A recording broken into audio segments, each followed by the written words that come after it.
Lady Q just resubscribed for 27 months. Kmins banger, kmins banger, kmins banger, kmins banger, kmins banger.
Hello, hello, hello. I hope that I can be heard over the music. If the music's too loud, let me know. It should be ducking out of my voice.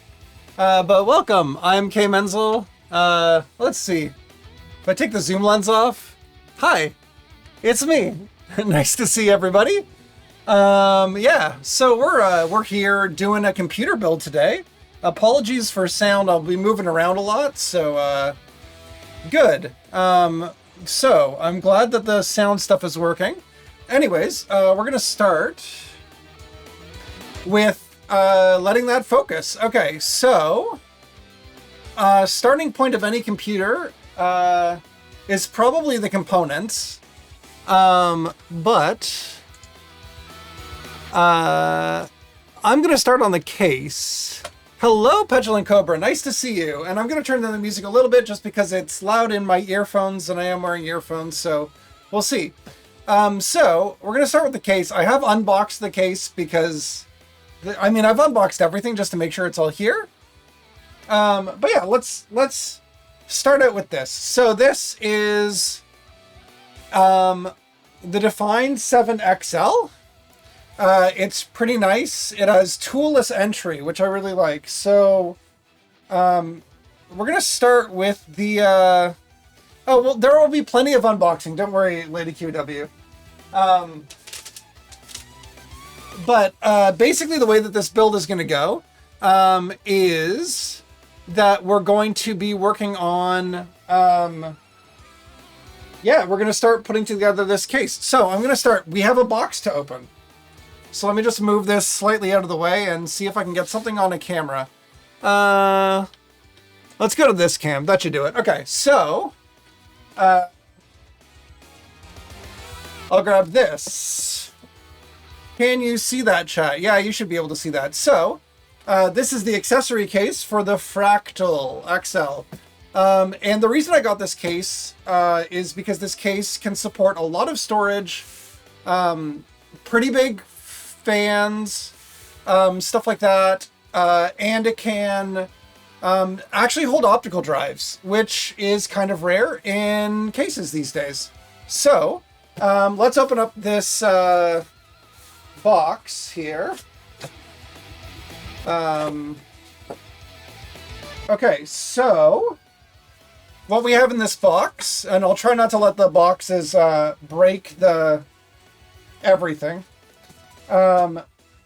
So we have the manual for the case. That's kind of important in this case. You would think that a case is pretty easy to deal with. This case has a lot of choices. So it's kind of a pick your own adventure of cases. And these are hard drive trays. So we're going to be putting these in. I also have 2 extra drive trays kicking around somewhere. So that'll be good. Nice. It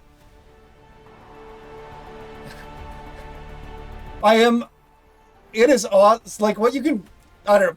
Yeah. Not to get totally distracted, but I love early computers. A PDP 1183, that's fascinating. Absolutely fascinating. So we have these hard drive trays. Oh yeah, I'll show that up here. I'm not going to take them out of the plastic just yet, but they do 2.5 or 3.5 millimeters. Here we have the mounting kit for optical drives. Hello, Sadak. Nice to see you here. So we are going to be installing this because I am going to put an optical drive into this build. And then this here is a replacement top to the case. So I am going air-cooled for this case. And I am a little bit worried about ventilation. So one of the things that I'm going to be doing is swapping out the top of my case, which as you can see is solid panel right now. And I'm going to swap that for a graded panel just to improve the ventilation. It gets pretty hot in here, especially when the air conditioning hasn't been turned on yet. So that's sort of an important next step. I'll put that on the table. And then what else do we have in here? We have the accessories pack. This is, that should be able to be focused on, if I can remember how cameras work. Will it focus? Maybe not. This, like, fractal logo is very distracting. Oh my gosh. Anyways, screws, bumpers, zip ties, etc. So we'll be using a few of those, I think. I don't know if they have any optical drive mounting screws. So we'll see. Because I might need to dig out some mounting screws. Thank you so much for 7 months of subscribing, Plumberry. I really appreciate that. And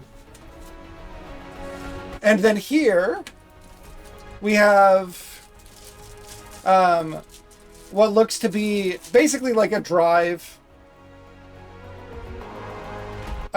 bay for a drive bay cover. So we have a 5 1/4 inch drive bay cover. That's good because I'm only mounting one optical drive. Yeah, cool.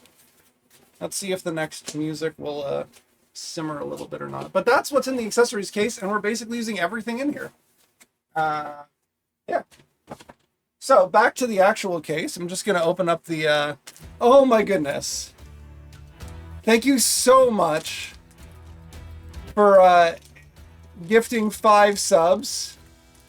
Hello, What's Down Willis? Hello, hello, hello. Did those subs actually, like... Am I going to get alerts for those subs? Interesting.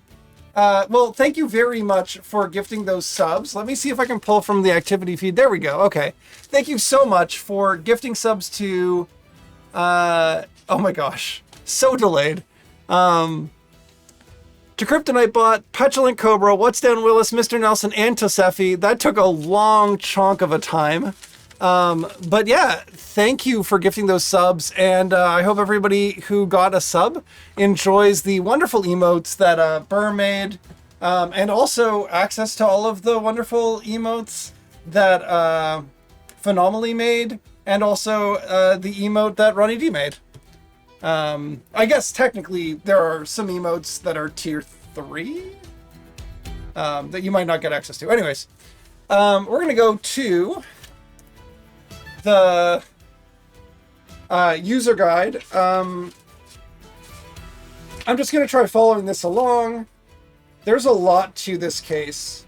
So just as an example, there are different example builds here. So I don't know if this is going to work. Here, let me try something else. This is going to be interesting to see if I can get this to work. Okay, just a second. Open this up in my browser and see if this will do anything.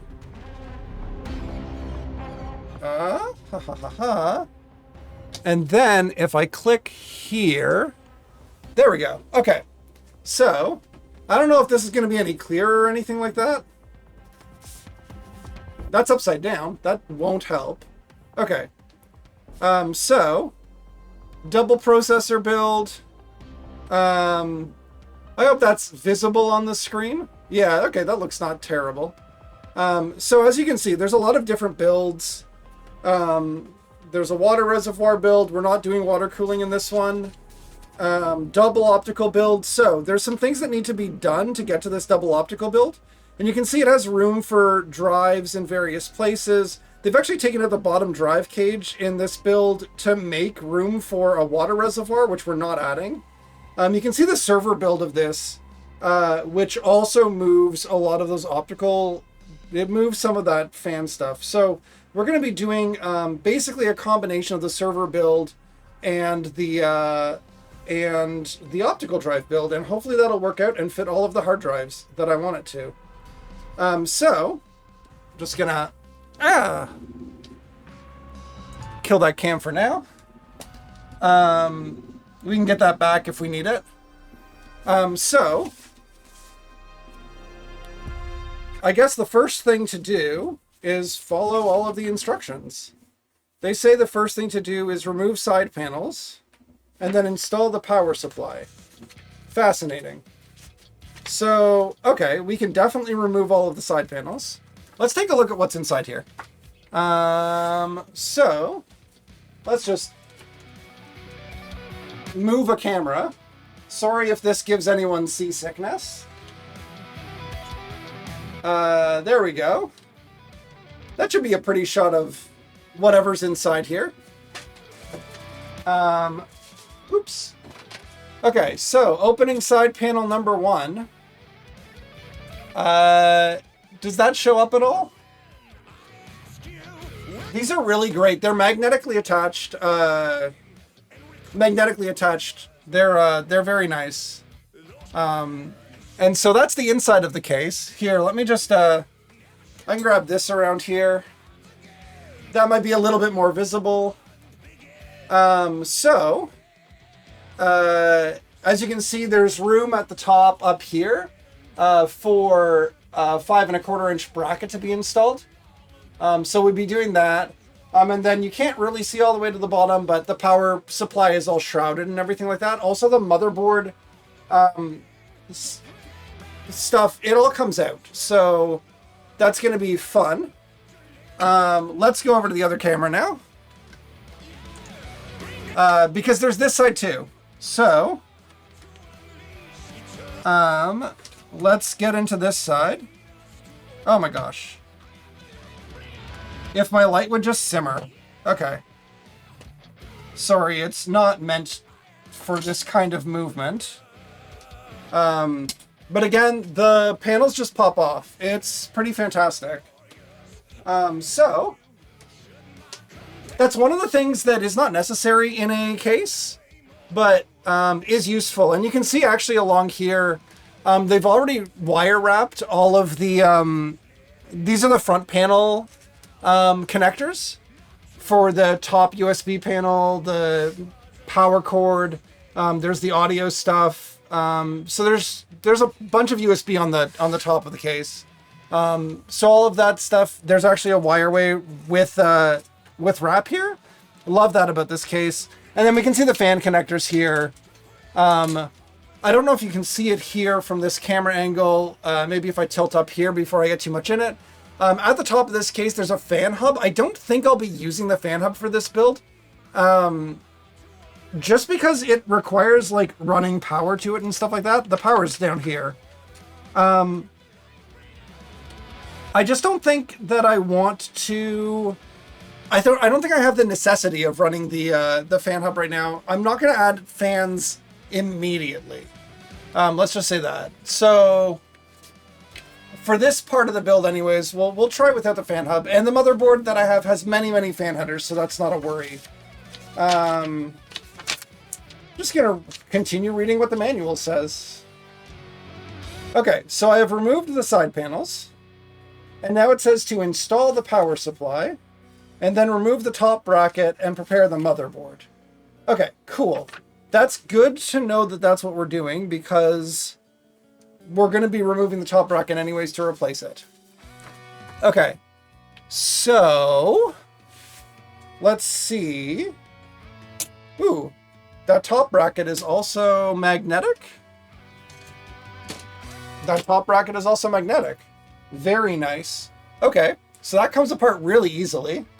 And that'll probably go back into the accessories case. And then this is actually screwed in, but it does want us to put the power supply in first. So top bracket, I think we have to unscrew some stuff. Let me just see. Remove the top bracket. It says 2 Phillips head screws. Okay, so there is, oh, let me just switch cameras. Actually, no, I don't need to. There's not a screw here. Fascinating. Oh, are the screws just on the other side? The screws are just on the other side. Okay, switch cameras. There we go. And look up. Perfect. So, there are 2 screws on this case. One is here. And we want to take care to remember where these screws are. So I'm just going to put them somewhere. Okay. There we go. 2 screws are set aside. And then this... What happens with this? I'm confused and scared. Oh. I can take off the filter. I don't know if I need to. But that would have happened anyways. That's not screwed in. So let's leave that filter on. That's good to know, though. That's for cleaning later. Click that back in. Oh, maybe I do have to take that filter off. Yep, the filter does have to come off. Okay. Sorry. There we go. Okay. So, I hope people are not that confused and scared about what's going on yet. But this just comes up nicely. Like that. So, if anybody has any questions, just let me know. I'm now taking a lot out of this case. So while I have this much out of the case, I'm also going to look at the manual for how to convert this into the 5.5 drive section and how to install the server storage layout. So I need to take the front off, apparently. And then unscrew a lot of stuff. I'm going to have to take the shroud off too. And then I don't even know if I get to shroud the cage again in this layout. We'll find out. Okay, so. Okay, so here we have questions. What's the capital of Bolivia? Good question. I don't actually know what the question of the capital of Bolivia is. As for what's for dinner, I think that's like miso steak or something like that. I'm not sure. Asking questions, because he asked, yes. Okay, let's see. What's the average velocity of an unladen swallow? Is it an African or European swallow? Was the Lost in Space movie starring Joey good? I haven't seen it. And why is the sky blue? I think that has something to do with refraction of light. Okay, I'm going to take a pause from questions right now because y'all are asking things that I don't know.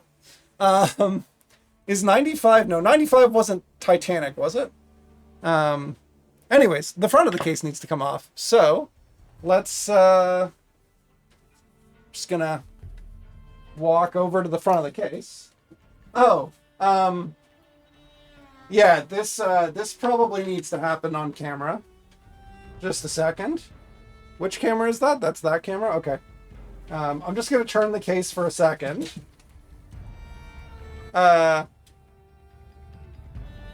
Okay, so this... Oh, Forrest Gump. That makes sense. Forrest Gump is a good movie. Okay. So you can see that reflectiveness on that case front, right? That is because this has wrap on it. So we're going to slowly, ever so slowly, remove the plastic wrap from the front of the case. Because I've heard that the internet really likes this. And I guess I'll angle down more.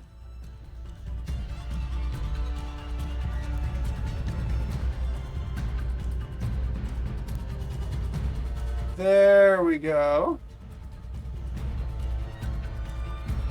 And now that... Is that going to come off nicely? Ooh. There's that last little bit. Okay, there we go. I hope that was as satisfying for you as it was for me. Okay, so... Next involves taking the front of the case off. How do I do that? Okay, so I'm going to look at the manual a little bit closer. So I do have to take the hard disk shroud off. Let me just get that. There we go. That's on camera. So there's this shroud at the bottom. Just a second. Woo. Slip past there. Get a light on that again. Okay, so this really doesn't want to stay there. It'll stay there. So this, when I was checking out this the first time just to see what was involved, this is like terrifying because you just pull off this plastic shroud and then like it feels like it's like stuck, but it's not. It's supposed to be like this and it comes up. piece of plastic. Terrifying, I tell you. Terrifying. That's the hard drive shroud, or the power cooling shroud, or the whatever. Anyways, that needs to come out anyways, because we are throwing, if you can see there, there's hard drive cages here. Two hard drives and 2 more hard drive cages here. So we will be taking advantage of all of that. Now, I need to take the front of the case off. And the manual suggests that the front of the cage just comes off and then fans can be moved? Huh. Sus. Okay, so apparently just pull? Let's see. Ah, just pull. Okay. Terrifying. Oh. There's also a filter under the front of things, so that's fun. Is it going to come off at the bottom? I hope so. Oh, boy. There we go. There we go. Okay. What's it coming with? Oh, it is coming with the filter. Okay. So...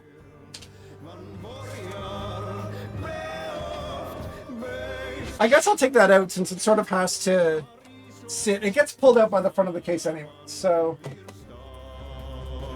we'll put that filter to the side. Okay, so in terms of what I'm seeing here, let's see. It says I might need to pull both front fans out for this. So let's see. I might have to relocate my fans.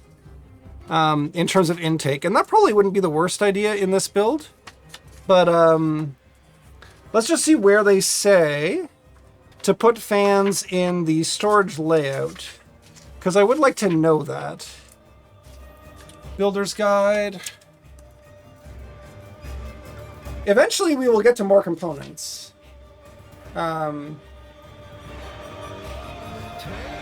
Builds, come on.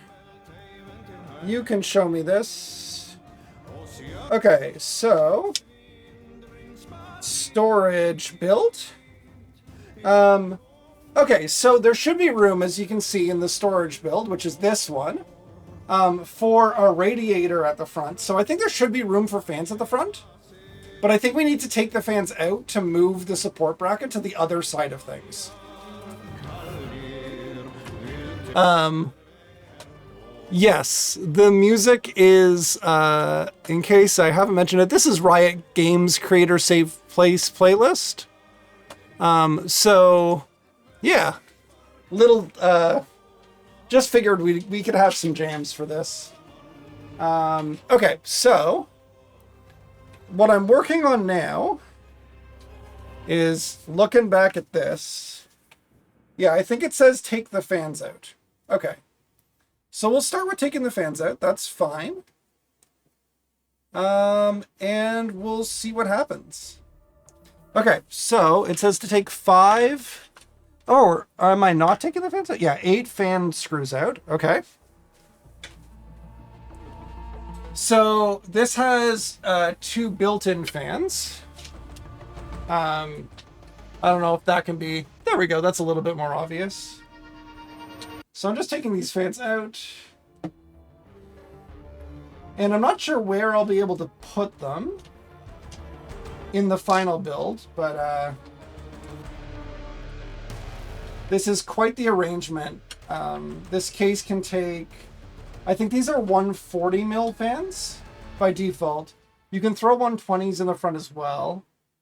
The larger a case fan is, generally speaking, the more air it moves, with less noise. So, for example, in my church, there's a very, very big fan.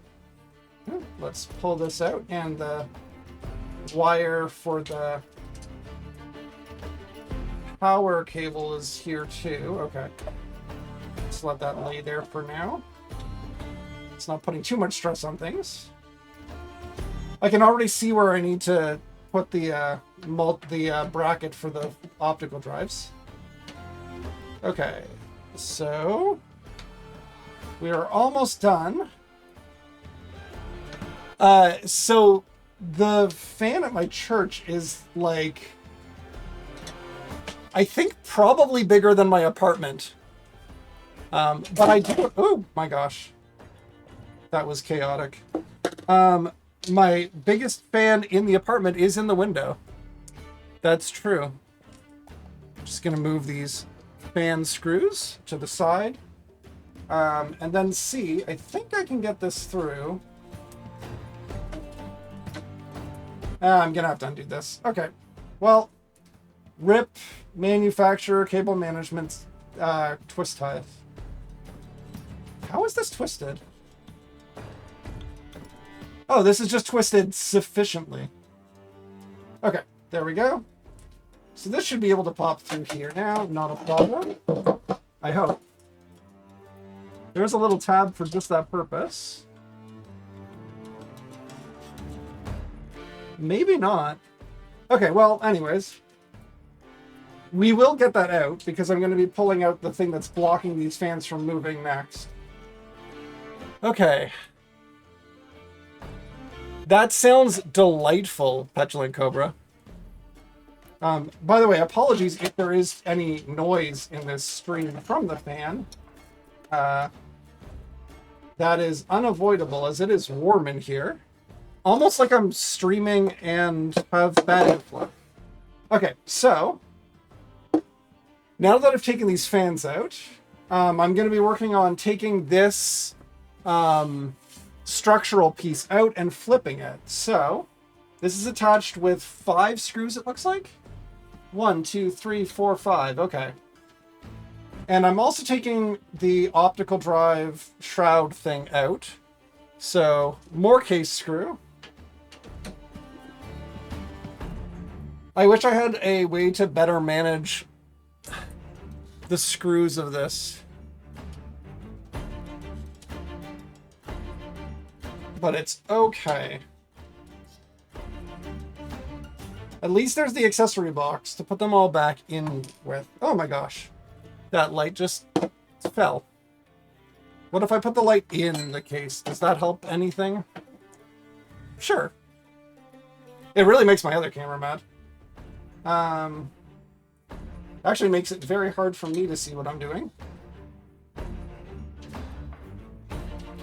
So this is the optical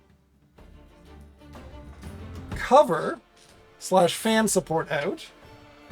And then there's another piece here. And another piece here.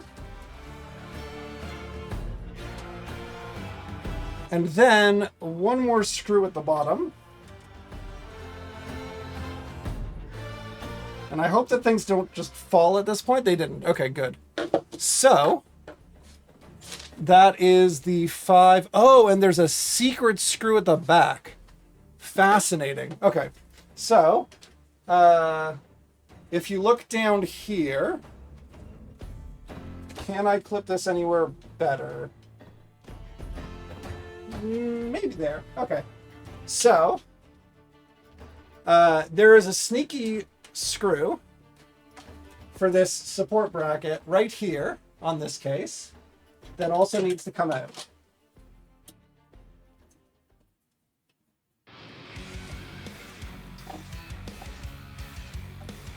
Okay. So that is all of the screws for this support bracket, which then should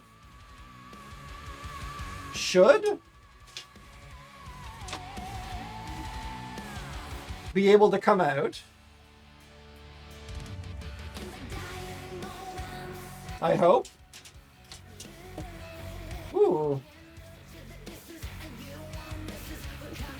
Well, these fans are coming out now, so that's fun. Good to know in case I ever need to run those back that way, which I won't. Okay, all of this is out. Oh, that's sneaky. there's also a top screw. So, if you look up here, at the top of the case, I missed the one screw up here, which is also holding this support bracket in.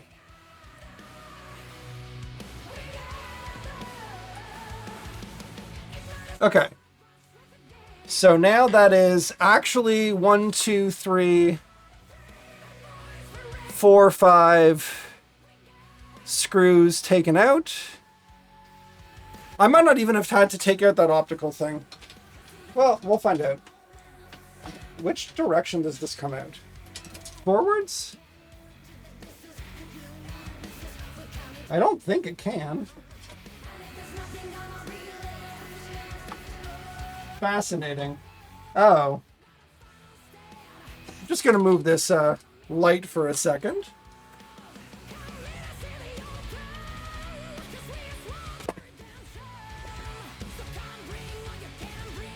By the end of this, will there be any case left? Good question, Plumberry. We're going to put most of the case back together again. But we do need to get it to some strip parts. And Lady QEW, that makes sense. So, in fact, the part that we're moving right now, or attempting to move right now, that is being... there we go. Just a little bit frustrating. And also these pieces just decided to come with. So we're going to be relocating this. But I do want to find that piece that just fell forward. Okay. So we have some like power supply cord shroud things here as well. And we'll actually keep those on because I don't think we need to route cables down to the cages like this. But these don't like staying together without their support. So, we'll see if that actually wants to stay together. It looks like it might not. Huh. Okay. So, I'm going to take this bracket, and I'm now going to install it on the other side. So, and I'm installing it the direction that the support brackets are on the back still.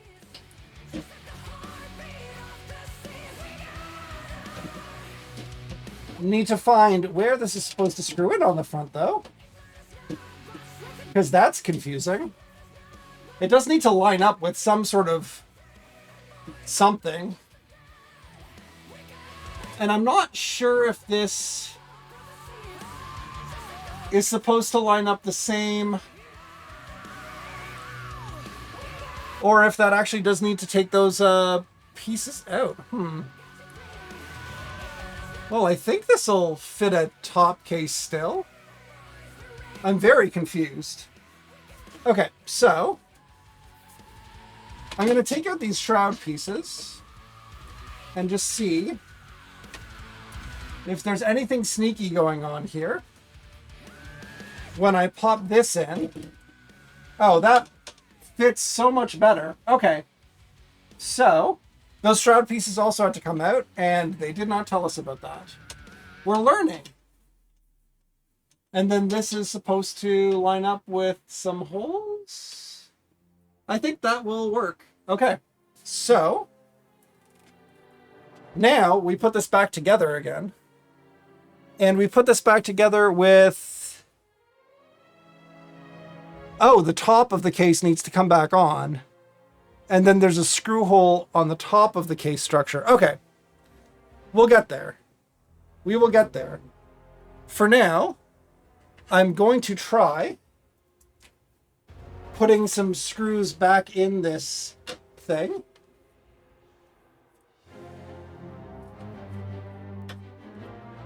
And we'll see what happens. So that's one screw in. There's a screw up here that can go in. So we're already rebuilding case. Which is good. And then there's... I think this was a place to throw this in. That's equal... That was equal. That was equal. Okay. Then we do have a lovely hole all the way at the back here. So just to get a better view of what's going on here. If that's a better view or not, I'm not sure. But basically, there's a hole all the way at the back of these cages where the back of this is supposed to screw into the rest of the case. So I do have that in there. But you cannot see that on camera at all. So, okay. Anyway, just know that there's a screw. Let me see.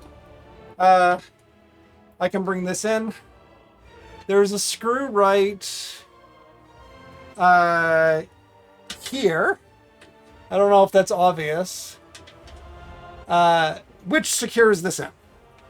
So, we have epic music for what's going on, which is exciting. While we are assembling this section of things, let's take a look at some of the other modifications we want to do. So, back to the front of the case, and a little bit higher. We have this area for the 5 1/4 inch drive shroud.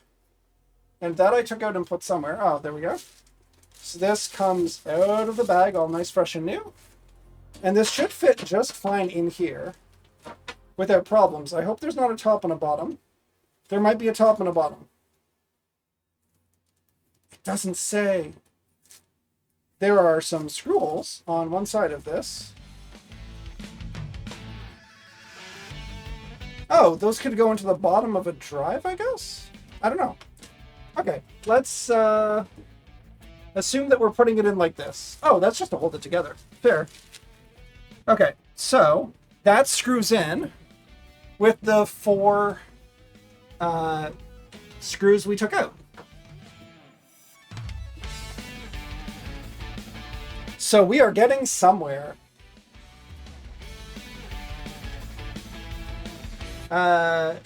Always put the screw into the hole in order to mount things.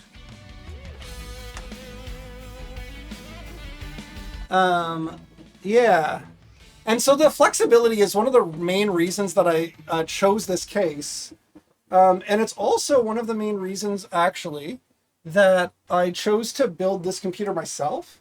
Because I could have gotten this case... I could have gotten this through a builder. It would have cost me a little bit more money. Actually, probably a significant amount more money. With less high specs. And I'm not sure that I would have gotten all of the components for the case. So that was one of the reasons, with a case this flexible, I really just wanted to make sure that I would get everything that came with the case so that I could make the modifications like this to the layout, since I wasn't going to be providing any of the materials for putting this together. Like, I wasn't going to be sending my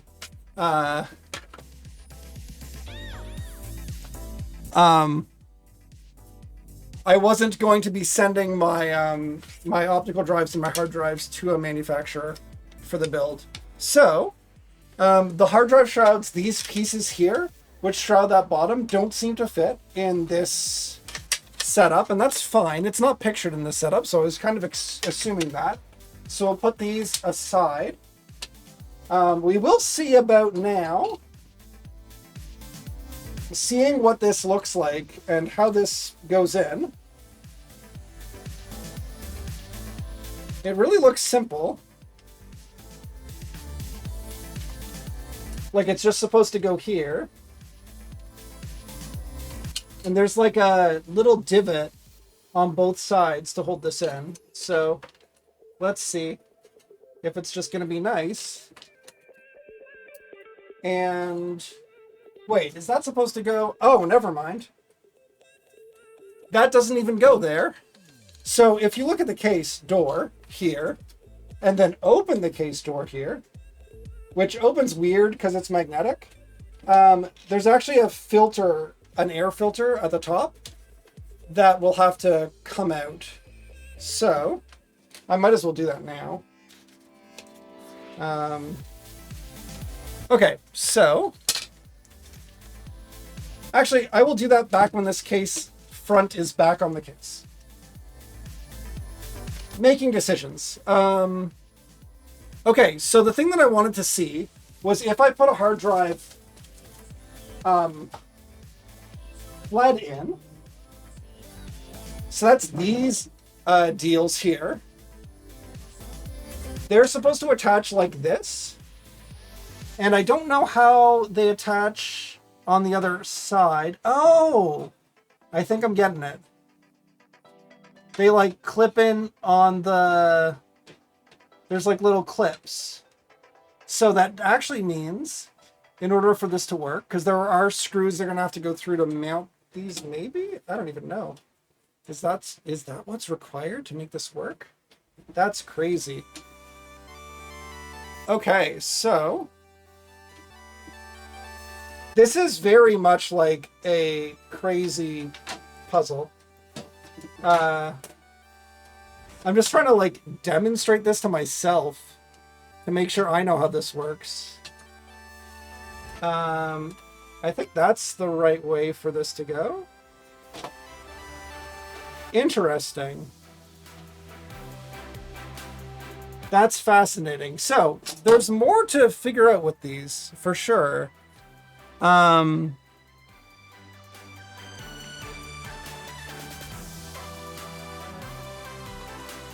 Okay, so adding these trays is going to be complicated. And that's all right. But I do think that we're going to need to take out the multi-trays because they look like they're in the way of this fitting in.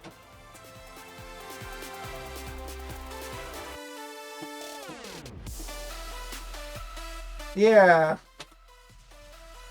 Okay. I have no sense of what's level or not. Oh, that like slides in here. That makes a lot of sense. Okay. So there is some work to do on getting these trays in, and that's fine. Okay, so I'm going to take the multi-brackets out. And the multi-brackets are attached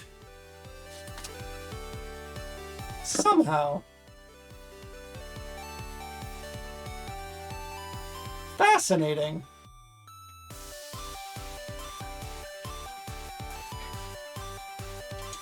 Does this come apart more?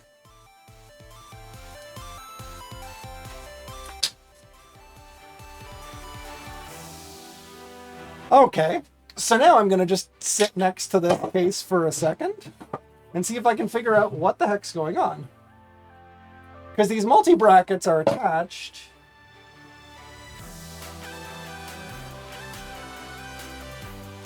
with screws through another side. Okay, so my question now is there anything in the manual that shows me how to move those?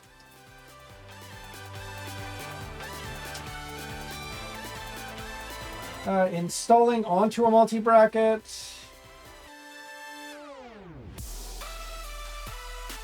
Apparently, there are 4 screws on the other side of this thing that I'm supposed to be able to see.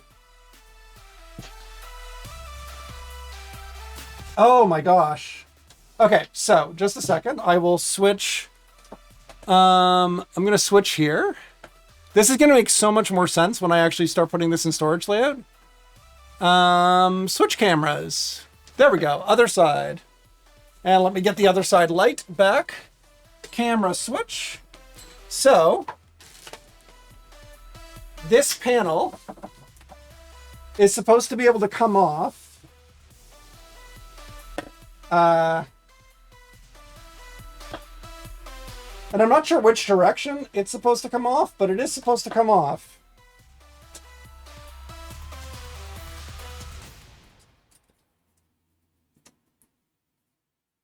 And that would make this a lot easier.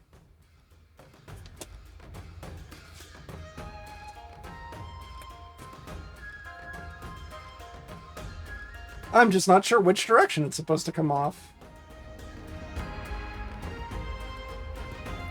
I might take this panel out again. I might have been too fast. 4 is just supposed to come apart. How? How do you come apart? Where is that in this manual? 2.5 drives, optional steps, taking the filter out, rearranging the things, popping this in, which I've done now, installing a drive, changing the top panel, mounting a mount, installing a pump unit, advanced placement, converting to storage unit, securing for transportation, removing 1 or 2 inlays for fan or radiator space. Okay. Possible fan locations. There is nothing in this to tell me how to do this, so I just want to double check. Okay, nothing should be blocking this. Is this magnetic on here? I just don't want to bend it, you know? Okay, so I'm going to unscrew this again, because I don't want to bend anything. And this is very confusing. But I do think that the fans can go back on, which is good. Because I do want to put the fans somewhere in this case. Ooh.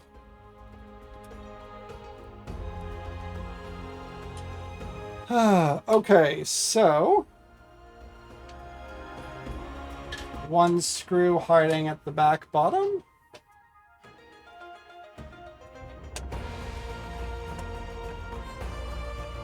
That's gonna be difficult to get to if this screw falls down. Please don't fall down. It fell down. I said not to do that. Okay. This case is actually big enough that I might be able to get this out. Nope. It fell down. Okay.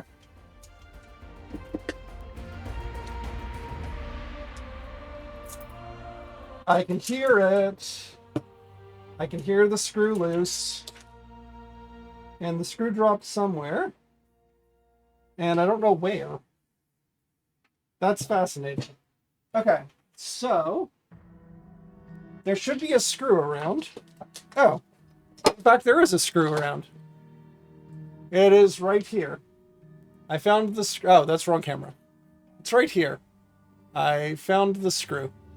It won't focus. It will try to focus. It will fail to focus. I found the screw. That's the exciting, important part.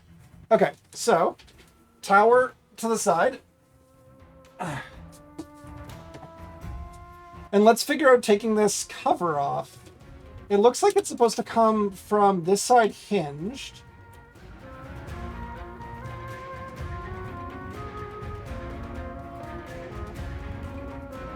Oh, it looks like it's like clipped on there. Okay. So like if I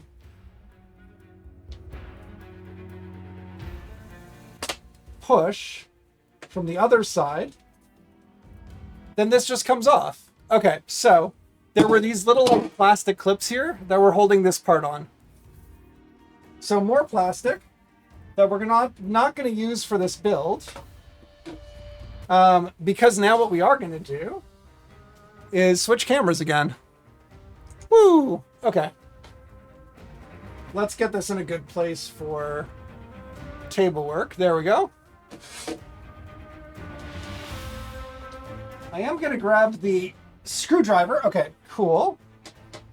And so what I'm working on is just taking these 2 multi-brackets out. Because that's also where things get screwed in for optical drives and such like that. So we get many more of these same case mounting screws. which is good. And so you can also see that there's like a series of holes along the side here. And those are to allow you to screw into the drive cages to just keep them in place. And so that's useful. Okay, I've taken one out. So in other case layouts, you can just put drives onto these sleds. But I need more hard drives than this. So, unfortunately, they must go. Or fortunately, it kind of depends on your take there. Okay, so this piece is now what I want it to be. So that can go relatively back caseward. That's not supposed to be. No, okay. Okay. Sort of back caseward. I'll just leave it in there for now. And you can see these multi-brackets, which can hold a variety of drive types. For us, they're not going to hold anything. We're going to just put them to the side. Okay. Speaking of putting things to the side, now that these fans are no longer required for this step, I'm also going to put the fans aside. And then we'll bring the case back up and put that bracket tray back in. Okay. So, back to the case. Back to up here, maybe? Yeah, it's not terrible. And then just figure out which orientation this goes in.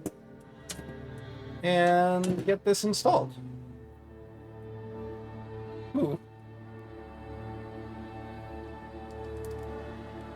I'm also seeing that my phone is struggling to charge, so just a second. It really does not like. Okay. I have these wireless chargers that do not like always charging. We'll see. My phone's fine, and I'm not using it too much for video, so let's just hide a light so that this camera gets happier. Okay, there we go. So, we just need to put this in.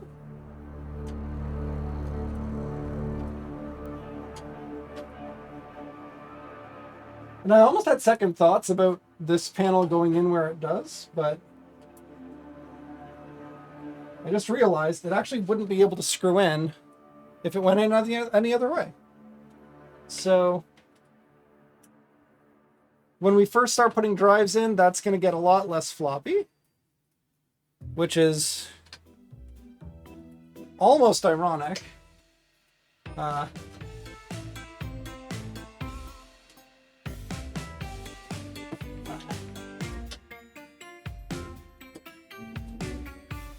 we're not putting floppy drives in. Hello, Poison Darth Frog. Thank you for subscribing for 15 months. Nice to see you in here. TTS might or might not work, but I appreciate the asking. The PCing is going okay. We're so far still on put the case together the way I want it. But yeah, very nice. Okay, sorry to hear that you've been dealing with COVID, Poison Darth Frog. That's definitely not fun. So, you know, take things easy.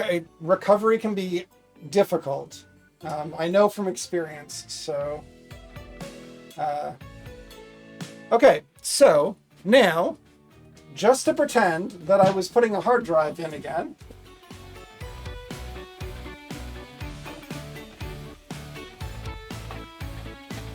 I think this will be all happy and work out nicely.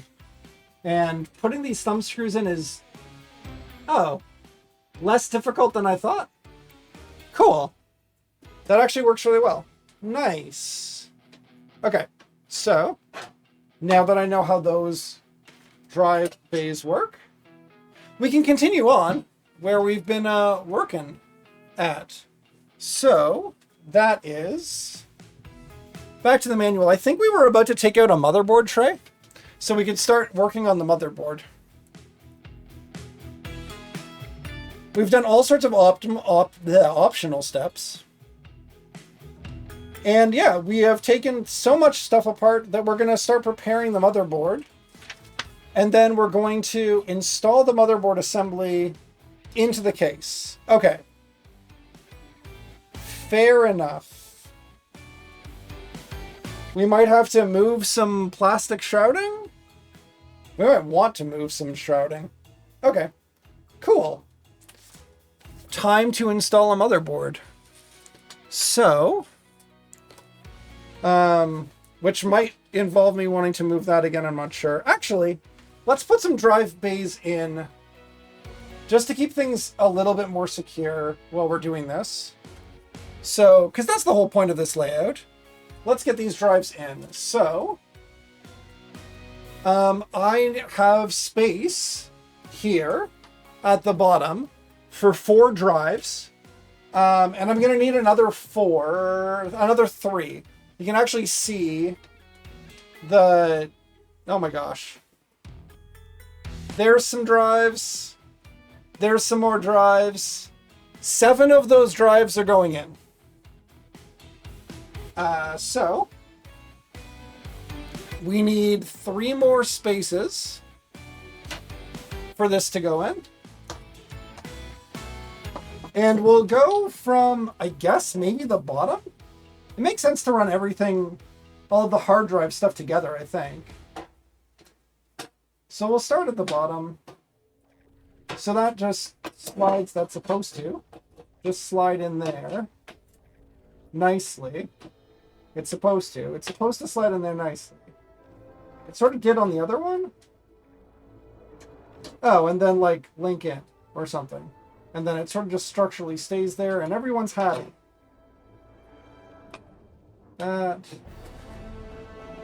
Yeah, it's supposed to slide enough to get, there's a whole thing. It's supposed to work nicely. So, the thing that these need are hard drives. So, how much space do I have for hard drives in here? 1, 2, 3, 4, 5, 6, 7? I could just put all of the drives here. No, I'll keep some of the drives at the bottom. Oh, but that blocks off that.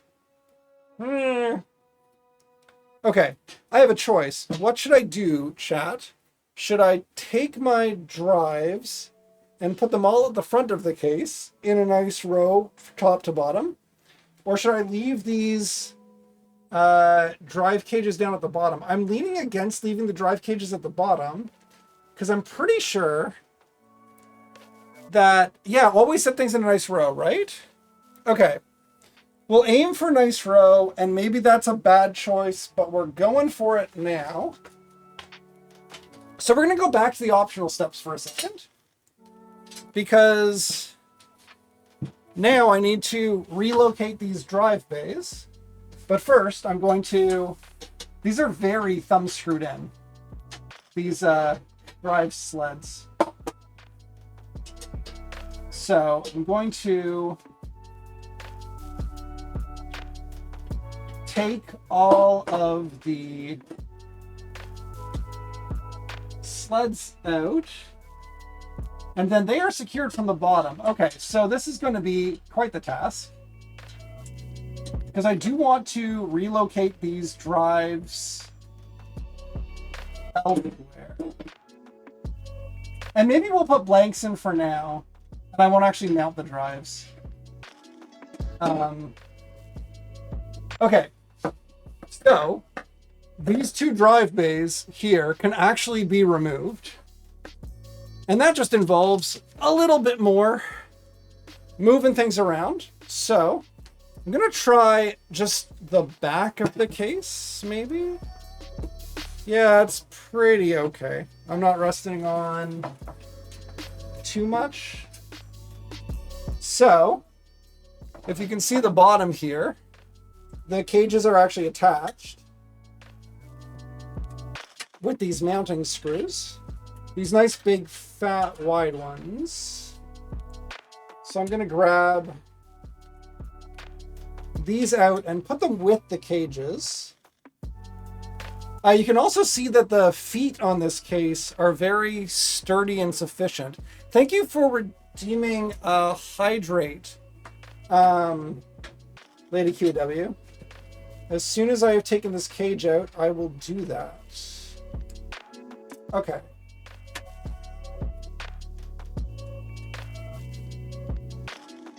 So with most computer building, you do not have to spend an hour putting the case together. This is like optional.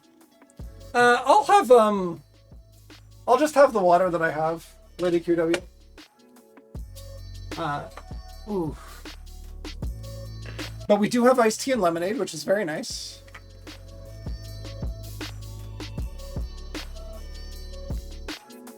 Lady QW, if you want to make iced tea and lemonade, you can do that. I won't stop you. So I am going to just take out this bottom unit as well. Or now, well, I mean, it would be the lower unit. Regardless, this does offer up the opportunity to put in some bottom case fans in the future if I'd like to. So I'm just taking note of that. Because all of these mounting options let you mount cages or fans. There's a lot of room for fans in this case. And that is good in an air-cooled system in warm, sunny Canada. So, the drive cages are out now, which means that we have a very... That's amazing, Poison Dart Frog. That's amazing.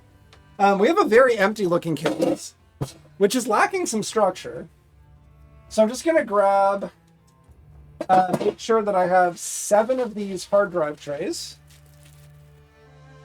And because of where the PCI slot, the SATA ports are on my motherboard, and I know that already, I'm going to throw plastic over somewhere that's not in the way. I am going to put them from bottom to top. So, here, by the way, unboxing. We'll do some nice unboxing right now. This is the Fractal Designs. Is that going to focus? Maybe? Okay, well, there we go. We have the Fractal Design hard drive tray Type B. Because the case only comes with 6 of them. So, we get a bunch of extra screws as accessories in here. Very useful.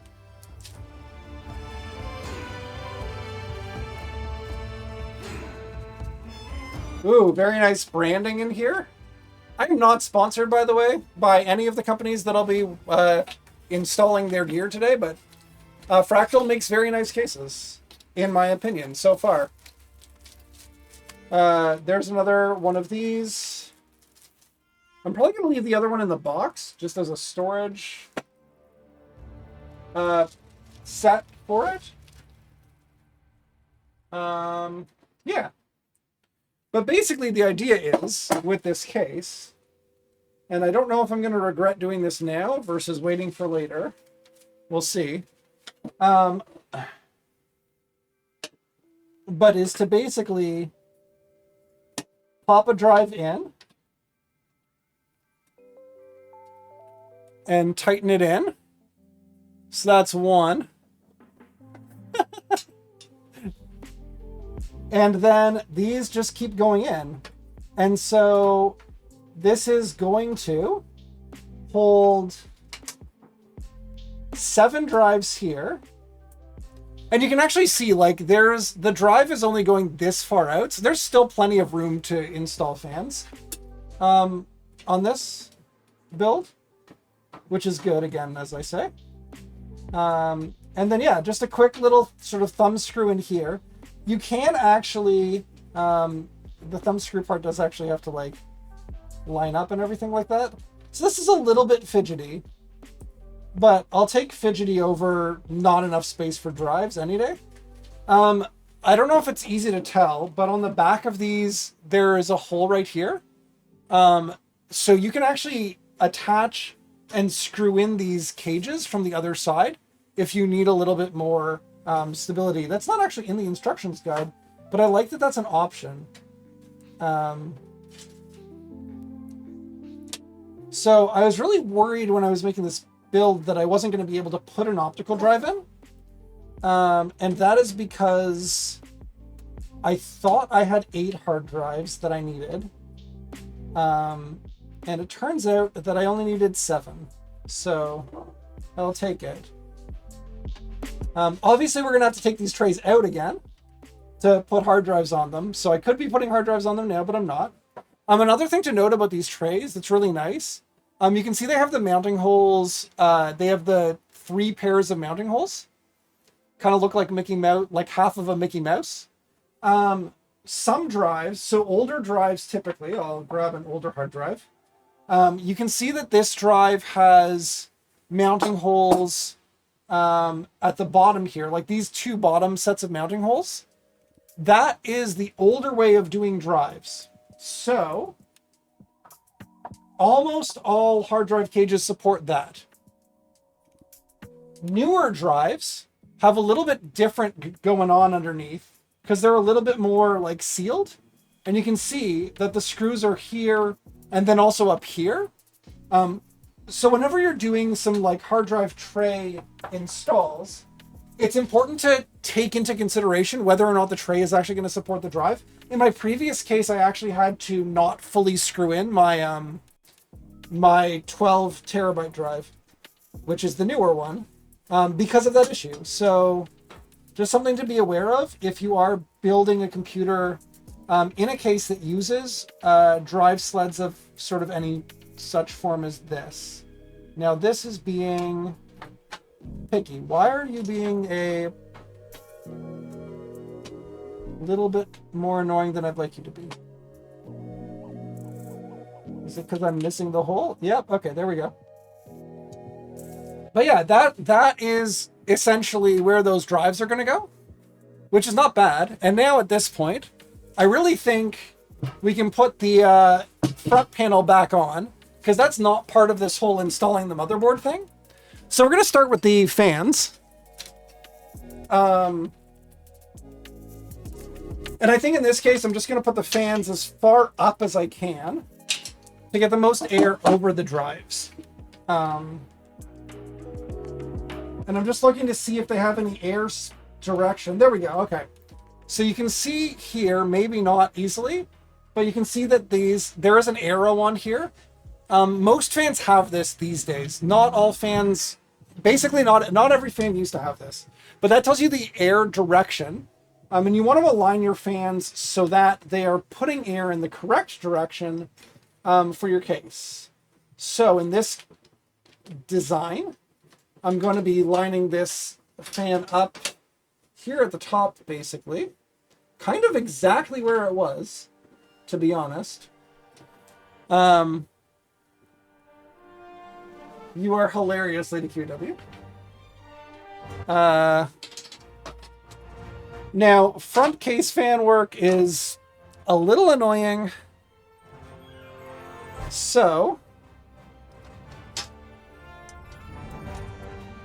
just trying to get these really big fans in here at the top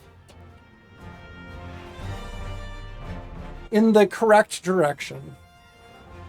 Now, one thing that I like about, I've used mostly Noctua fans in the past, and I'm actually going to have I have a Noctua CPU cooler for this build. Their fans have this like silent rubber mounting option, which is, I am a huge enjoyer of that. as it reduces vibration, and also it's way easier to get in. I have some blue LED fans. Lady QEW actually has one of them in the top of her computer because it needed some extra cooling when we got it. And one of the fans was just arguing and being annoying. Direction, airflow, align it correctly. Okay. So this should be fine. And that fan that we installed, it has a tendency to like chew into the plastic. Like it's really, really hard plastic to deal with. Not fun at all. So you can see that there's still actually room, I think, for a whole other 140 mil fan at the bottom. I don't know if you can see that. Actually, you can't see anything because that's too tall. So you can see where my hand is, another fan could go. And that's a consideration to think about. If I'm going to pull fans into this case, I'm going to be using fans in the computer I'm currently streaming from. So that's why I don't have the full suite of what I might want to do with this computer available to me. It's also why, if you'll notice, there's no like scan line overlay in my background.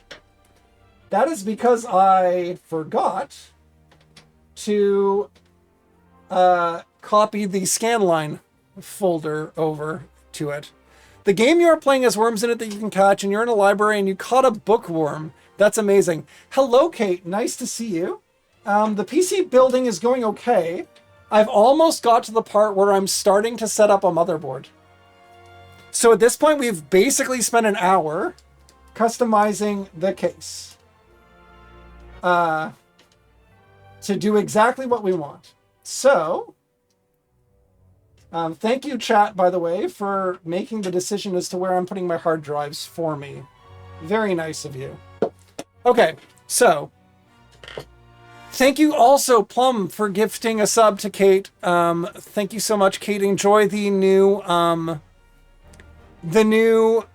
fun emotes. I mean, not new emotes. The emotes that are there. They're emotes. It's exciting. Enjoy your banner as well. Your 2-month subscriber banner. Yeah. I hope you enjoy that. Everybody gets a different banner for how long they've been subscribed, unless they're one of my first subscribers, and then they have like first, and then they don't get to see that there's like all these cool banner, like whatever. It's not a banner. Why am I using the word banner? That is a bandana. It starts with B. That's why I was confused. So anyways, fans are back in.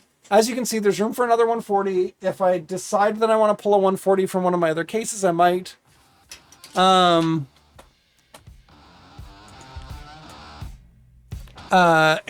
I apologize for the auto mod there, Kate.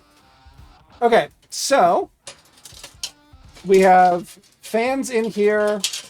We have a lot of space in the bottom for a power supply. It did tell us to put a power supply in, so maybe we should get back to what the manual says.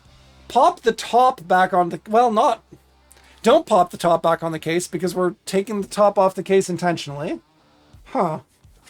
Okay, so anyways, we have this fun, I see a problem here. There we go.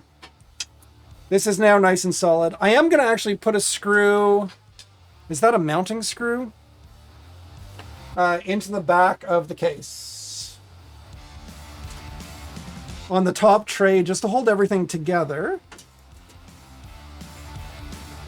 And yes, that just goes standard mounting screw. Okay, so that's good. I might actually do all of that. Okay, cool.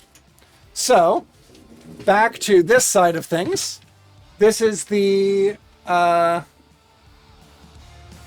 we have the inside of the case. We're going to do power supply next. So, power supply time. The power supply is going to go in at the bottom. Flip the case around again, because you'll see a problem with this, which is, from a shipping perspective, all of these cables are down here at the bottom. So we need these to go not here. These are the front cables. We'll be plugging them into the motherboard any minute now. And then we have some fan cable This is mostly for the... Oh, I think the rear case fan is actually attached to a fan hub. Maybe we will do the fan hub. Maybe we won't. We'll see. You can also see here, there are some like little 2.5-inch mounting brackets here. Delightful. I hope you have a good food, Kate. Okay, and I'm going to take a drink again. And then we will get to power supply, which I need to find. So,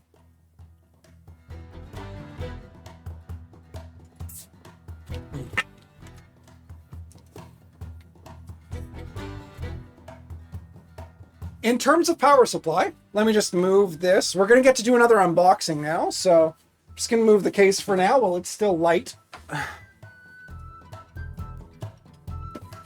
Here we go, unboxing time. We have a Corsair RMX 1000X power supply, fully modular, 80 plus gold. I basically just spec'd this for what I needed it to do. So let's get into it. Big chonky power supply, power cable. Always good to use the ones that are used. The power cords that come with it, because the amperage can be pretty hefty on some of these things. And yes, Fire Truck Hat, I appreciate the added enthusiasm. We get some power supply mounting screws, as well as some just general zip ties, which we won't be using because zip ties are awful. We have all of the modular cables for modular cableness. It's very important to not give this bag to children because they could start learning how to build computers, and that would be awful. So I'm going to open up this bag because we will need a bunch of these cables. Let's get into that after a second. The other thing that we need is the power supply itself. Oh, and there's some safety information. So safety information there. We won't be reading that. Okay. Oh my gosh. Delightful recycled egg carton-y stuff. If you build enough computer, you can definitely get yourself some nice sound absorption. We will not be reading the safety information. So, put this box away. And from the back here, we can see basically how this is laid out. So we have the motherboard connectivity. That is for the purposes of the ATX connector. We have some PCIe CPU connectors. We actually have a couple of sets of those. And then one of the reasons why I chose this case is that it actually has a lot of SATA, PATA cabling. And that's important because of the number of hard drives we have. And also because that fan header runs on a SATA cable. So we're going to take a look at what we have cabling-wise. And I like plugging the cabling into the power supply before I feed the power supply in, if that's viable. So I'm just going to take a quick look and see if that's viable. Non-optional steps. I like how it is not considered an optional step to it's not considered an optional step to install a GPU. Hilarious. Okay, so we can definitely feed the power supply in here with cables. So I'm going to start. This is the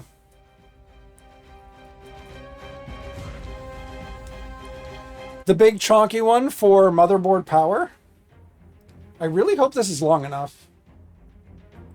It would be super awkward if that isn't long enough. You know? That is one thing to consider with builds. because you don't really want to use extenders and things like that. I don't know. That's pretty long. We'll hope. We will hope. What else do we have? We have a couple of CPU cables. So the motherboard takes two 8-pin CPU connectors. And so you can see this says CPU on the side. So I'm going to get two of these in. And I'm going to put them in the right way. Here's another CPU connector. And again, putting that in at the top. And so the cabling there is, the labeling there is nice because it actually says what it is on the end of the cable that's going into things. Then I'm going to look at, this is, I believe, a GPU cable. This is PCIe. I'm going to see if there's a PCIe with just one connector on it. PCIe. Huh.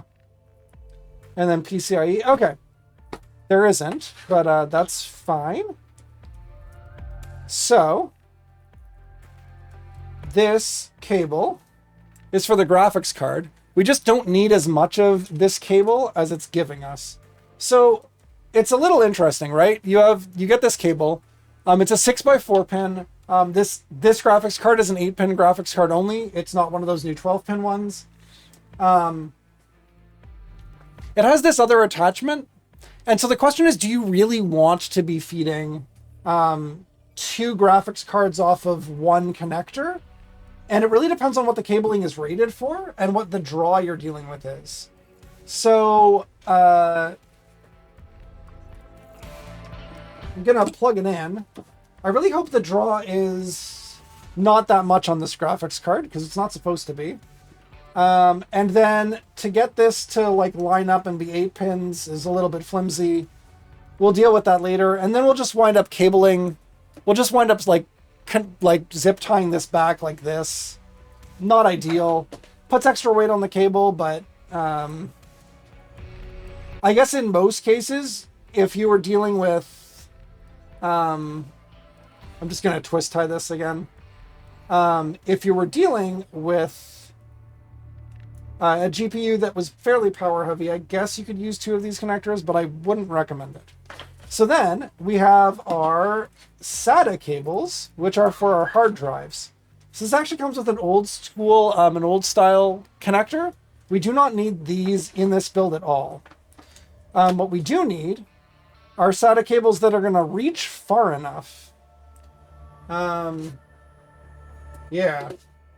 Okay, so we're going to hope that all of these SATA cables with the SATA power on them reach far enough. This is 1, 2, 3, 4. So we have 4 on this one. I'm just going to plug this as far to the top and the middle as I can, because I think that's the direction that this is going to be going. Nope. Other way around. Oh my gosh. Modular power supplies are great until you have to take something out. So the fan's at the top. We're going to want the fan at the top of this build. So I'm going to put the SATA cables as close to the back as I can. And I'm actually going to move the graphics card cable as well, just to give it the most space in its routing. So that's one, which has 4. And then we have another cable which has 4 connectors on it. And then we have another 2 cables that have 3 on them, I think. So we'll start with the 4 and 4 and a 3. And we'll see where we get with that, because I do need more than...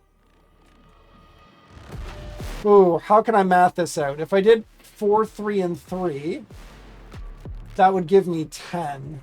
But they might not be long enough. Yeah. I'm a little worried that this 3 connector one isn't long enough for the CD drive. So I'll put in a 4, a 3, and a 3. And the rest of these cables can get set aside. So we are now going to install the power supply into this. And so we basically have like a power supply with like a nice little like tail of sorts. I love that the tail of the emote can take the Weekend at Bernie's. That's amazing. All right. So I am now going to put that case back on the table because we're done with the power supply for, I mean, not done, but we've chosen what we need to choose. Very epic music for this point in time. Okay. So, power supplies, fairly easy business. Let me just adjust the camera there.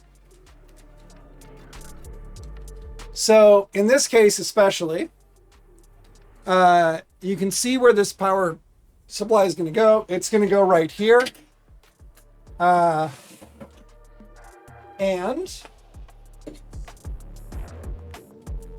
that is good. There's a little bit of a zip tie here. We don't need to worry about that. So we just take this off. This is supposed to be thumb screws, but like the first time you take this off, too tight. So we are going to take this shroud. The music playlist is the Riot Safe for Stream playlist, because that is easy. I'm going to face this back down to the table and take another swig of water.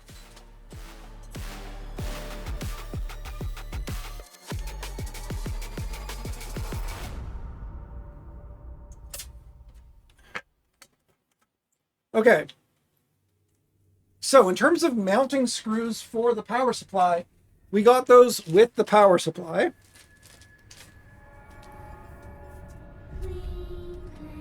So those are in this here. And since they're black, I don't think I need power supply screws from the... Oh, that's cool. So the case did actually come with power supply mounting screws. And I'm not going to use the ones that the case came with. I'll use the ones that the PSU came with, just in case. I don't know in case of what. But that music was vaguely threatening, so... This music is incredibly threatening, actually. So we do have a nice little warning here. Silent operation at low to moderate loads. In this mode, the fan will not spin. So, I believe, is that one of those things that's optional? Anyways, apparently this does not need to run the fan all the time. That's fine.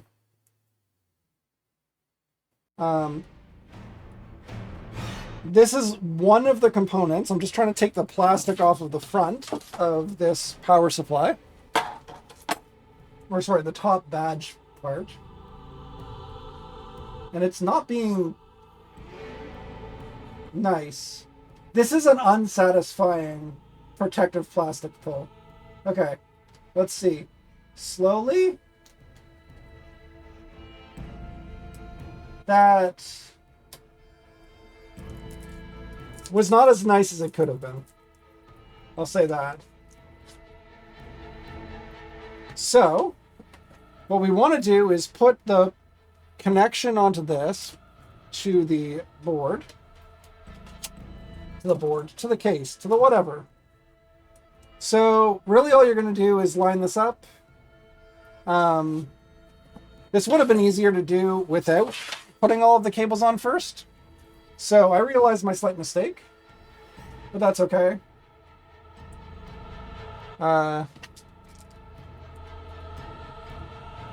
This is, yeah, very appropriate music for putting in a power supply. And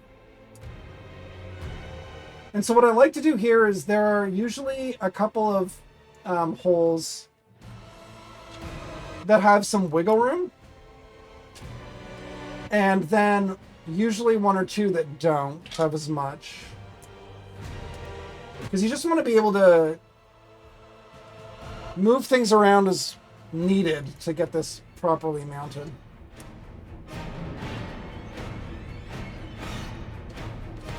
And so we're just going to secure all of these screws.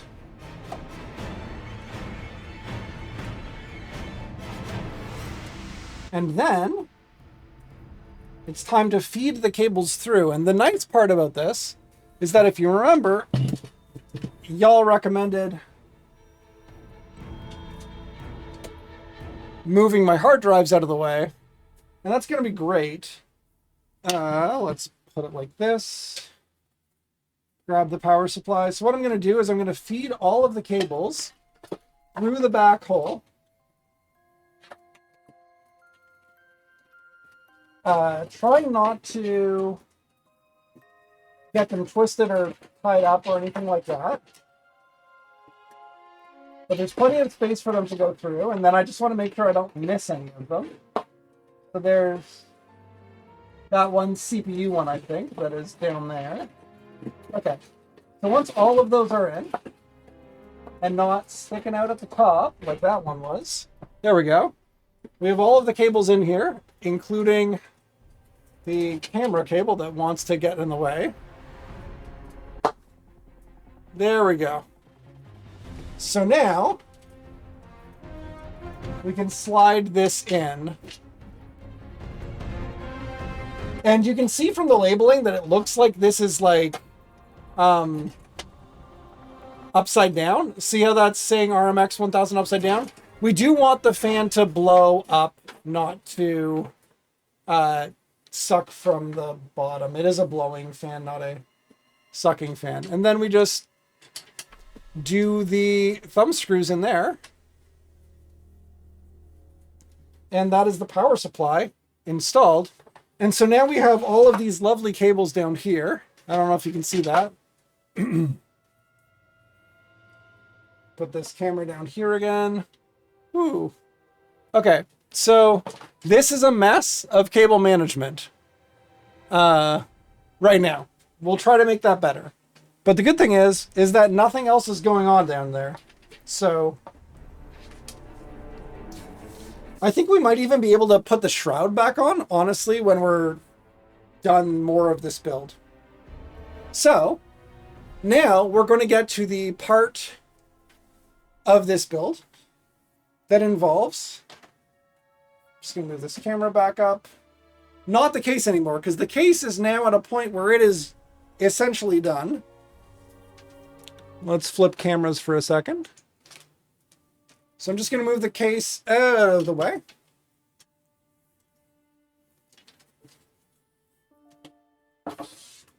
With its all too many cables. Clear the desk off of anything, because we are going to start on the next section of this. So we have done all of the things. We've removed the top bracket. We are going to prepare... Oops, this camera's up here. We're going to prepare the motherboard. So let's talk about motherboards and CPUs and fans and all of that fun stuff. So we have a few things that are going to go into this. Let's do the motherboard first, because that's the first part of all of this. We can switch cameras again. There we go. Point down. Okay. Unboxing. ASRock Z790 Steel Legend Wi-Fi. Let me grab the rest of the stuff that's going on here. So here we have a Crucial P3 Plus. This is going to be my main system drive. That's an M.2 SSD. PCI 4.0, which we'll talk about that when I pop this into the motherboard. What else do we need? We need RAM. That's around here somewhere. Okay, so I just dropped a thing.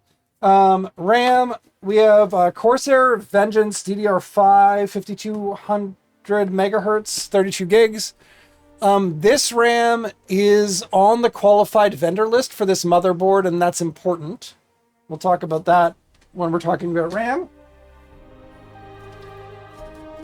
I have an Intel Core unlocked. This is the 13600KF. This is the one that doesn't have the built-in graphics card on the CPU. There are reasons why you might want the K version of this instead of the KF. For me, I like the simplicity of the KF, which doesn't have the graphics card in it. But if you are doing video editing on the same computer that you're doing streaming on, a reason why you'll want the K instead of the KF is that Intel QuickSync lets you use the power of the processor's motherboard tied to your GPU, your external GPU, in some video editing software, including, I believe, Resolve. So that's a thing that I'm not going to be doing a lot on this computer, I hope. But that is why you would want the K version instead of the KF. So there's that. And then, after all of those small boxes, this box, which is almost the size of the cooler itself, sorry, the size of the motherboard itself, is the CPU cooler. And that is to keep everything cool, and that will have an installation that will take some time. So, let's unbox some stuff. Motherboard. What is in this motherboard? Ooh.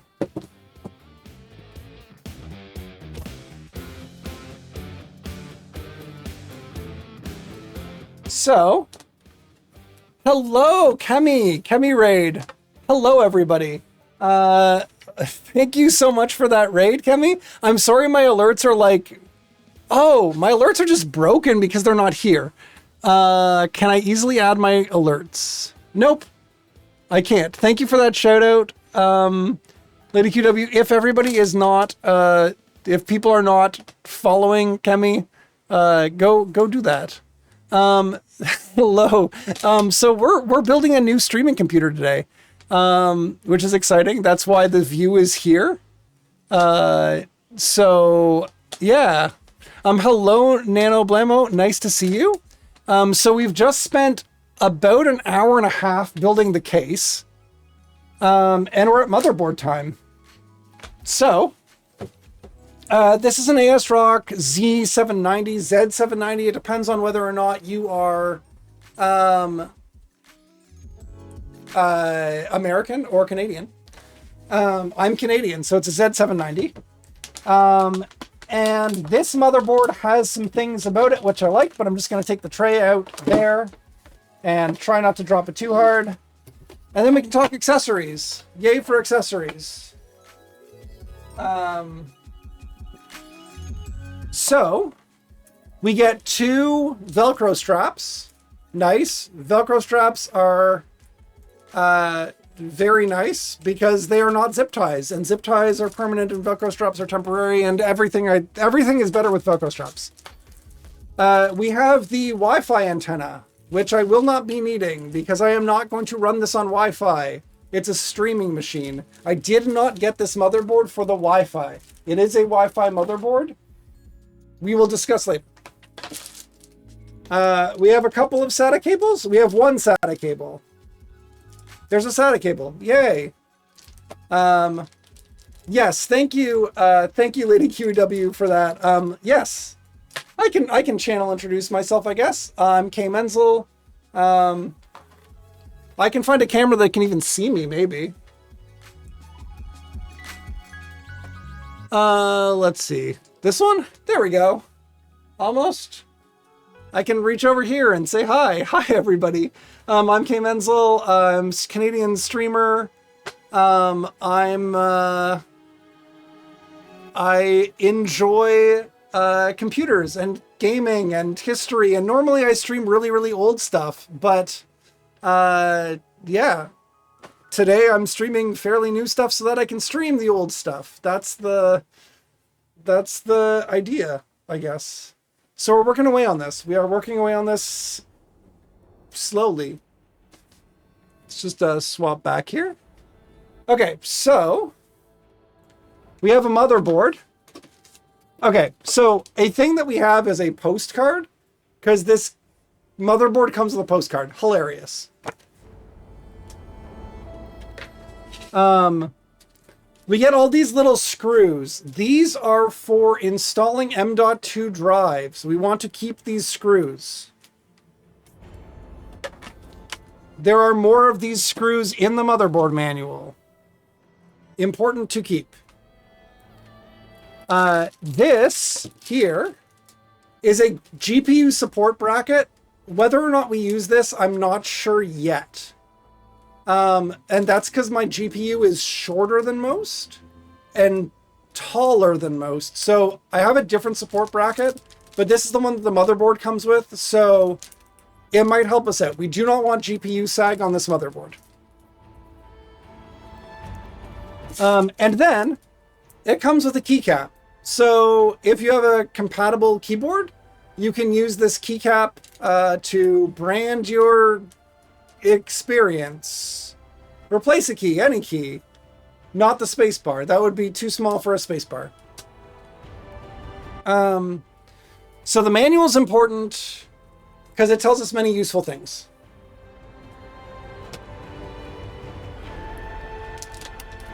But we are done with that box.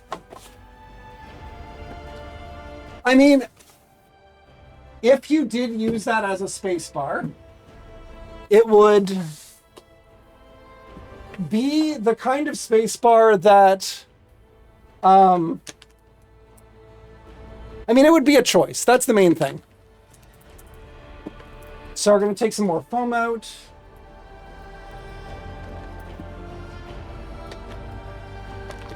And then we're just going to lay out this motherboard.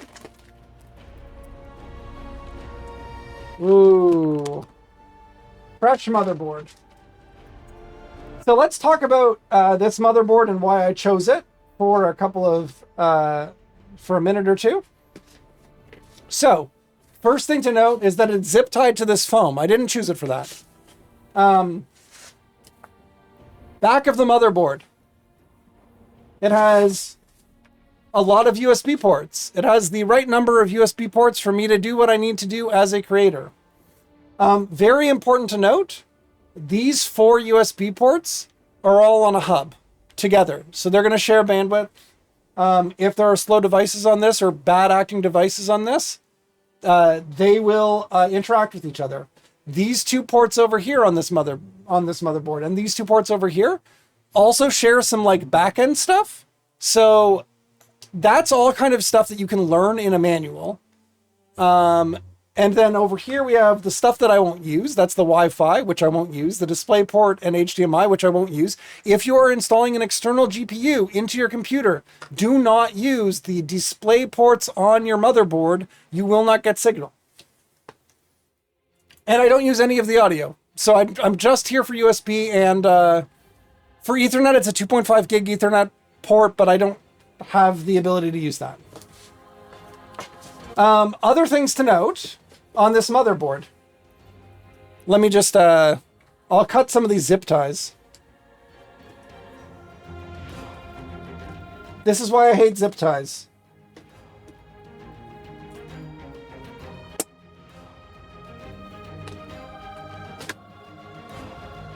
Because they're awkward. And they get everywhere. They're like the sand of the computer building world.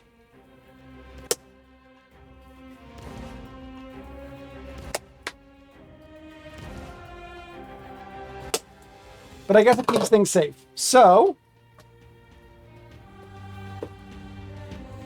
is that all of them? 1, 2, 3. Yeah, that's all of them.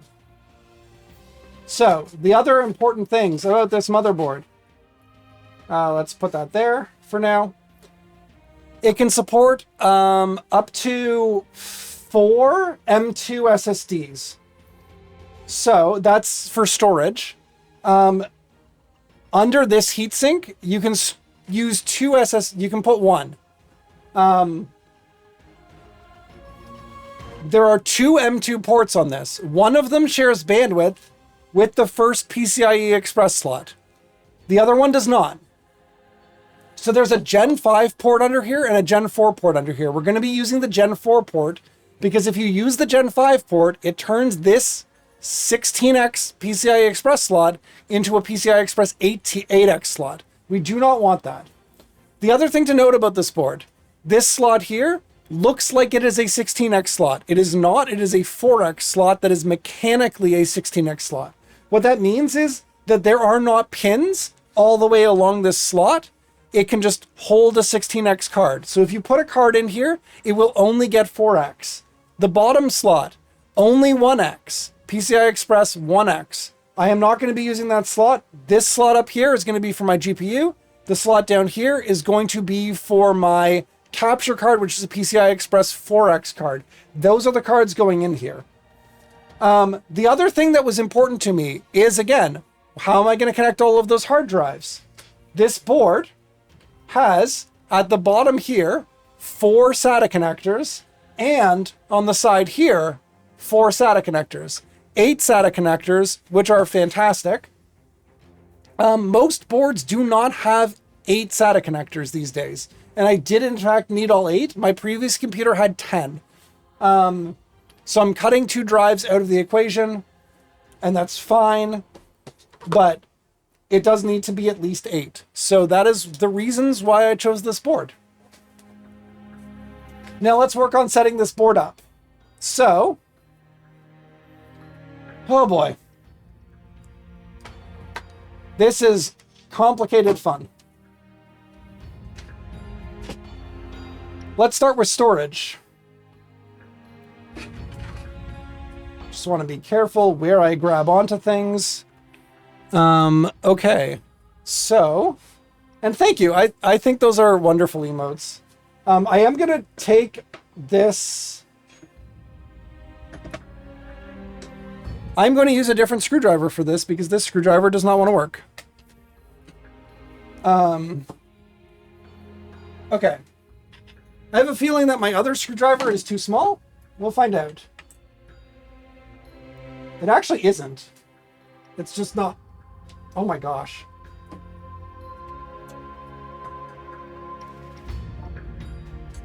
Okay, so a thing I am learning is that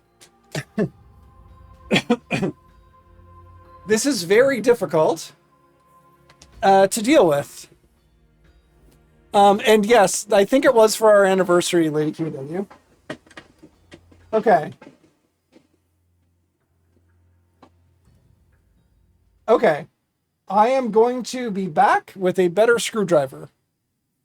So, I hope everyone can enjoy a little bit of a waiting screen. And I hope that I'll be back soon. As they say, Lady QEW, please keep people in chat enjoyed. And hello, Vibui. I will be back to unscrew things on my new motherboard soon. Yes. So just 1 second. I need a different screwdriver.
All right, I'm back.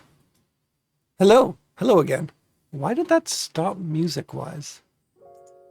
Oh, because we're getting like some like chill music. I like that.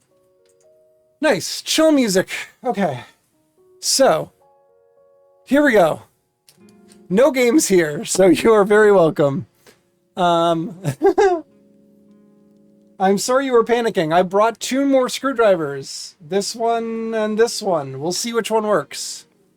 Chill PC following stream indeed. Thank you for the follow. I appreciate that. We're trying to have a chill time here. Normally I'd be streaming retro games that you would not get spoilers from. I mean, you might get spoilers from, but the games have been out for quite a long time. So we're going to take this off. You're going to see at the bottom here of these heat sinks, there's going to be a remove label here. So that is something that we will be doing. But we're going to open up our P3 Plus storage. All right. So, nice seeing you too, Kemi.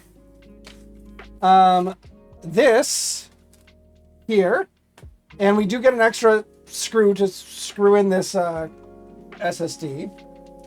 I'm a little worried about that screw height. Well, let's take a look and see how this goes.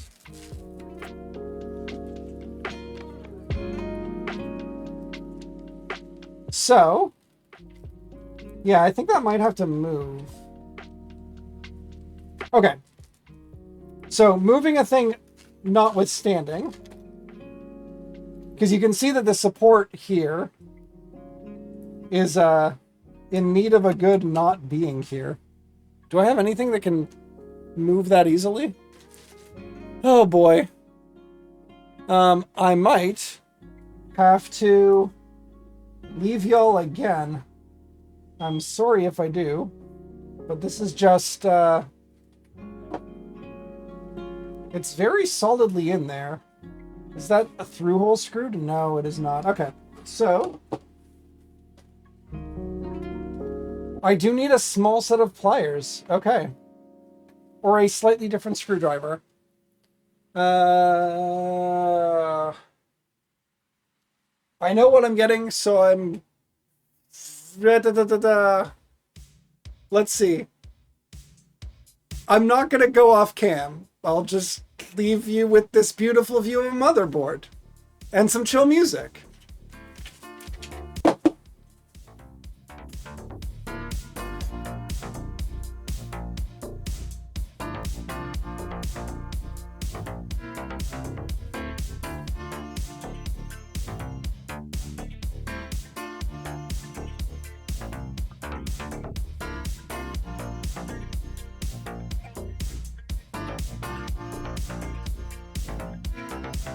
All right, I'm gonna see if this one works. It does not. Okay.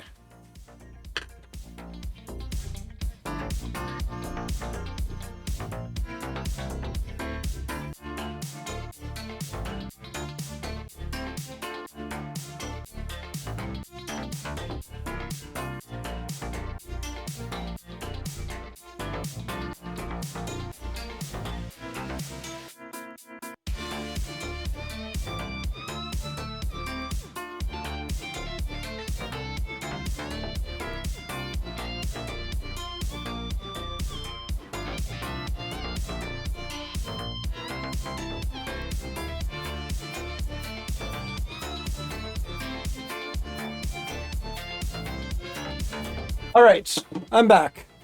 So that is hilarious, Plumberry.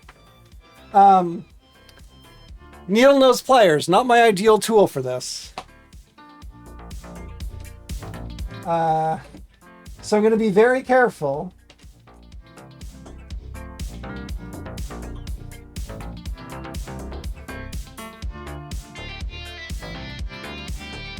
Because I don't want to damage anything on the motherboard. And so I will do the rest by hand. So the point of this support is to set it up so that it is where it needs to be with regards to the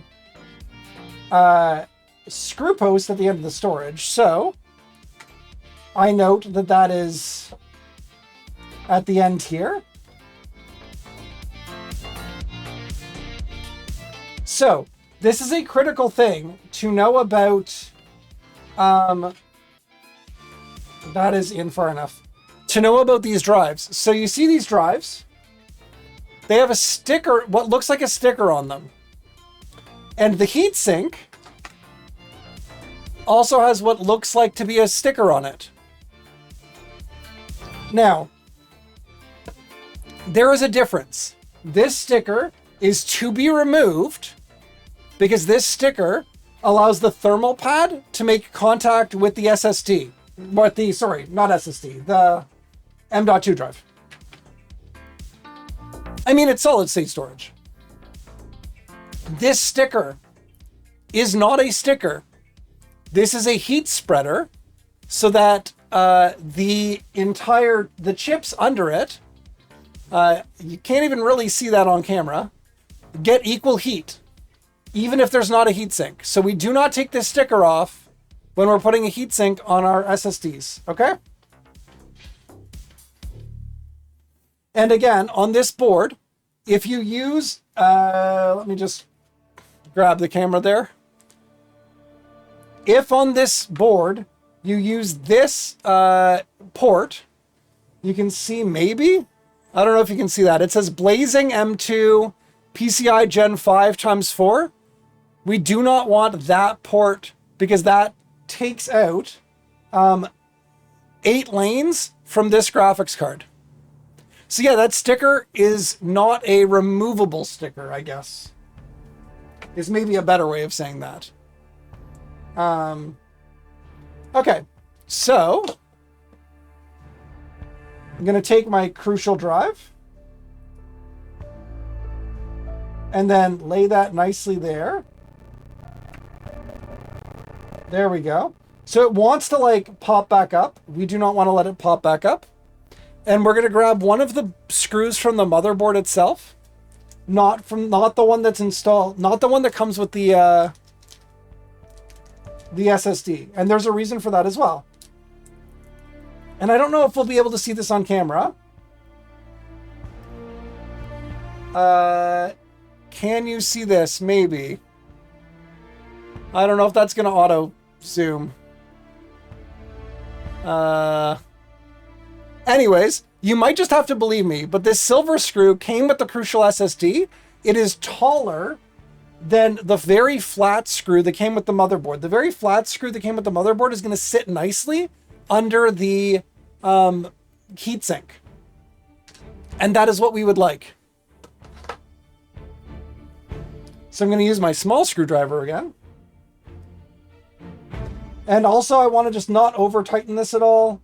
But the nice thing is that it is going in the same direction. So if the support is not where it needs to be in terms of tightness, there we go. We have the system drive installed. And now I'm going to remove, as I said, the heatsink thermal padding. And so now you can see the pretty good thermal pad there.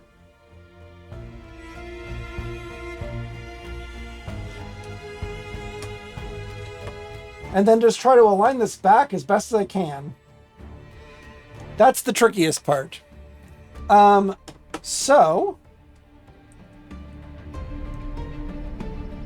then I'm just gonna like lightly tighten both sides and then just give it that extra little tiny bit of torque, but that's fine. So yeah, that's a thing that's worth noting. We're gonna see. I'm not necessarily sure that we'll be able to fit the graphics card in with that heatsink on, but we're going to hope for that. We're going to hope. So then we're going to move on from installing the storage to RAM. We are going to hope that things fit properly. Now, in terms of RAM, there is actually a... All right, I hope that you have a good sleep. I hope that you have an excellent sleep, in fact, Poison Darth Frog. Where did I put my paper? Okay. I'm just going to grab some notes that I made of how I'm putting this together. RAM at the... We have Corsair RAM. So, there are a couple of things about RAM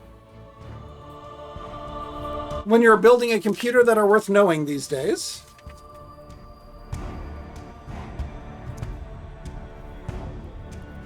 There we go. So, I made notes about where things go on the motherboard based on reading the motherboard manual. So this is a mess, but it is fun. And we get some rockin' music for this this hardware. So, this what I mentioned was that this was on the QVL list. So motherboards have what's called a qualified vendor list. That is important. That was not important when I built my last computer. That basically just meant if you have issues, the motherboard manufacturer is probably going to blame your RAM, and then your RAM manufacturer is probably going to blame your motherboard because no one's tested these things together, but it's going to be fine anyways. Now, with memory, what you want to be able to do is load optimized settings in your BIOS. And so for Intel, this is an Intel build that's going to be called XMP profiles. I forget what it's called for the AMD boards, but I wouldn't get an AMD board right now anyways. If you want to hop over to Gamers Nexus at some point on YouTube, they've done a whole thing on recent AMD chips and Asus motherboards. All that to say, I'm happy that I have an Intel motherboard. There are other reasons for that as well. So, even though it is slightly more expensive, things like 8 SATA ports are available. So, you know, it helps me build the computer that I want to build. In terms of RAM, you can only install this in one orientation. And a thing that you're going to want to know about, because you can see this is where the CPU is going to go. The CPU cooler is going to go on top of here. It's going to extend over the RAM. So the thing that you're going to want to note about RAM is the height of the RAM stick. Because they're all going to be the same width, but they'll be different heights. So if you're getting especially like RGB fancy RAM, which I'm not, you'll see that the height of this will go high enough that it might get in the way of the fan. This should be fine from a clearance perspective. We'll find out.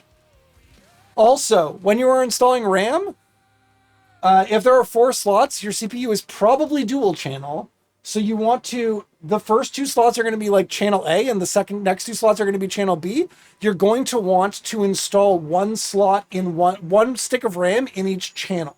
If you're installing 2 sticks of RAM, that's going to give you the best performance for your CPU. So we are going to, and then there are recommendations from the motherboard as to where to install this. And according to this motherboard, we want to install these sticks in the first and third positions from the right side of the board. So unlinking the clips, aligning the RAM, and then just pushing the RAM down until the RAM has pushed the clips back in. And then we do that again.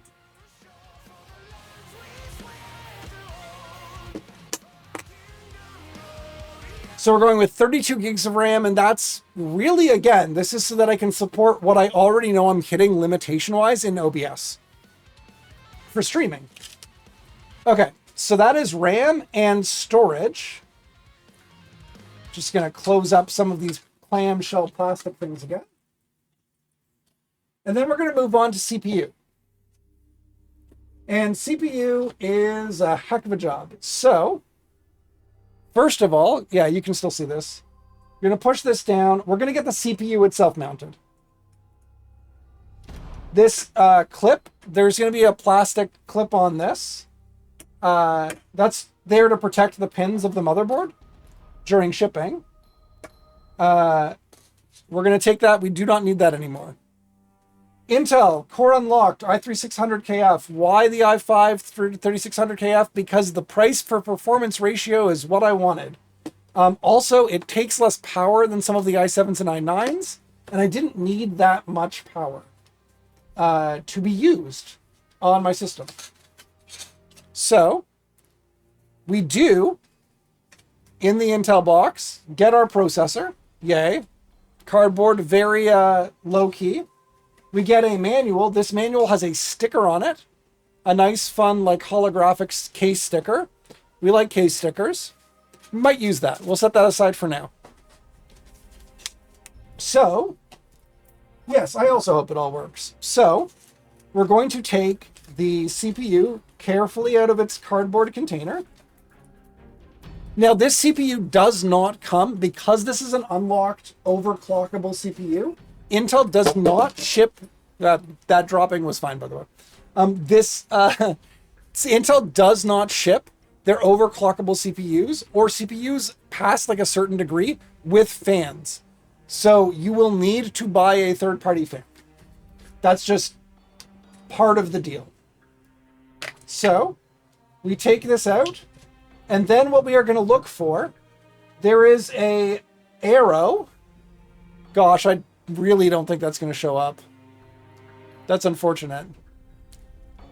Let me just see if I can adjust the focus settings on this, because that might be worth showing. Not that webcam, the other webcam.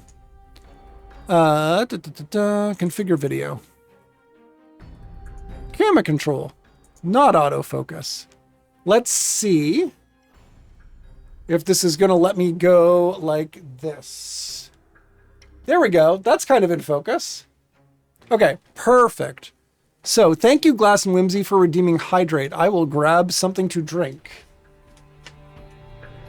Set this back down again. I appreciate being told to drink, because otherwise I won't do it. That's not me being obstinate, that's me being forgetful.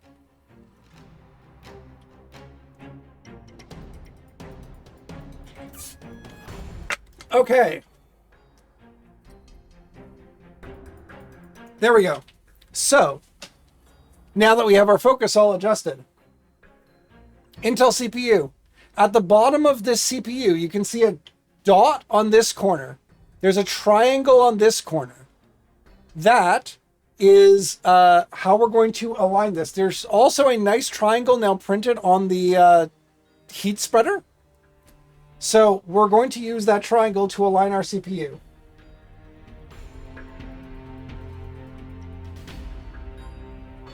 Now there's very little indication on the on the thing as well where that's going to go. But there are also little holes along the top. You can see those divots. This is only going to go in one way. So I'm going to put it in that one way. So typically speaking, and let me just autofocus this again, what you're going to notice is that in terms of orientation, and again, this could vary. Normally, in my experience for Intel's boards, the bottom left corner of the motherboard as set up like in this direction, so if it was set up in this direction, the bottom left corner is going to be the corner that has the arrow on it, not the top right corner. So we're then going to just make sure that that's like nice and clean. We're going to close this, tension it, and pop that in. So our CPU now has itself no cooler on it. So we need to fix that.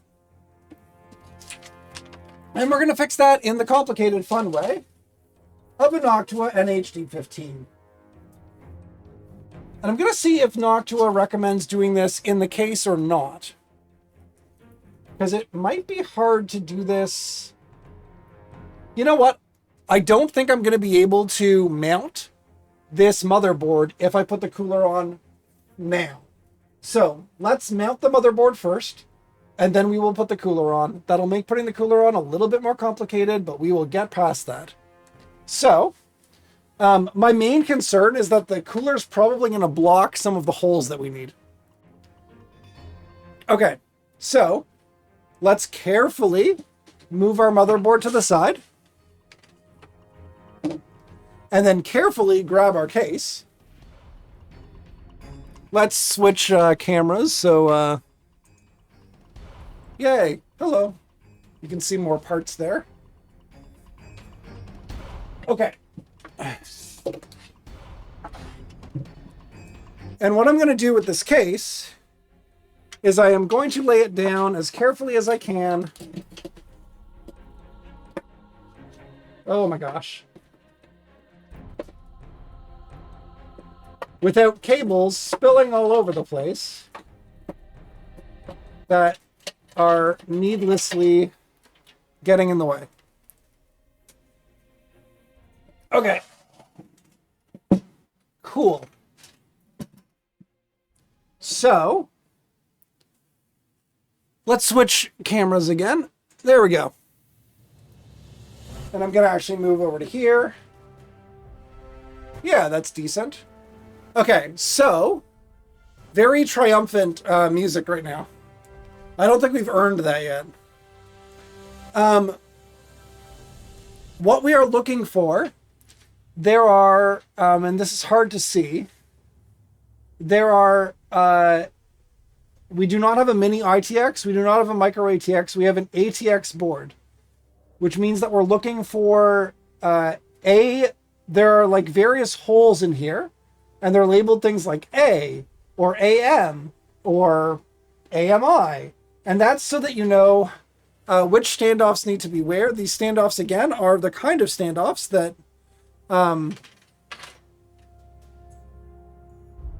that's actually really interesting. This one's like a double...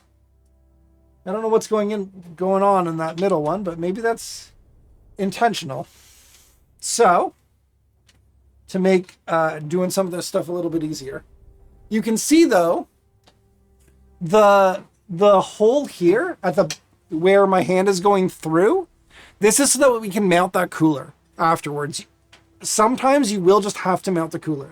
So that's there just in case we would run into issues there. The other thing that I'm going to note is that you can see as we arrange this, just a couple of things, because that's not quite where it needs to be. But see these plastic shroudings, these rubber shroudings? That's where cables can come through. So sometimes we're going to want the cables to come through back here instead of right here. And that's because, I mean, it's just a little bit tight a turn to get some of the power cables there. We'll try it this way for now. So I'm lining this up. And that middle post is just supposed to be a middle post. Okay, very nice. All of the supports are where they need to be. But there is a little bit of resistance from the port side of the motherboards. So on newer motherboards, you can see, let me just clip down here. Ooh, carpet. This, typically there would be like an IO shield. This is on, sorry, older stuff. Oh my gosh. League of Legends is talking over me. There we go. That's nice and cool and chill. Let me see if I can find a nice chill section of stuff on this playlist. It's a gigantic playlist. Yeah, there we go. That's, no, not chill. Oh boy. Probably near the bottom? Yeah, there we go. We'll do this. This will be nice and chill. Okay, cool. Nice chill music for the next little bit. So typically what you would have had on older motherboards is this I/O shield that would be a separate piece disconnected from the motherboard, and you would pop that in, and then the motherboard would like push into that. Newer motherboards, fancy motherboards, don't have that aluminum piece in anymore. So that's just gonna resist getting put in by itself. That's intentional. Let's look back inside the case.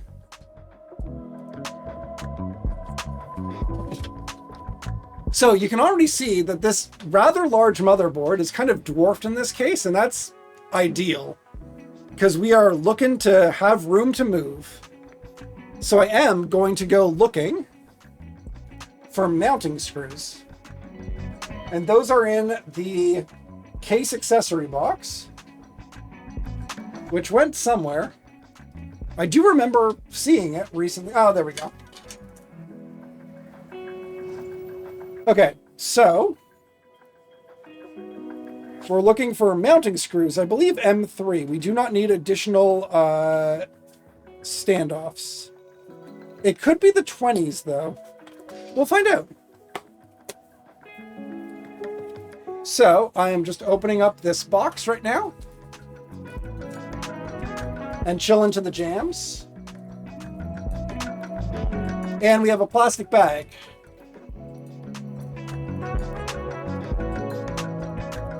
So here we have rubber standoffs for the hard drives. We will set these aside. We will use these later.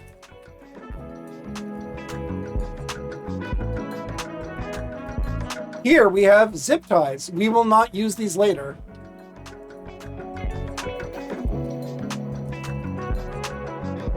There are even more zip ties that we will not use later.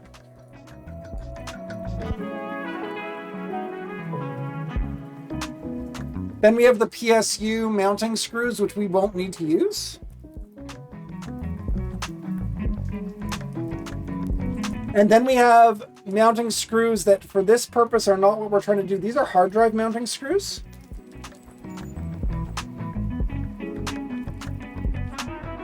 So we'll need them to mount the hard drives. These are tiny little screws that I do not think we need for the purposes of installing a motherboard. Not really sure what these are for.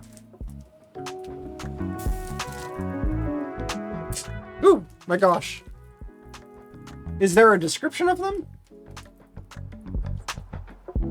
No. Okay.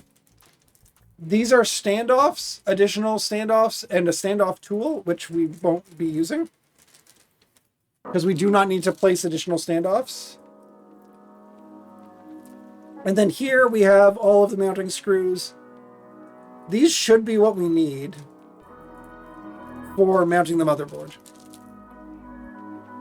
So we're going to find out. We're not going to be pushy or over tighten any of these.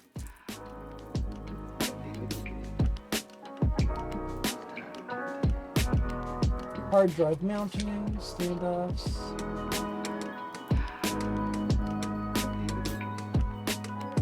Okay, so it's a good sign that our original screwdriver works in this.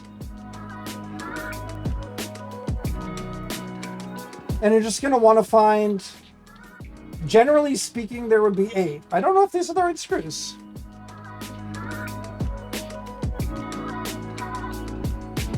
I'm going to quickly find out.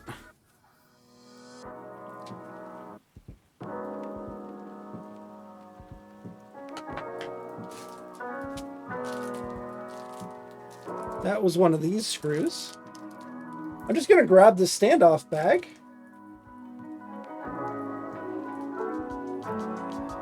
And see which screws best fit into the standoffs.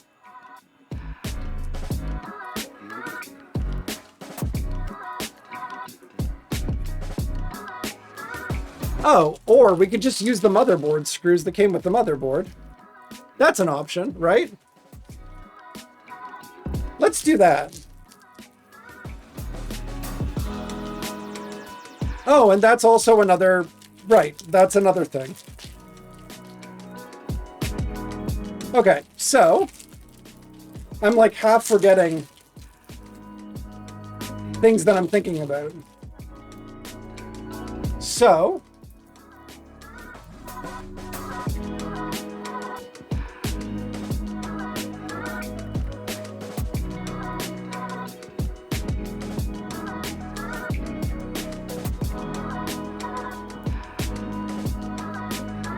Very interesting.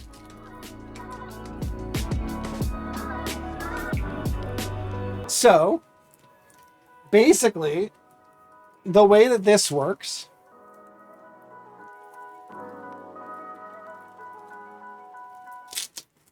is this sits, I believe, here, and then lets you screw a support into things to support a graphics card that might be dripping down. And so I don't think I'm going to use this support because I have another support that should work fine. And this actually stands a bit further back than I'd like for my card. So we're going to skip this this support, and that's fine. So back to trying to figure out mounting screws. Let me just check the board guide again to see what it says. I've installed the board. Install the motherboard assembly. 8 to 13 of those things. Okay. Those are not those things. I don't think those are those things.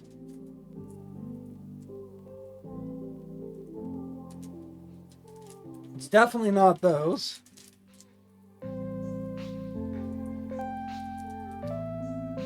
I'm just wondering if these screws are too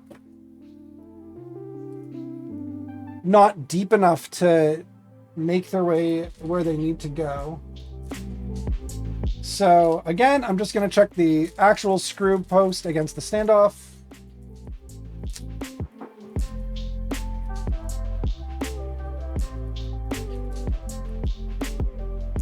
And see what we have.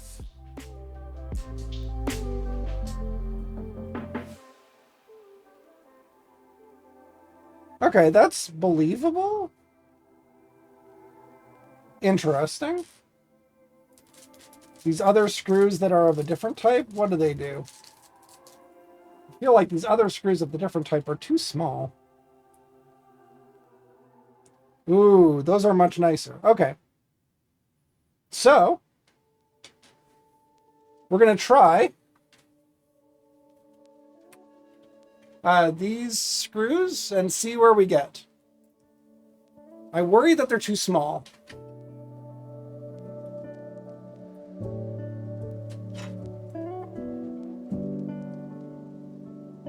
They are not too small. Very nice. So we don't want to over tighten with these, but it is the larger screws that we're working with.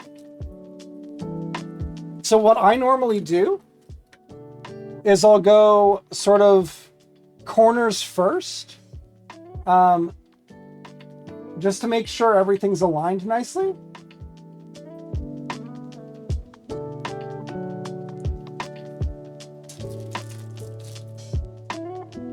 And did I even put a support brace there? I think I did.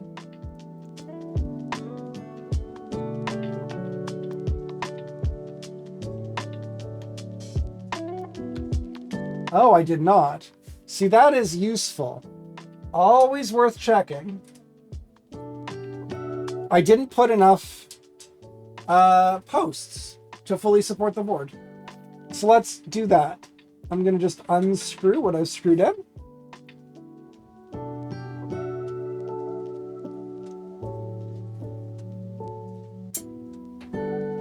Which is 3 at this point.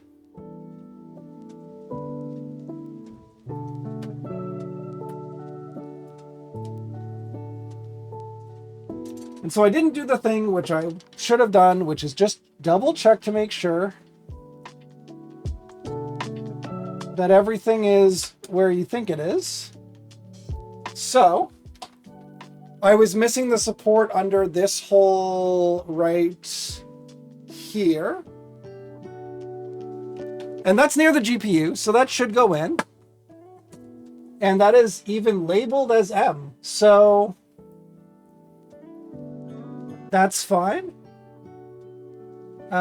Just double checking to make sure that all of these should have the posts where they are.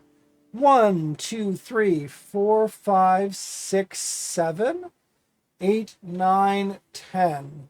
Yep, we're good. It's just 10 instead of 9. So I will use another support and the support tool, as has been described. So the support tool here, again, this probably won't. So this is a support. There's a support tool which just goes over top of the support to let you screw it in with a screwdriver. So just going to line that up. And that makes sense to have a support there. Oh my gosh. It doesn't want to go in nicely. I should use a better screwdriver.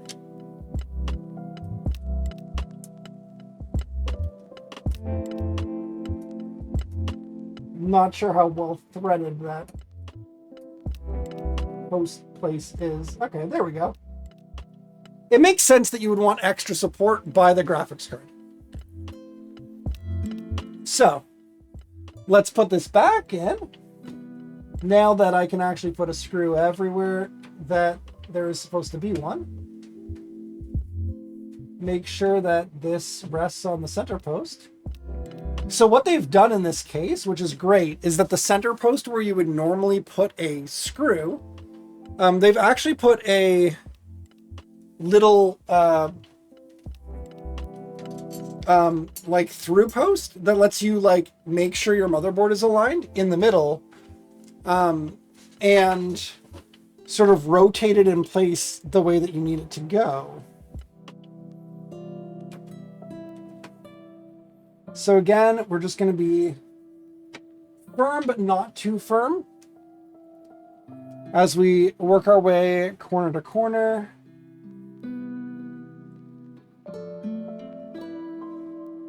Corner there.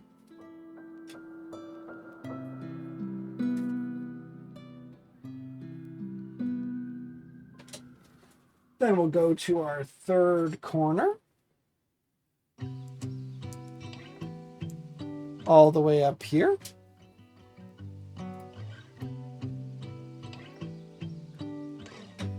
Again, not too firm.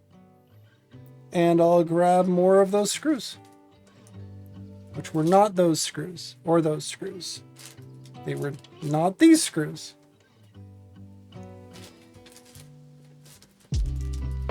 Oof. Oh. They're the over here screws. Okay.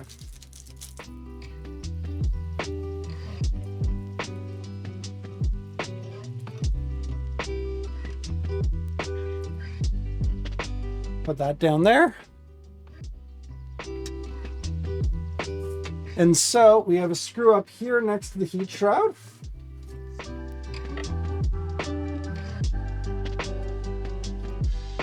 Which we can just get in. I'm very glad I put those hard drive cages in, because I kind of need the support of all of those being screwed together to make this work. We'll go for the one that'll help support the graphics card.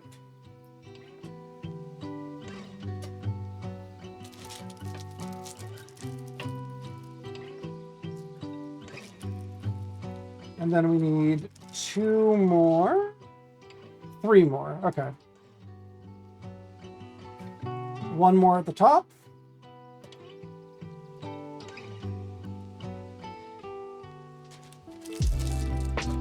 One more by the I/O ports. It's hard to see. There's a screw hidden away.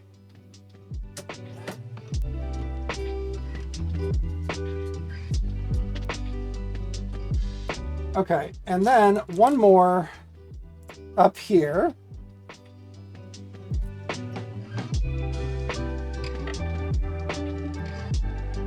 And that should be a motherboard well secured. While we're also here, Just a little nice peeling of some plastic.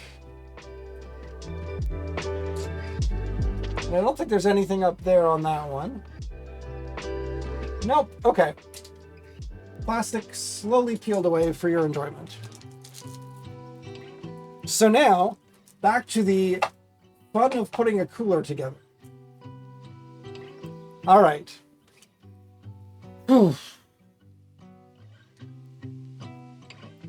Okay. So, let's start with...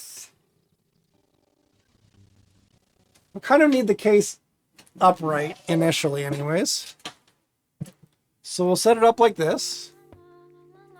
So you can see the back there. That's the CPU mounting. There are some holes. You can see can't really see my hand through them, but that's where we're going to be getting the cooler through.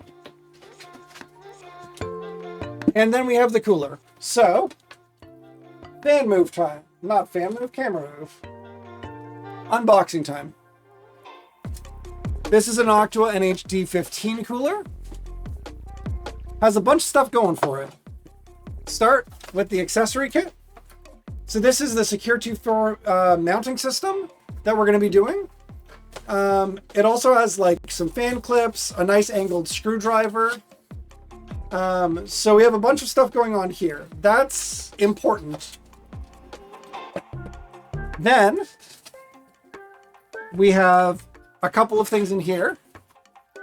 One of them is we have a second fan, which we will be installing that way.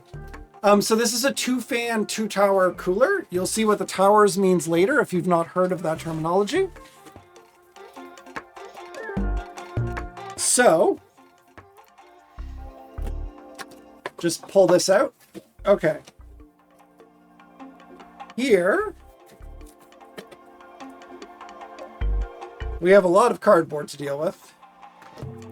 I'm going to pull here and lift. That cardboard can come out. And then this can come out. So, what we see here, very big cooler. Like you can see, compared to the case, bit chunky. That's what's going to connect to the CPU down there. Obviously, take the plastic off before mounting. And yeah, you can see that there's a fan going through here. So orientation is going to matter because we want the fan blowing in the right direction. And thankfully, it's pretty obvious what that's supposed to be. But I do think we're going to need to take the fan out in order to attach this. So let's take a look at some mounting instructions and see what happens. And sorry if I hit the camera with my head. Okay, clear some boxes away.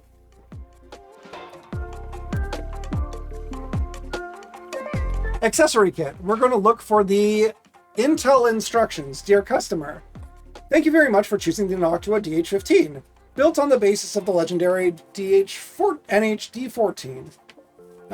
It's fun. There's a lot of instructions here.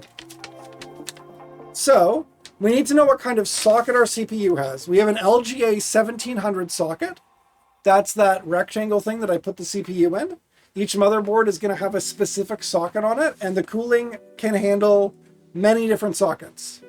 There's a big warning label on some of these instructions, like this says no in very loud red letters. So let's pull the parts that we need first. We need one NM-IB P4 backplate. Okay.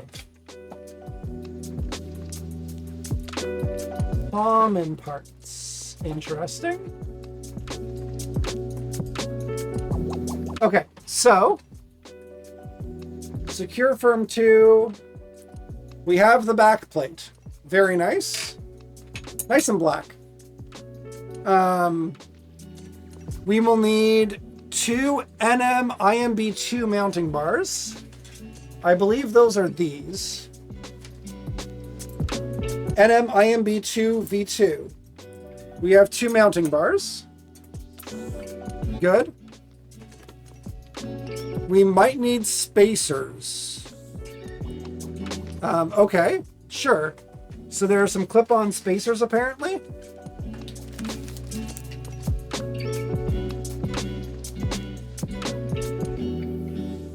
Aha! I have found them. The clip-on spacers. The thumb screws are in...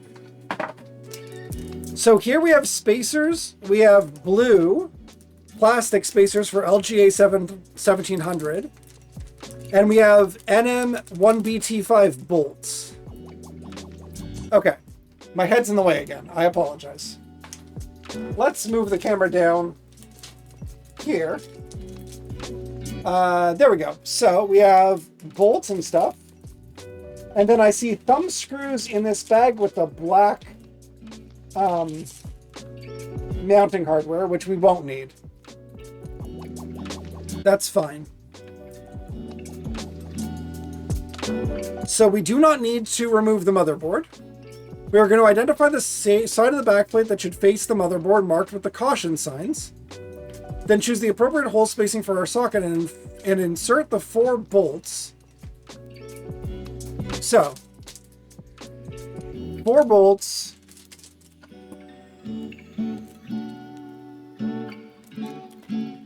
We have the thing that should face the motherboard, whatever. This is the thing that says caution on it. Caution side.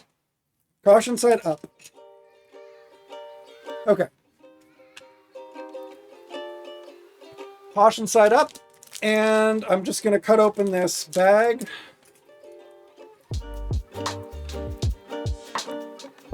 Okay. So we need 4 of these things. Let's work lower down and not on the precipice of the case. Okay. We can move everything down a bit. Okay, so we are going to work with the secure firm thing that will face the motherboard. Caution side up. We're going to put 4 of these into the bracket. And these are really ingenious. They can only sit one direction. Like if they sit in a different orientation, they go to a different part of the bracket. So that's pretty cool. I think it's pretty cool anyways. So I'm just going to sit one of these in each of these places. And we'll see what comes next. Okay, use hole position 1 for LGA 1215. We're using hole position 2 for LGA 1700. Hole position 2 is the outward position. Okay, so all of those screws are in the outside position. That's what we need them to be in. Then we are going to fix the bolts in place using the clip-on spacers. Okay, and there are more spacers than we need. We will only need 4 of these spacers. They say they include 6 spacers.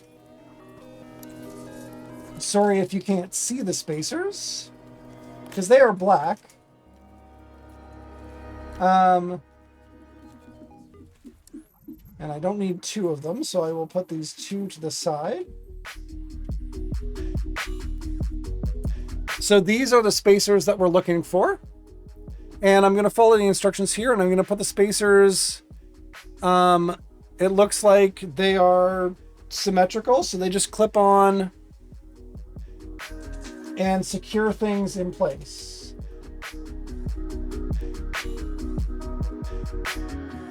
How do they clip on? My gosh. Those take some effort to clip on. That's probably the point.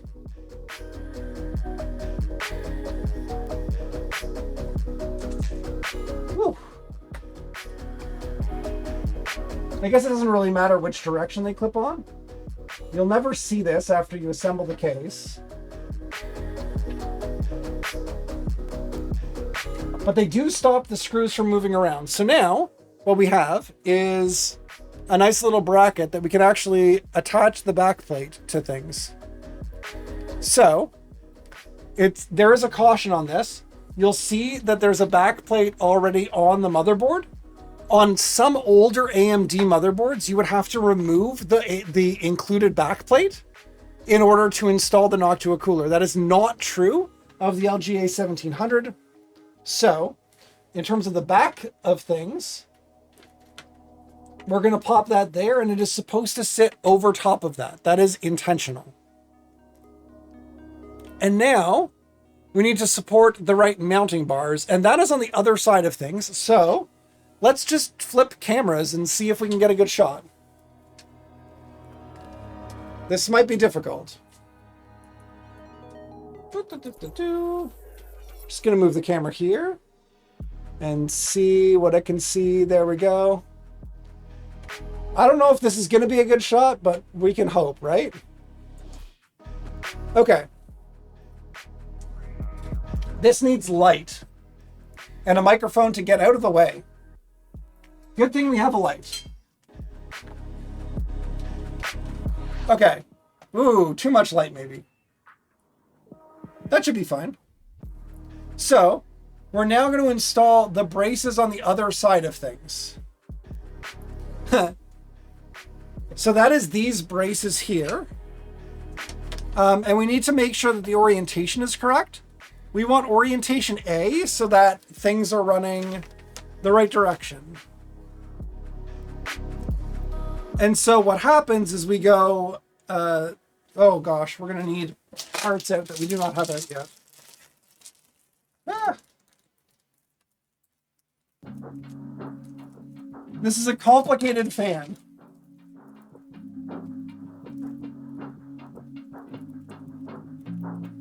Okay. That is funny, Plum. Very funny. That tool is useful. Okay. So, I need what parts? I need the blue parts and then the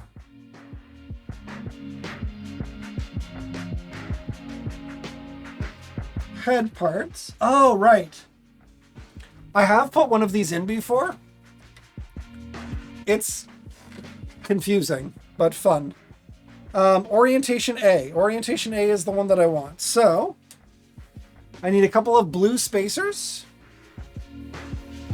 And I want to put it in side to side like that. So, let's start at the bottom. Because I feel like that might be the easiest way to do this. Oh my gosh. Let's have less stuff in my hand. Just gonna push this in from the back a bit. And then I'm gonna push that bracket on. I need it to be like this. Ooh, come on. That went into the wrong hole. I think it's... Is it B and B? Yeah. Do they say anything? They say, make sure that you use the correct mounting bar. It should be 2. It is 2 and 2. Okay, good. So now what you do, and this is really ingenious, is there are these thumb screws. And I don't know if that's going to focus nicely, but you can see how they're like through hole. Anyways, too reflective. The thumb screws are great because they actually let you screw other things into them. So it's a pretty fancy system, is what I'm saying. So we just put one on there.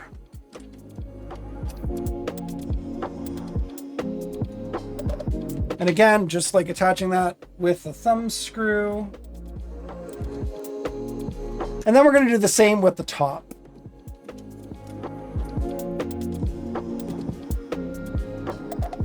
And the top is now easier because things are not going to fall apart.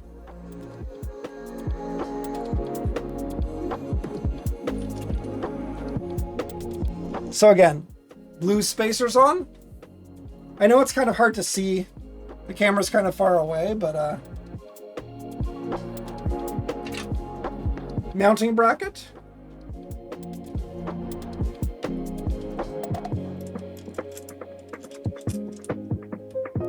All right. And now we need 2 more of the thumb screws.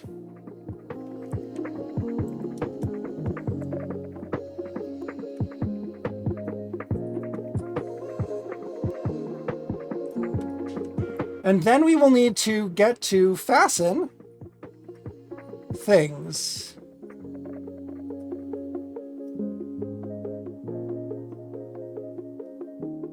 They also have suggestions for how to apply thermal paste, so we'll be following their suggestions. But now that we've gotten everything through the back into the front, we can do an important thing, which is move all of the stuff out of the way back here. Double check to make sure quickly that there are actually, just gonna grab my phone quickly, which went somewhere. I could swear I had a phone. It's probably under the light. It is. Hilarious. Just at the back, I'm going to check and make sure that I didn't lose any of those spacers, which were clipped on pretty good.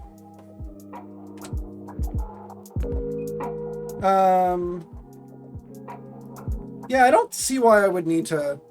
They can't have fallen off. Yeah, I don't need to check that. That's all nice and stable. That's fine. I was just confused because I saw a spacer on the table, and the reality is that I know what that comes from.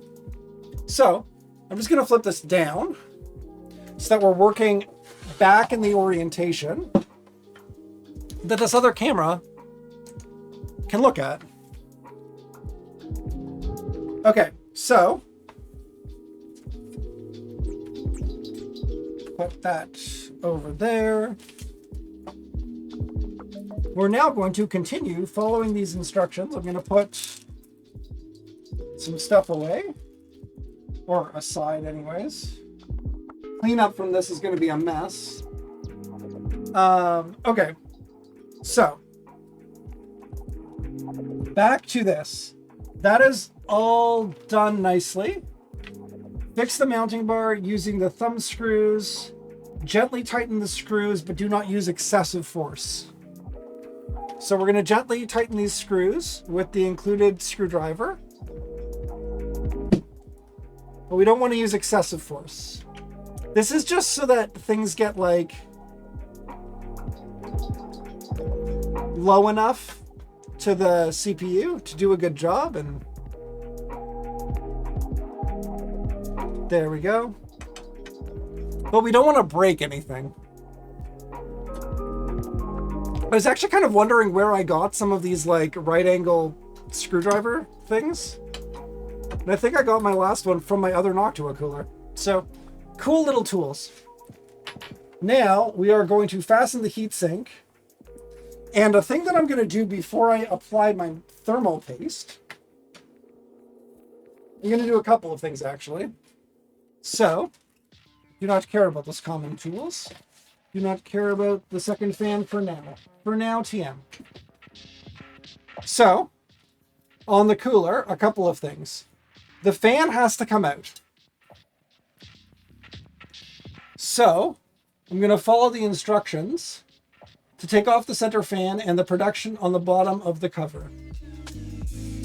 So, apparently, I can remove the clips, as you can sort of see, and then this will come up. Oh boy. That is a heck of a clip to remove. Okay. So we've removed one of the fans.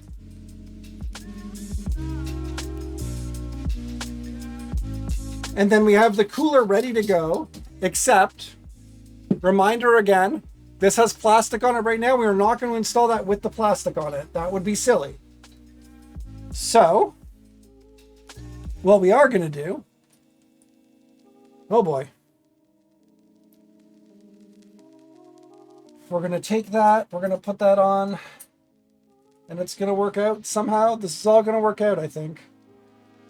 This is nerve-wracking. So, in the common accessories thing, there is some, oh, hydrated. Yes, thank you, Lady QW.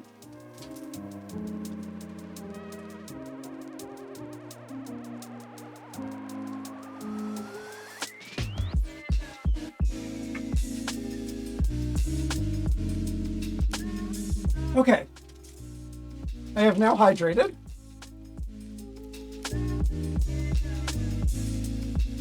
Grabbing the common parts. And in terms of common parts that we have here, we get another case badge, yay. And we get some thermal paste. And I'm okay using the Noctua thermal paste for this build. So yeah, I'm gonna do that. So they say in the manual to put a dot, 3 to 4 millimeters in the center.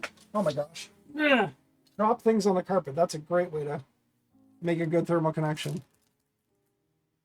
So we're going to put a dot in the center, 3 to 4 millimeters. And then a couple of smaller dots near the corners.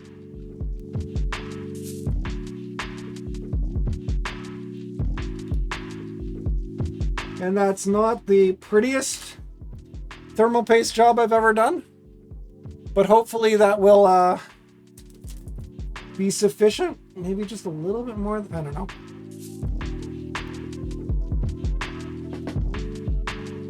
Yeah, there we go. That's a little bit. I'm less worried about that. And then if I could remember where I put the nozzle for this, that would be great. Ah, there we go. Because I didn't use all the thermal paste, and if I ever do need to reseat this, like say later today when I find out that this doesn't work, that'll be important. So now I'm going to take the plastic part off of the back of the thing. There is no other layer of protection on this. Sometimes there's a sticker on this plate. There is not one for this. And then I am aligning this Noctua logo down on top of the CPU. All right. And now we will do the next part of this, which is using a screwdriver, tighten the screws until they stop. So we're going to use the included screwdriver again because it is tall enough to tighten nicely.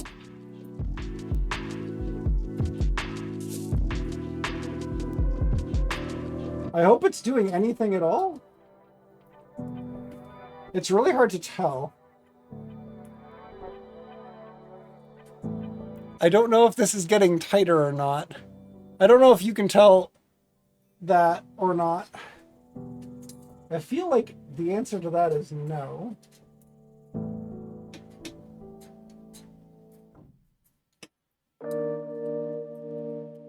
Let's see.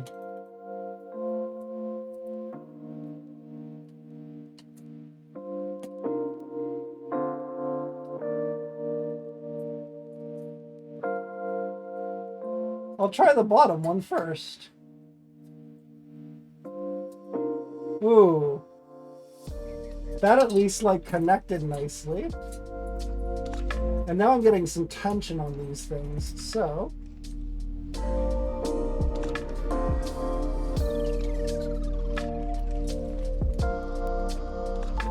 I'm trying to see if I'm actually hitting the, there we go.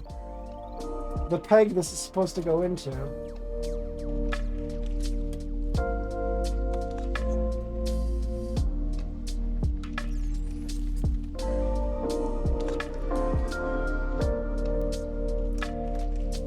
Maybe a little bit looser there.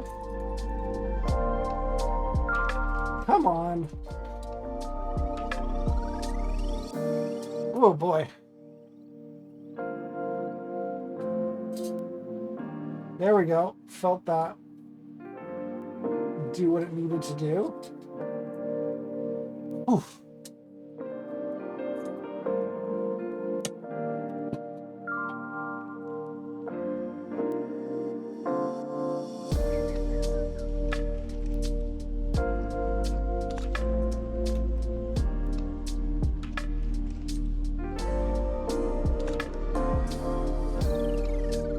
I think it's too tight on the one side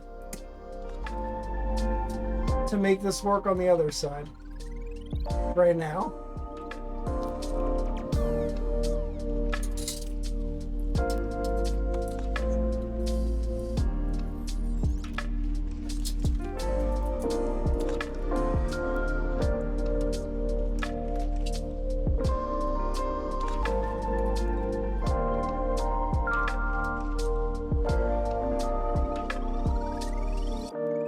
I'm not hitting anything, so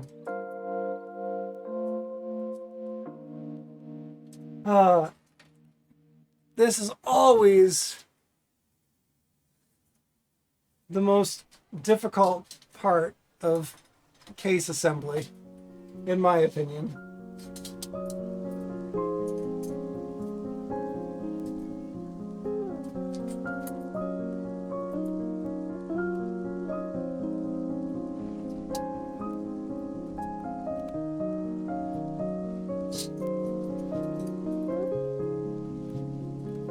Maybe if I use a uppy-downy screwdriver, I'll have better luck.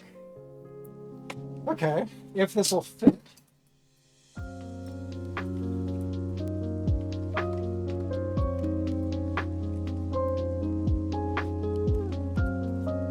Okay, that got in. Nice.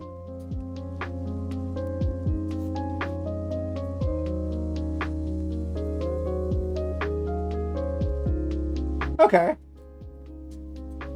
So that worked. When in doubt, use the tool that is actually like demonstrated. I'm just gonna go back and forth so I don't over tighten it on any one over the other.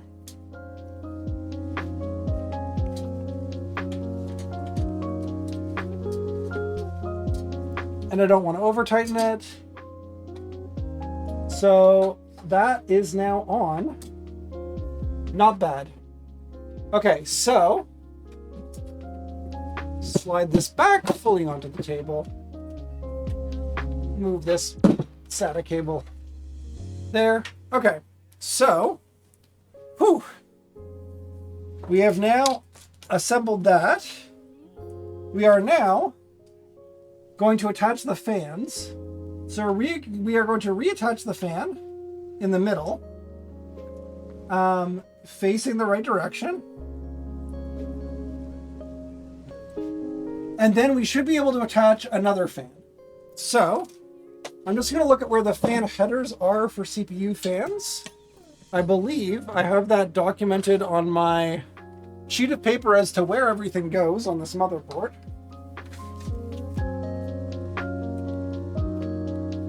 CPU coolers are by the RAM. Okay, so my fan is going to be kind of far back. And so this first fan can go like this. And there is not any issue. Okay, good. I was worried that there was going to be an issue attaching this fan. Oh, first of all, before I attach this fan, am I attaching it in the right direction? I was attaching it in the wrong direction. So that's exciting. I'll put this one here. And then this cable can go this way. Yeah. Again, like with the other stuff, always make sure that you're putting stuff in the right direction.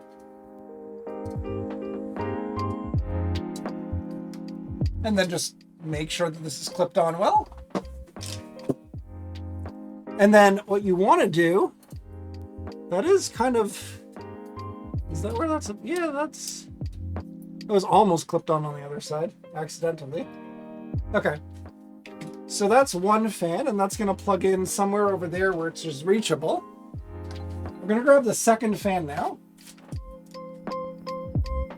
Which I love. That, like, not just... They actually call it the second NF-A15 fan. On the box, which I find hilarious.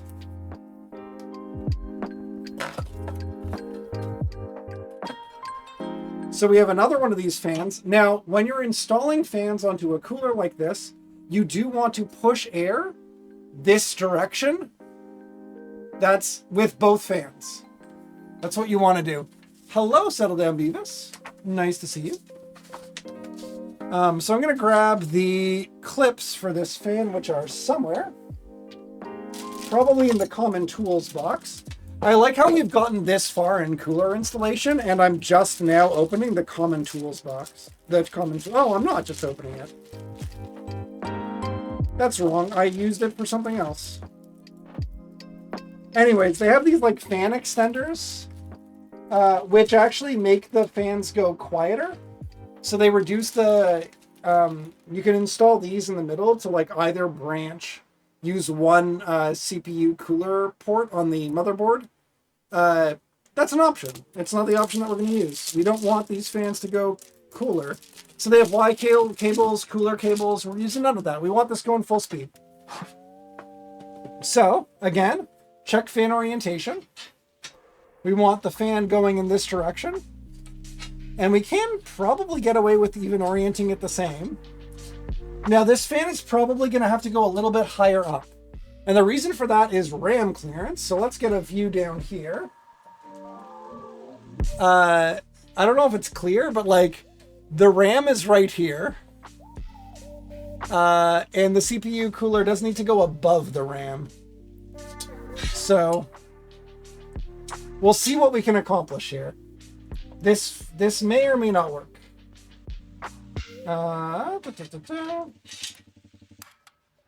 Do we want to... Which holes does this go in? Does this go here? Oh, yeah. Okay.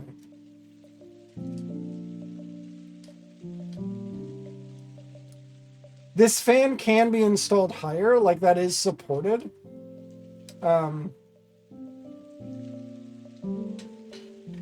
Also, this fan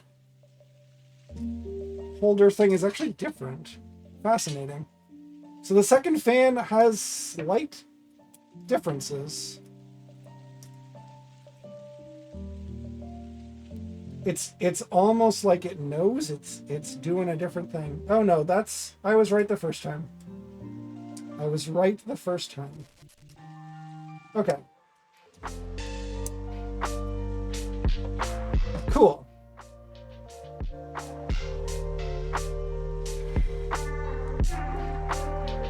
So in case you're wondering what I'm doing, I am clipping this, but like in a weird way, so that it gets where it needs to go without being in the way. And it's awkward as heck. And then I just want to make sure that this is stretched over the front here. And then I should be able to clip this in. Again, I am checking my direction of my fan flow. And then I'm sanity checking where I want cables to run. Ooh. And then I need to really stretch to get that on. Is that right? So I should be able to mount this high. There we go. Is that doing its thing? Yeah. Okay. Almost. This attaches differently, which is fun. There we go. That's on. And that's not too tall. It could probably go down the slightest amount.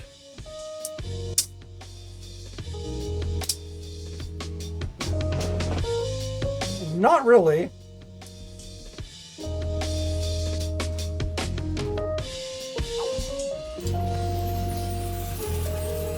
Okay. That's about as low as that can go without the like cable getting in the way of things. Let's move it back up slightly. Just a little bit more cable clearance because we have the case clearance for this. Or we should. That we'll figure out. Oh my gosh.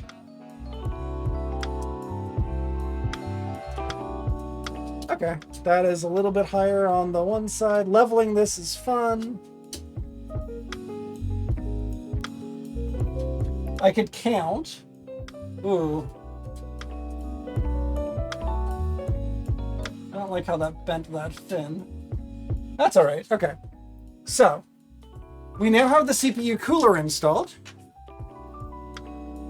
And I'm just going to sanity check that that fits. Because that might be a little high. If it's high, that's okay. We don't need the second fan.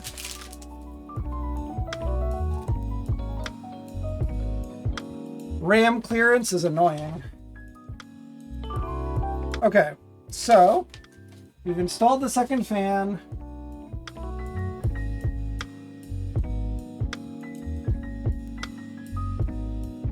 Add the second fan. Oh, that's interesting.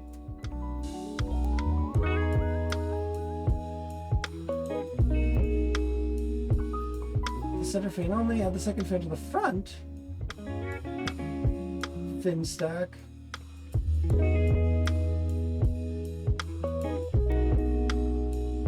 Interesting.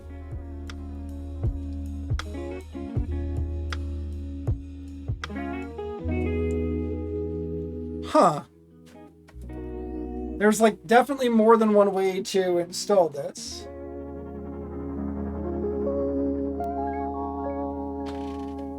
And that's not any more out of the way.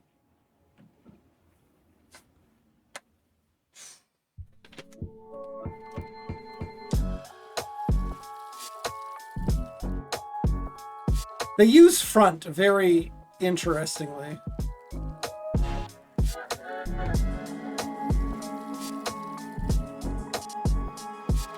Oh well, at least there are jams. Do I need a snack or more drink or anything? I think I'm doing okay.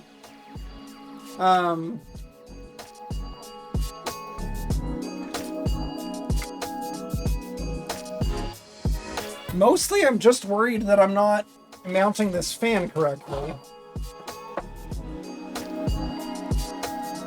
But the fan mounts are different, so...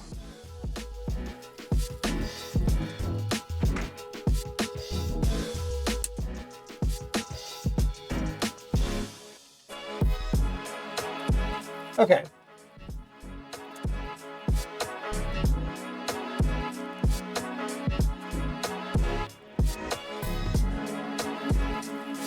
I'm gonna try again at mounting this lower.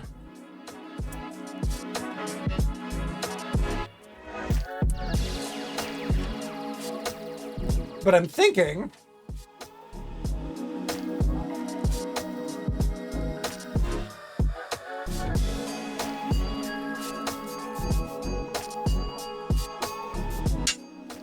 of mounting it in the other direction.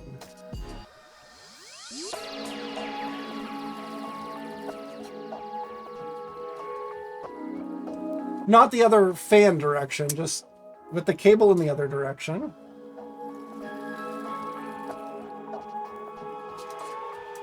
Yeah, that really can't go lower than that.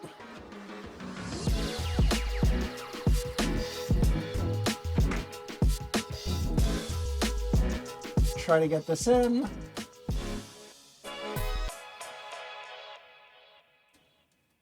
That works.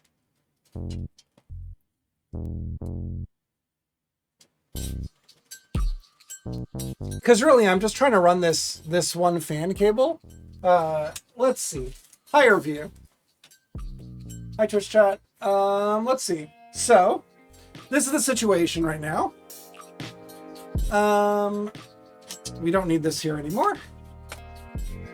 What we have is the cooler installed. And we have the one fan here with a cable that can run down to where it needs to go. So I like that. And then this cable has to sneak over here, so I like that. This should be low enough. I'm just going to do a quick sanity check. So I'm going to grab a side panel. Hopefully the correct side panel. This might not be the correct side panel. It is not. These are not swappable.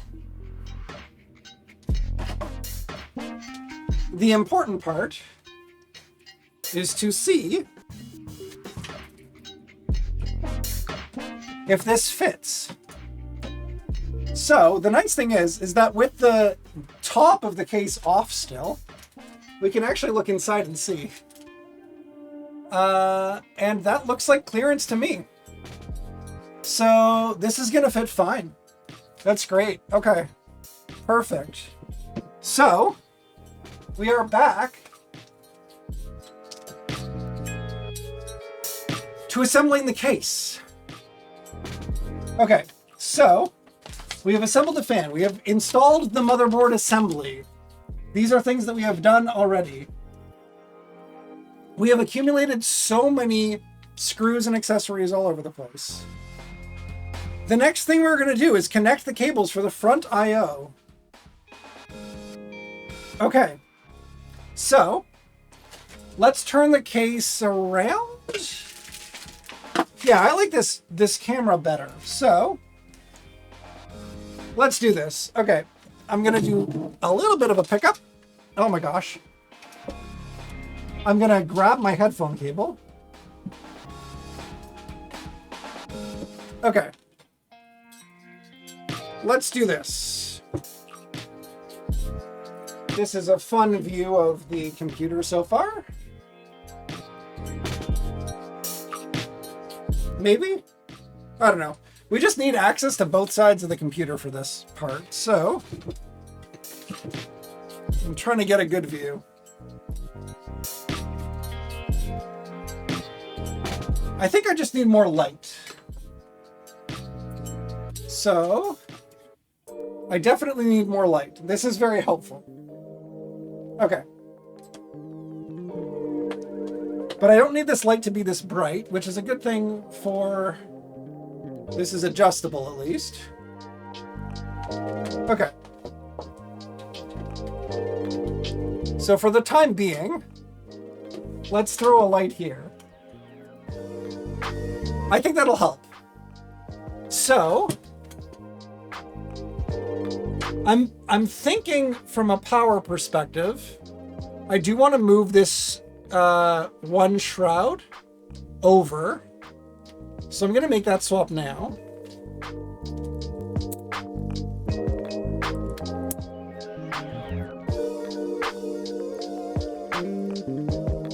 But for the other stuff, maybe even for that other stuff, maybe I'll swap both of them.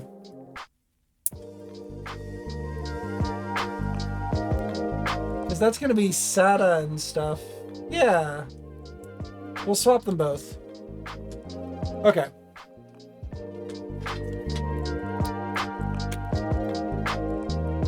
Just make some of these cable runs a little bit nicer on us, not, you know.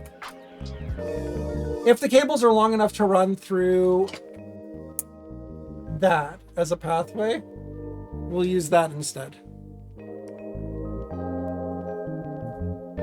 Again, this is the customizable Fractal 7XL case. And it lets you basically build whatever you want in it, save for, and I've thought about this, it would be very difficult to build a 486 in this box. So we'll see if we like the look of these cable stuff, these cable management things moved to the outer section. I think it's going to be better. Just move the light for now, as it's in my way. Ooh. Okay. So, there we go. We have some nice cable management stuff going on. Exciting. I think if I just throw this here on a cable tray, will be happy? Nah. It's not easy to see what's going on here. So, there we go. Whoa, that did not want to stay there. There we go, inside of a computer. That's a fun view, right? Okay, so, front of the panel, front panel adjustments. That's what it said to do next. Front panel, then GPU. Okay, so, front panel, we need the motherboard manual.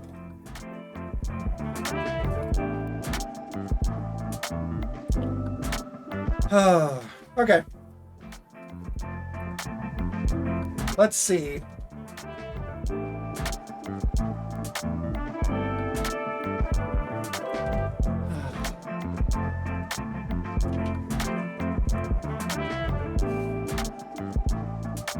Amazing. Y'all are funny. Motherboard manual. So we're going to run a couple of things from the front here.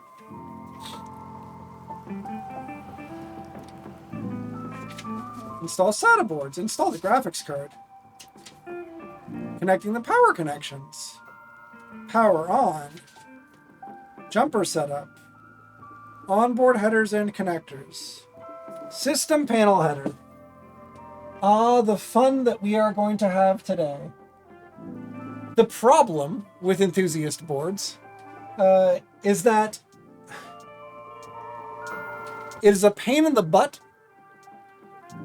to see things because they don't put colors on these connectors. So I'm going to move my light again because I still need to see better.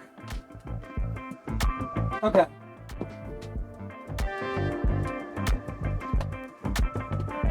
There we go.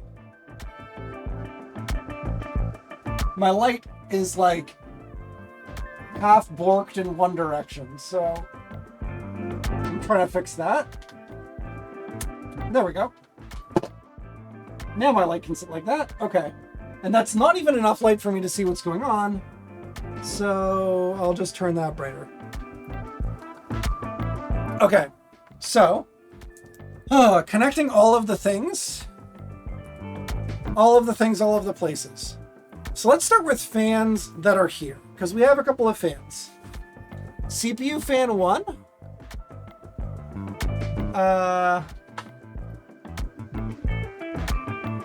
Where's my motherboard breakout again?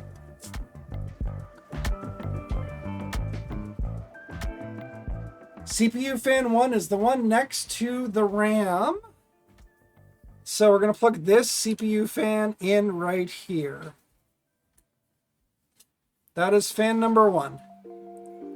That cable has like nice room to do whatever it wants. That's fine. CPU fan number 2. Oh. I was wrong about where this plugs in. So now I want to remount this fan.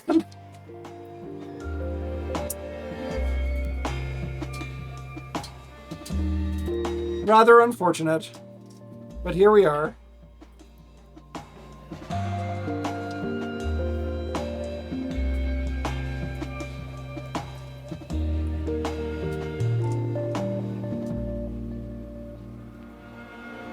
Clip 1. Clip 2. I wish I could sanity check that this is the right direction. It doesn't have the Noctua logo on it, so that's probably good. Okay, so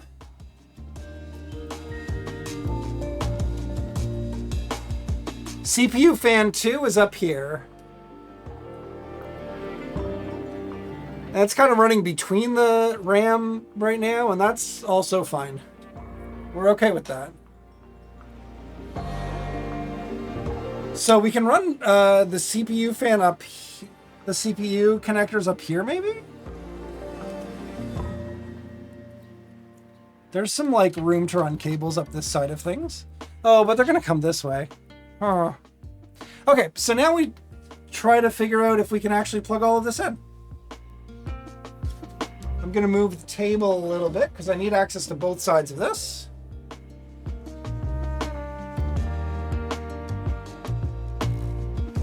Ugh. What are we starting with? Power or front? Let's start with the top panel connectors and then we can move to power. So I'm just undoing some zip tie connectors on the back.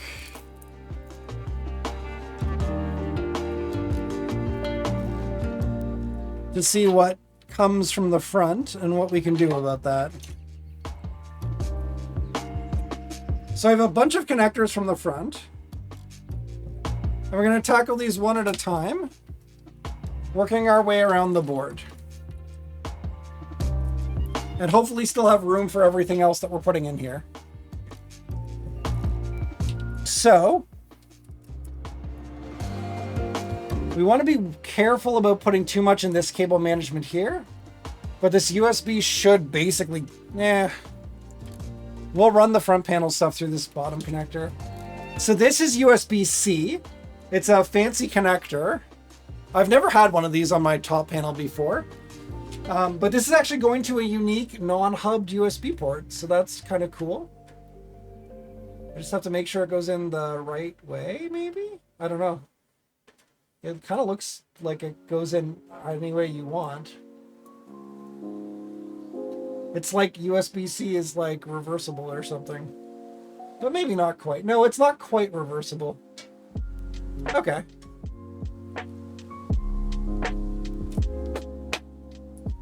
So our USB-C is in. Underneath that, there's a USB 3 header. Not going to use that one. But I am using the front panel connector here for USB 3. So there are 2 USB 3 ports on the front. And that's where you'll see one of these like blue connectors usually. And that goes into this connector on the motherboard. And then we will have some good USB 3.0 connectors. I'm not even sure I want to like put too much stress on these cables. We'll see. This might be a cable management nightmare inside here. I'm not sure what to make of it yet. Okay.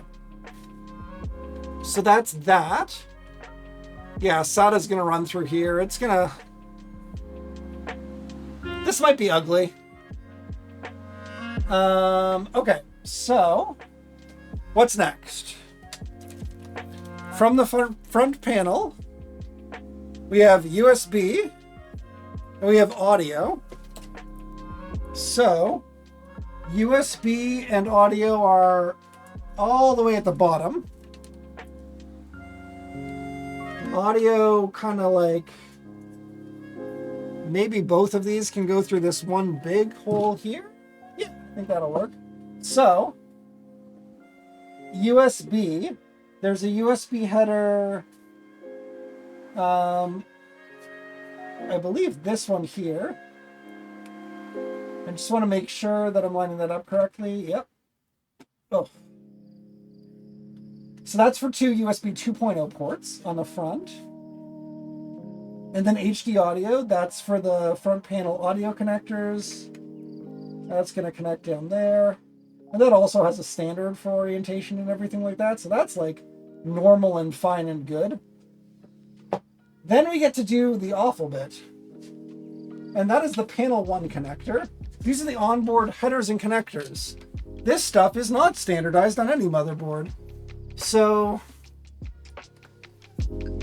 it's just a bunch of pins coming out of a cable, and this is the part that I like the least about motherboard connections, but it should come through this hole, I think. Okay.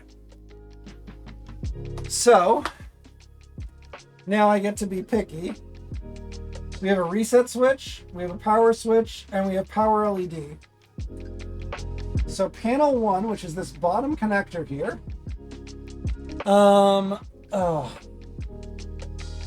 has a power LED positive and negative on the top. So positive, then negative, then power button. And then there's a ground. And then there's some HD LED stuff with the ground, and then there's a reset in the ground. So it's actually very not helpful. Very not helpful. So power switch should go like this. And then power LED needs to be aligned properly. So negative goes... Oh boy. Again, this is my least favorite part. Okay. And then the reset switch is the bottom 2 pins. So, another thing that's interesting about this particular motherboard is that this motherboard has the ability to have a PC speaker connected. So this whole top section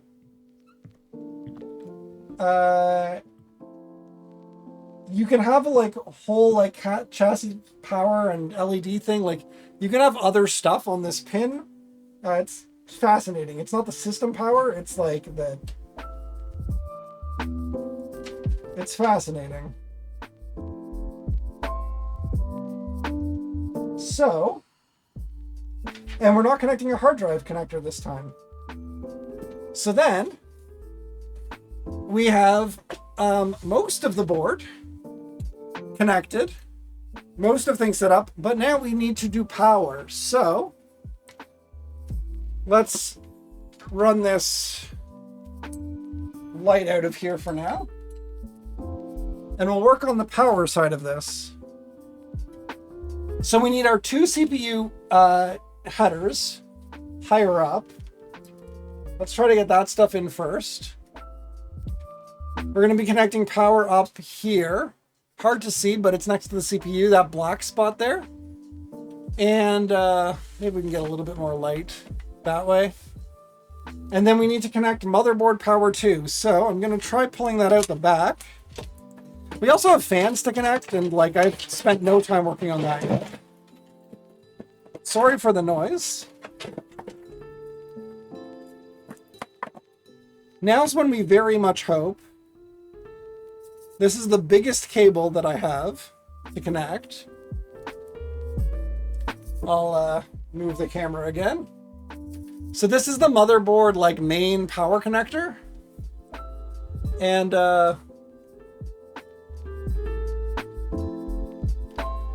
it needs to be plugged in here. Is it long enough to plug in here? I think so. Yeah, it's... Oh boy. That's a beefy one.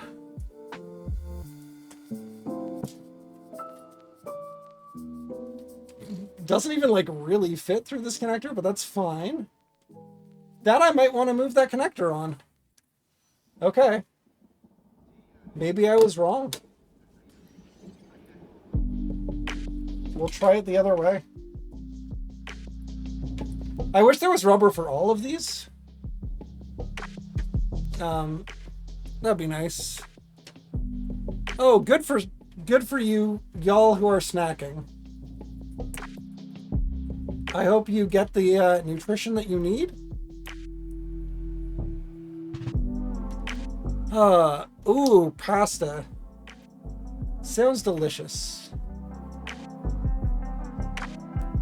Okay, so I've moved that again, and now I'm gonna try to put this plastic cover on. There we go. All right, motherboard power connector.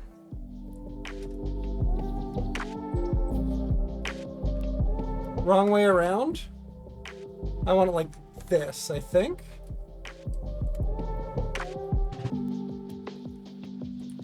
Yeah. A little bit hard to think about in my head, orientation-wise. But there we go. 24-pin ATX connector attached. Is this fan really on?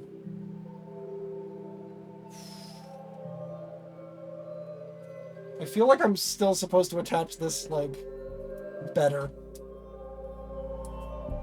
I'm gonna try. I'm gonna try attaching this fan better. While I'm here.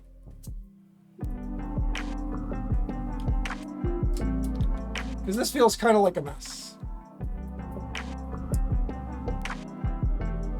And it looks like it's the same hook as the other one. So I don't know. Fiddling around with fans. Just make sure it's off on the bottom there.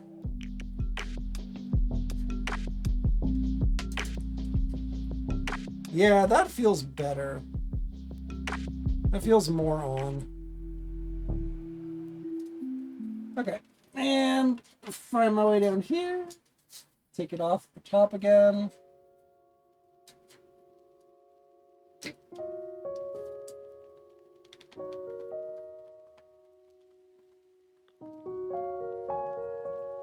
I think that is nice and happy.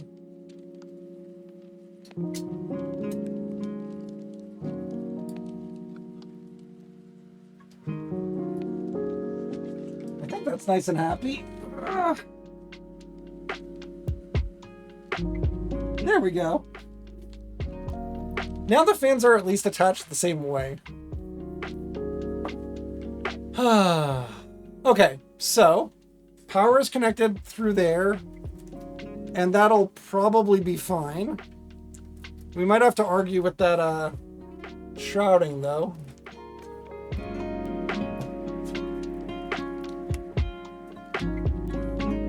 Just to get that cable to lie flat enough.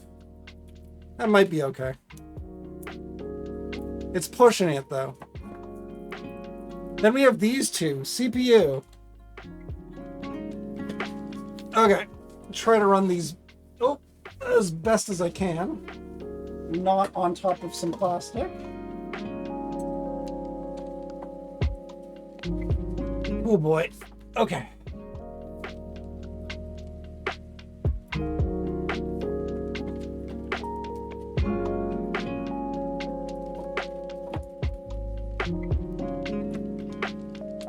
I have two power connectors that I need to run up with almost no clearance. Very annoying. I wish these cables were a little longer. I have to be honest. That is a downside of some power supplies these days and some cases. This is a big case and it wants long cables. So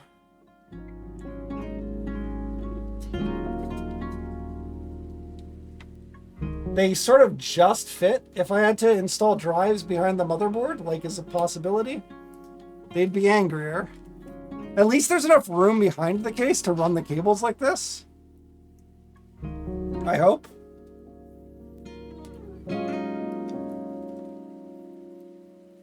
We'll see. That seems like it's reasonable, though. Okay. Hello, Mr. Nielsen. Nice to see you. Okay, so what happened there? Camera over here. I got the cables in to the top of the motherboard, and that worked out okay. So we have power to some of the components that we need power to. We then have a rear fan, and I'm pretty sure that the rear fan itself is not plugged into the hub. And I am right on that, and we're going to be okay with that.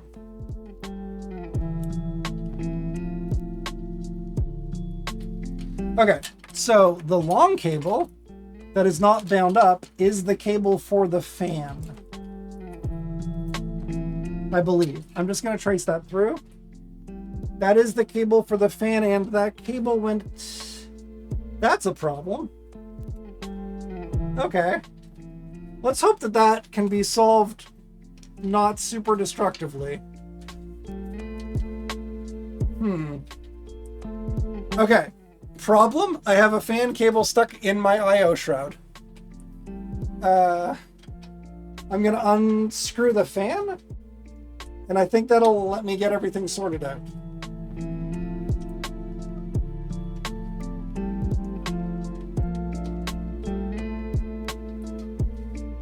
Because I don't want to have to unmount and remount the motherboard. That is currently what I am trying to avoid. Whew.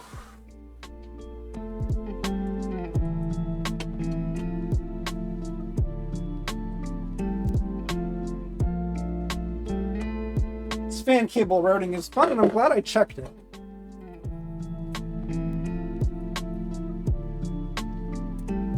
There we go. We're fine, and the cable looks fine. Okay, good. Maybe not the happiest in the world, but put this fan back. Oh, if I can figure out where it was. Maybe I can do a better job. Align it a little bit lower. That way it'll be more in the line of the CPU fans.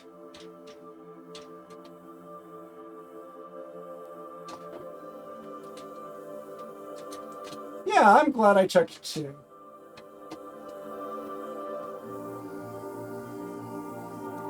Just get this all lined up and assembled again.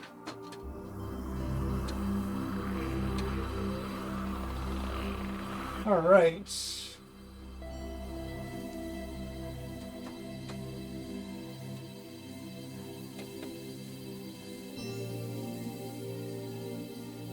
To be fair, I was talking earlier about how I liked the Noctua rubber fan mounting system, but I'm not sure it would work on these fan rails. But that's okay. So we have that fan in. So let's do the rest of the fans. So let's see. We have a couple of places to plug fans in. We have one at the top. And then a couple by the RAM? Okay. We can try that. Are these labeled at all? Nope. So I'll try this side of the RAM and then that side of the RAM for the other two. So I'm just going to look through here. I do see fan there. Oh my gosh. Now I'm in the way. Ugh.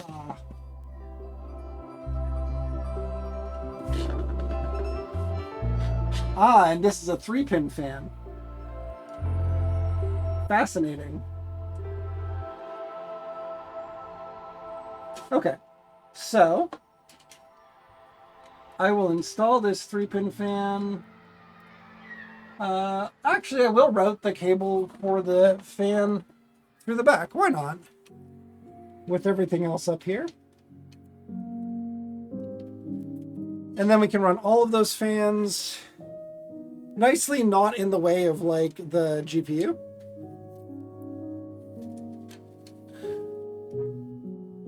And so I think if I'm gonna run fans, there's a fan header here. If I can find that.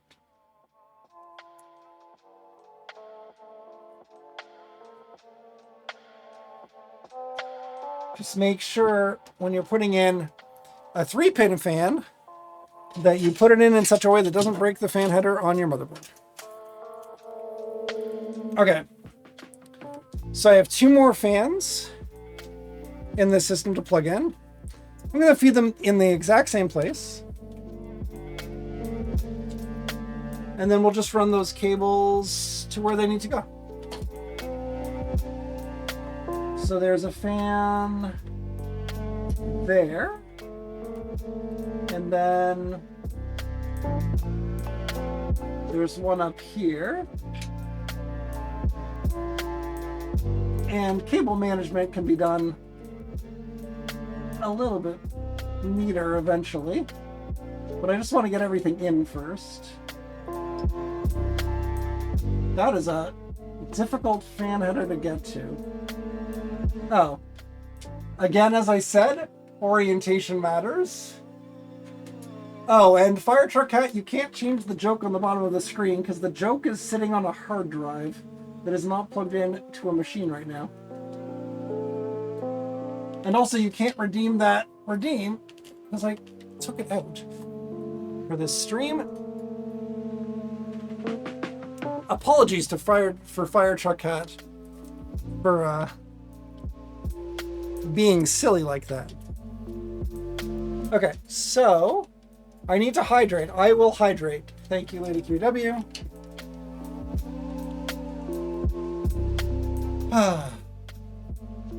For catching that. Thank you, Bluesy92, for redeeming hydrate. I appreciate you, chat, for keeping me honest. Okay, so outside of hard drives, we're basically back set up. So that is going to be power and stuff, and that's going to be annoying. But I think we can move on to the GPU. So let's do that. I think actually I might be able to put the top on my case again. At this point, it feels like I can put the top on the case again. Right? Right? To me, it feels like that. So, and maybe the bottom and maybe the front even. All of these things seem possible. So,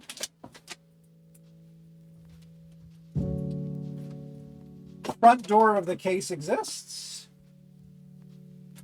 And then I have a bunch of like bits and pieces. That's the bottom venting fan. This is the top structural support. And that's going to help with the hard drive cage. It definitely feels like that can go back on. Ouch. Okay, so top structural support for storage orientation lets me screw in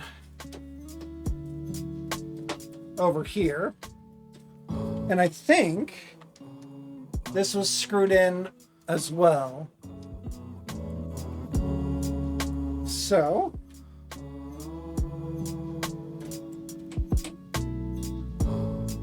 put this here, because that's not going to get away in the way of like GPU installation or anything like that.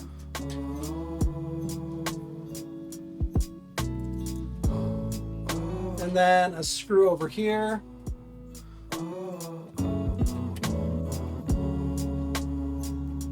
There we go.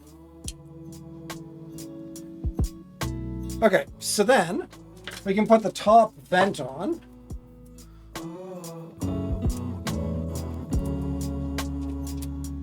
Which I believe goes like this and then slides in. Oh, it is. Oh, it really slides in. There's clips there. Cool. So that's the top vent. Very nice. And then we were going to put on the other top to this case. So, just here, I'm unwrapping. Because a reminder for those who are coming in, or an acknowledgement for the fact that some people are coming in. There's a vented top to this case and a non-vented top, and we're going to use the vented top. And this just clips in, and it's pretty easy to swap in and out. So just make sure that's everywhere it needs to be. And it's given me some struggles. Why? Because of the vent?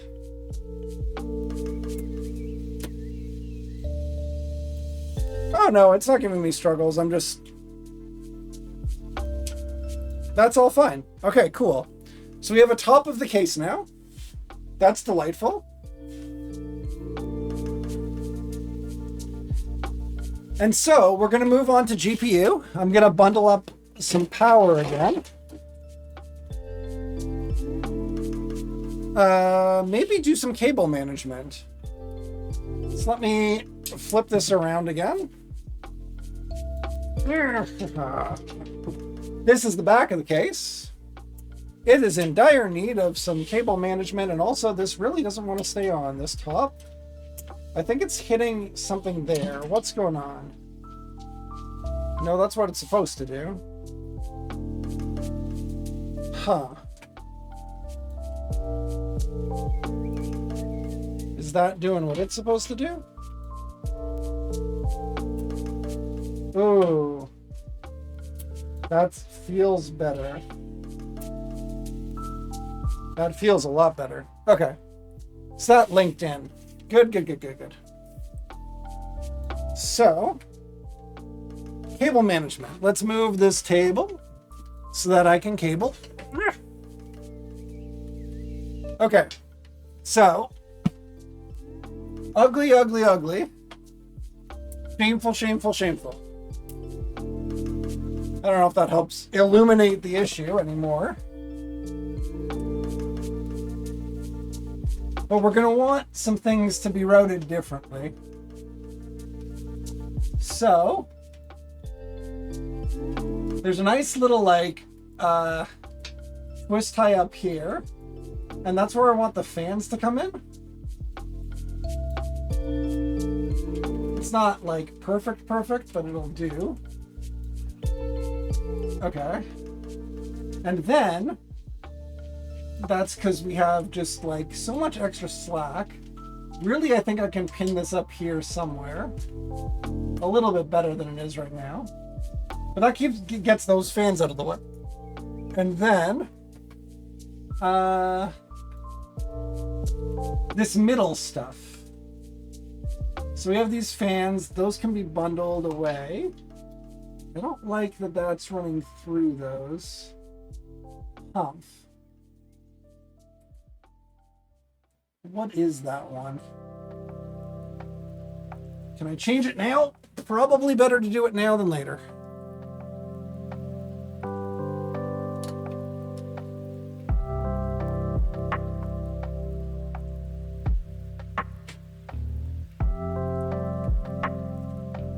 Or I just ignore it because it's fine. I just ignore it because it's fine. That's what I'm going to do. So that fan stuff can get bundled up. Maybe nicer. Maybe. And then fans along the back there too. Huh. Trying to make decisions. Okay, so I think it's all fine. I'm gonna attach this stuff back to the middle of this like cable run thing. These are the USB cables and the front panel connector. And they can definitely go here, no problem. And they can in fact even go here. If all I'm left with at the end of this is like a couple of chunky power cables, that's, I think, gonna make me satisfied. There's gonna be a couple more cables running various places, but just these two to there, maybe in a side channel. Velcro those up all nice, and those are sticking down there anyways. Okay, so we have our graphics connector, and that's going to need to run somewhere pretty. And then we have our SATA connector, and those are also going to exist. Okay, so it is not the prettiest cable management in the world. But the question right now is not so much about pretty as it is making sure that I can push that through all the way so that I can maybe see if I can close this case. Because that is a chunk of a power cable. Okay, I'm going to grab a side panel, and I'm going to see if this is closable. Yeah.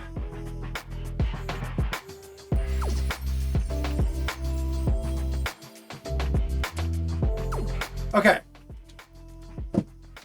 Cable management closing test. I think I can put the shroud back in as well at the bottom there, but there we go. That is a closed box. Very good.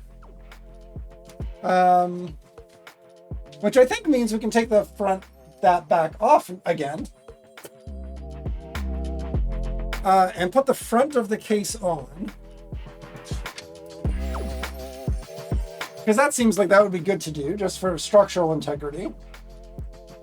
So, I'm going to leave that side panel on for now.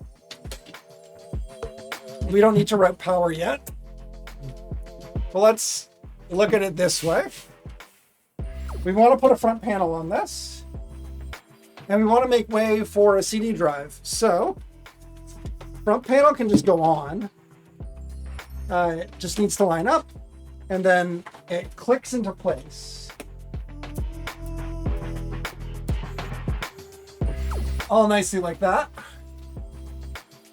And then the front fan grate can go in.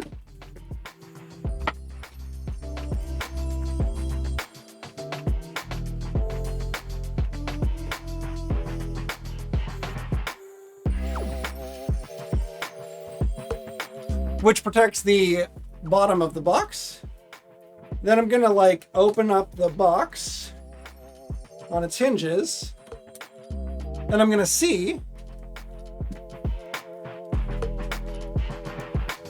if I can get this front piece out, or if I need to take the front off to do that.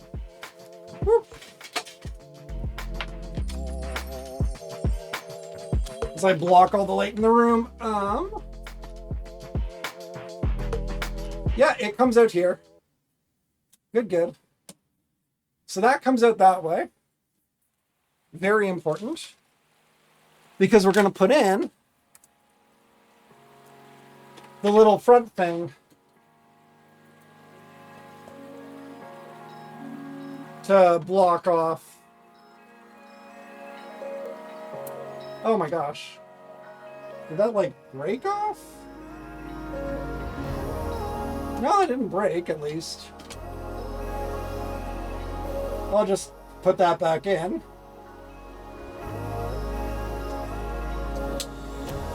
I feel like that's not how that's supposed to work.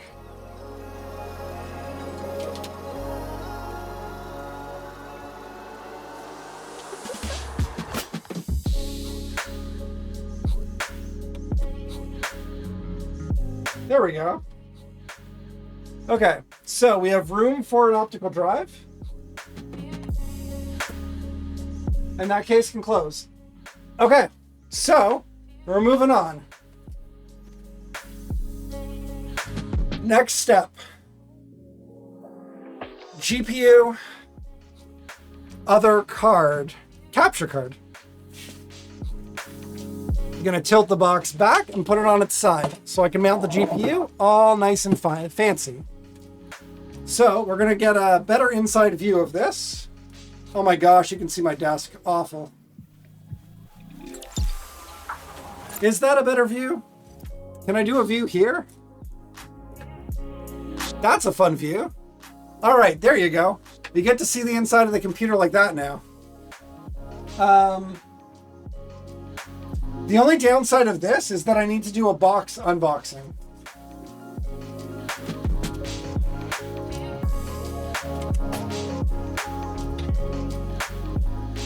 So let's do the less impressive unboxing first. I'll get back to this view.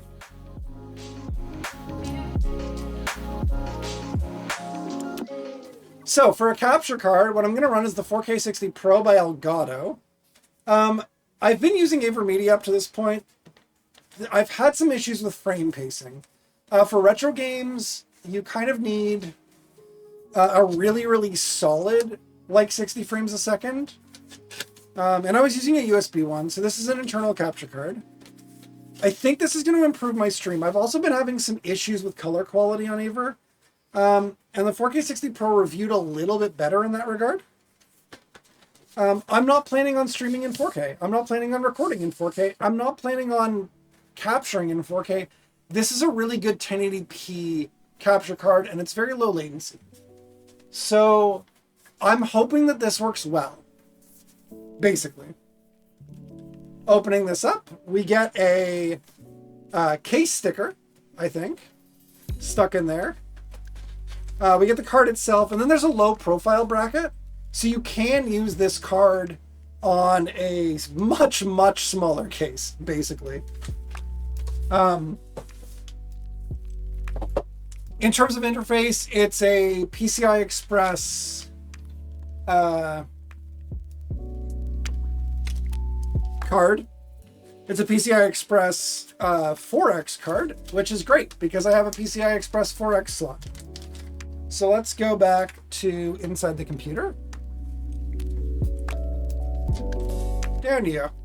Woohoo! So this is going to go. And the reason I'm installing this is just to make sure that everything fits nicely when I put the graphics card in. Also, I put the case on my headphone cable. Oops. So, I believe it's going to be this. Again, these should be thumb screws, but when things are being shipped, they usually get pretty, I don't know, tightened down. Also, case review point with thumb screws, they usually block the slot next to them from coming out for these port cover things. So they didn't on the second one, they did on the first. So reattach this, oh, in the right direction.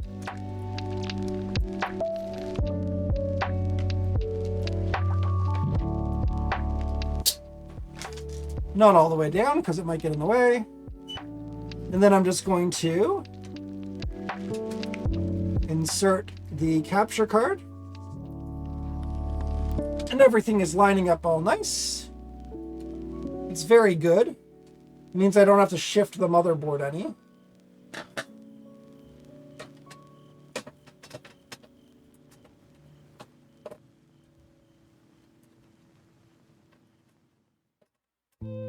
And that card is going to be fine in that slot. It's not going to go up or down. It's not going to wiggle around. It's not going to slide. It's not a graphics card.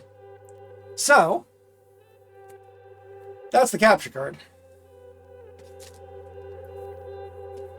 Let's move on to the next unboxing. Whee! Unboxing camera. And that is the GeForce RTX 4070. Now, I have seen some people suggest that this card is not that much better than a 3080. And so it might not be worth the upgrade from a 3080.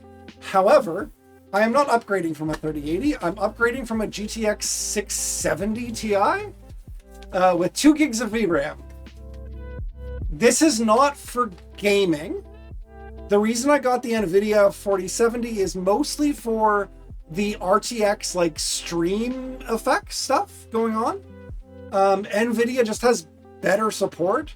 For NVEnc, the NVIDIA video encoder, I like the quality of it for OBS. And I hate AMD's drivers when it comes to multimedia. AMD's drivers have like bad color settings. It's very frustrating to work with AMD. So I went NVIDIA, and the 4070 is a reasonably priced card and a small upgrade, yeah. And because we have taken up so much space in this case with our hard drive tray, let's get this open here. The other thing about this specific 4070, because we are at this point with 4070s, is that this 4070 is short. And Okay, in the unboxing, we have a thank you cardboard cutout thing, a sticker of some sort, and a quick startup guide. Well, we can't start up anything yet without power to this thing, so unpacking steps. Flip things up. I see. They have a ton of unboxing faith in me. And then there's packing steps again. I hope I don't have to pack this. Oh, does this plastic just come? Oh, I see. This is smart. The plastic just lets this come out. Very, very smart box. We'll keep that box somewhere. So yeah, just a small upgrade. And then there we go. This is the card itself. So in terms of the card, a couple of things to note. There is a different BIOS setting for like normal versus performance. We're going to leave that on performance. But also this is a 2-fan RTX 4070. And if you look at the top of this, up here, you'll see this is only 8-pin power. It's not the new 12-pin. It's not a dual power card. And yay, we got Amazon. That's fantastic, Lady QW. So I'm going to do the plastic wrap unwrapping, and then we'll get to putting this in slowly, because I know the internet likes slowly. Oops, that went faster than I wanted to. More satisfying unwrapping, maybe. This is less satisfying than the box cover, I think, than the front panel.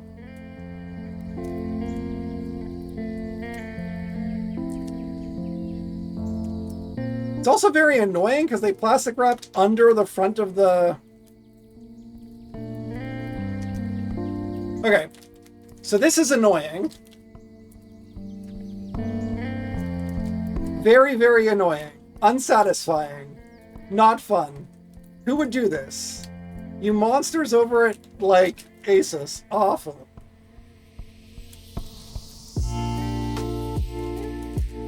Absolutely awful. I hate it. So then there's more. The brackets itself. Now, that's fair. Oh, there's more on the back, too. We have a lot going on for us. Take out some port protectors.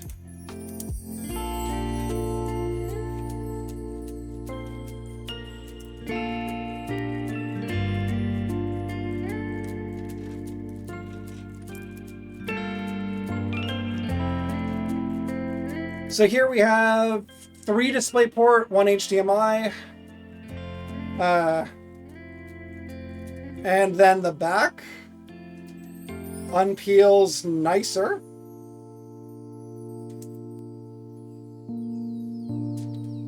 And then the back of the card. We are supposed to remove the protective film before use. Oh, wow. This is satisfying.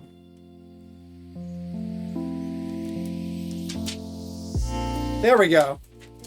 Very nice.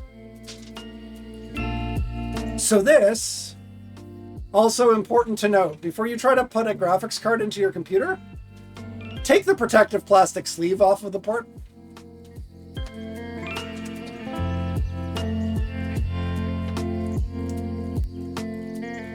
Back to the computer. Now this, if we remember, goes in the front of the top PCIe slot. So I'm going to... I think I need to take these 2 thumb screw things out.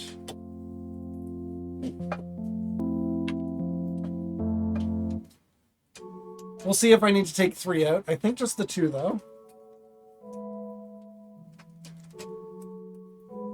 It is supposed to be a 2 point something width card. Okay, those two slot covers came out a lot nicer. And then we're going to put the card in. Ooh. USB is getting close to that. And so is the CPU fan. Well, it's not really the CPU fan. Okay. So this goes in until it clicks. And then thumb screws in.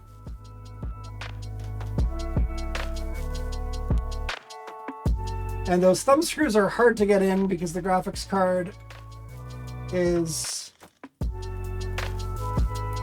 Oh my gosh.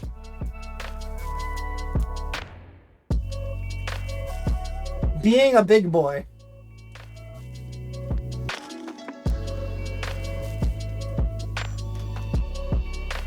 There we go. One in. And then a second one in.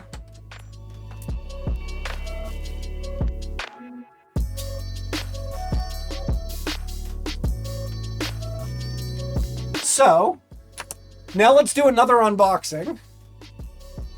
Because we can see that this graphics card is big and heavy. And I'm a little worried about GPU sag. So, we're gonna unbox this, which is a GPU brace. So, I'll move the camera and we will once again unbox this GPU brace.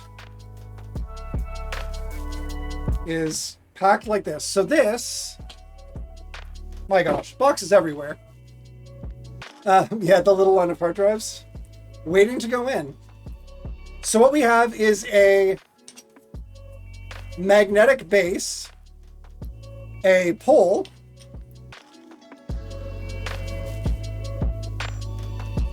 and then we have a little holder with padding on the top. I don't know how easy that is to see, to hold the GPU. So, the way this works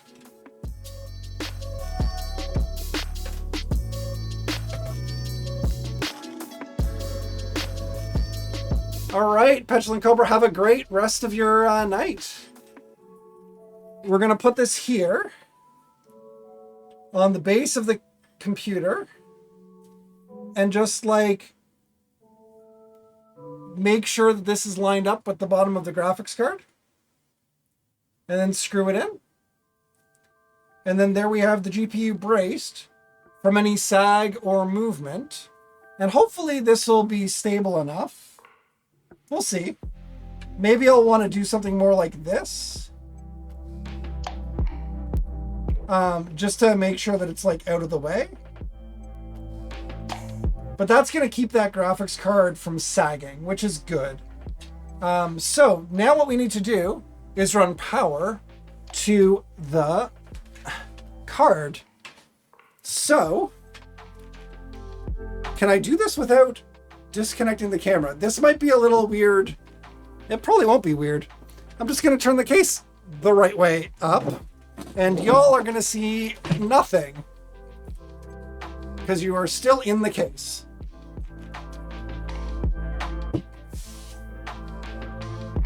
Okay, so nothing changed for you except for the lighting.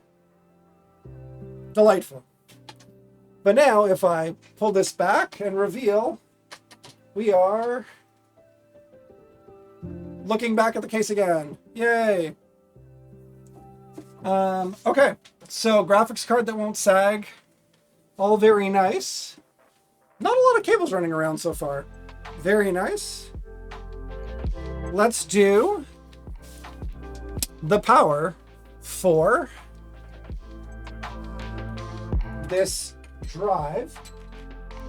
Okay, so not drive, graphics card. So I already ran the power cable out of the PSU. Where does it need to get to? It needs to get to there. Interesting.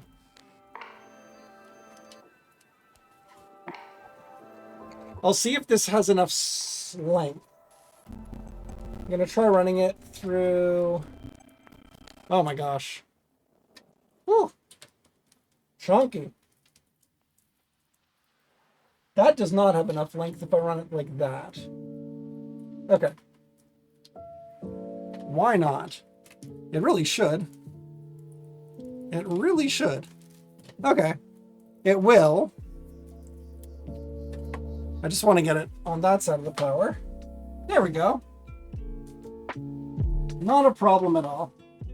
We'll just come around that USB cable. And we want to make sure that this is in correctly. So 8 pin. And this cable is like a 6 or 8 pin, and that's annoying, but we will deal with it. Okay, that is power for the graphics card. Power for other graphics cards just hangs out there. Okay, so I think outside of hard drives and optical drives, that is what's needed in the case. So let's just take a better lit look. There we go. That's the build in here. So that is everything except for storage. So let's do storage next. And that's going to be on the other side of things. So I'm going to turn the world around. Yeah. One thing I really, really like about this case is that it is very much keeping things out of the way. Like a lot of the cabling that I used to have in my cases was for the storage. And that is going to be nicely hidden. So that's great. Let's spin this around. Ooh. Another thing I haven't mentioned yet, oh boy, is that the feet on this are chunky as heck. So while this will go annoyingly on carpet, it's going to just, it'll be fine. That's the thing. It'll just be fine. Okay, so light for some drama. Also, I've screwed in the top thing. Huh.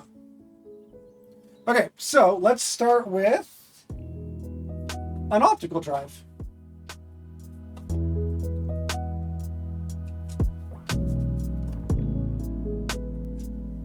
I'm going to use my aging Asus optical drive. It is a Blu-ray, and it's a Blu-ray reader and DVD burner. It does the job. Now, I don't know how to install an optical drive, so that's going to be exciting. I mean, sorry, I know how to install an optical drive. I don't know how to install an optical drive into this case. Just turn this around this way. Yeah. So I'm going to open the front panel and hope that gives me some answers.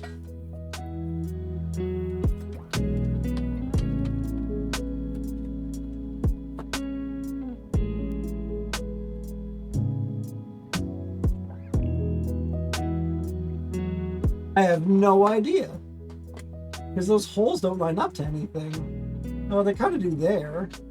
Is that even level? You can't see what I'm seeing, but very curious. Okay. I'm going to see if there are any instructions in the case manual. Case manual. Case manual. There we go. Case manual. Connect cables. Install a whatever drive. Install whatever drive. Optional steps. Remove a hard drive cage. Done. Install a drive. Then I do 2 through what? Oh, I see. I was kind of right about that. Interesting.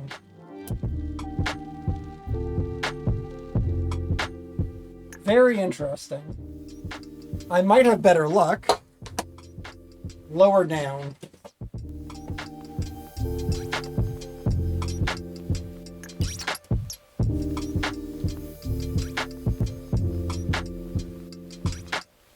Ooh. Very interesting.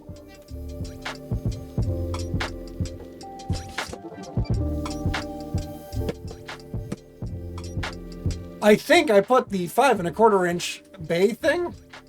You can't see it from here. Hello, it's me. So you can see through the case here. I think I put the 5 1/4 inch bay thing up here in upside down. So let's pull the front off again. Oops. And let's flip that upside down.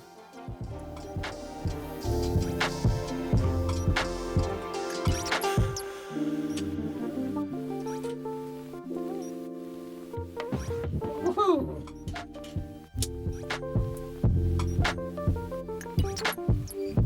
So there is a difference between these things.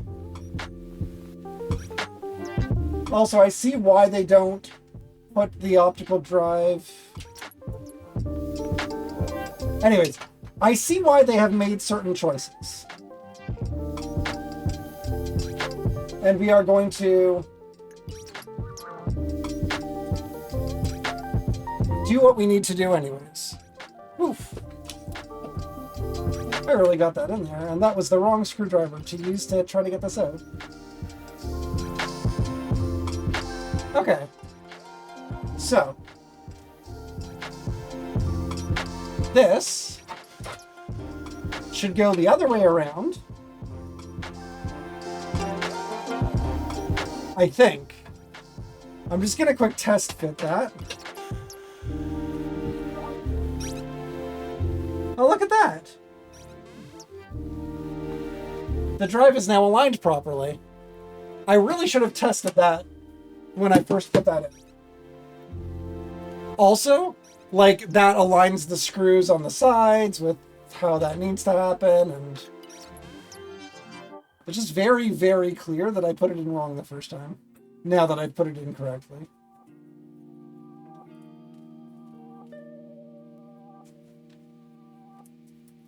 I'm not sure. I might still put it in the optical drive. I might put it into the top. I'm probably going to put it in the bottom because I just realized I have to run a power cable to it. So that's annoying, but also fine. There we go. So then I can put the case front back on. Move the vent out of the way. There we go. Open the case front. I did fix it. Turn this so it's a little bit more aligned. Then if I put this here, that's going to be fine. So there is, I don't know how obvious this is going to be. Let me put this the right way up. You can see those two holes wiggling there, moving back and forth. Those did not align properly with the hole to screw anything into them the previous way I had this set up. So I'm just going to quickly affix this optical drive in place with some screws, which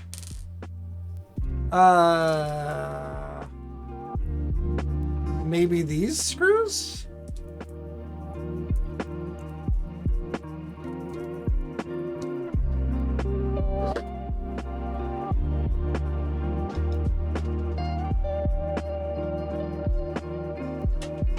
It's such a short drive. It might make it actually nicer to work with because it's so short.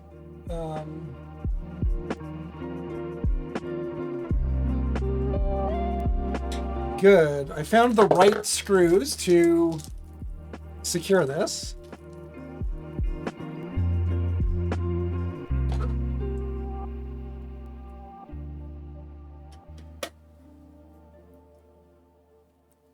So that needs to be secured. And then I'm going to just throw this cover back on with its like weird locky thing that doesn't really want to go in.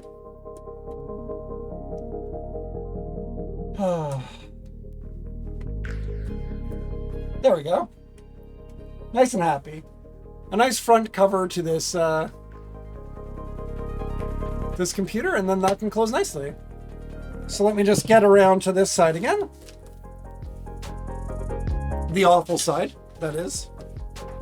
With all the cable mess. Okay, so there we go, optical drive.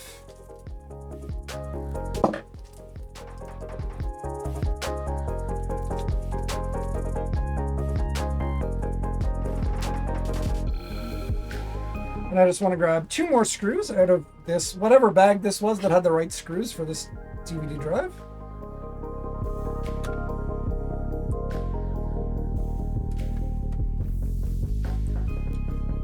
So I've seen mixed opinions on getting drives sorted out before you power something on or after. And I think we're going to go before, because I really don't want to open this again. So let's just take a look. There I have my 7 trays for my 7 drives. I'm going to take the fixing screw out of the back of the top tray.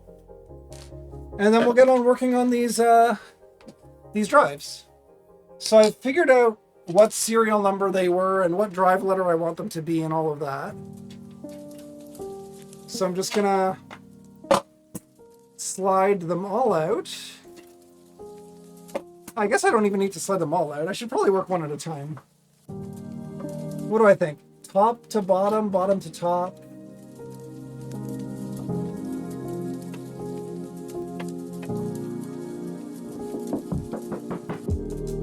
I don't know. So for these, I need drive mounting screws, and I need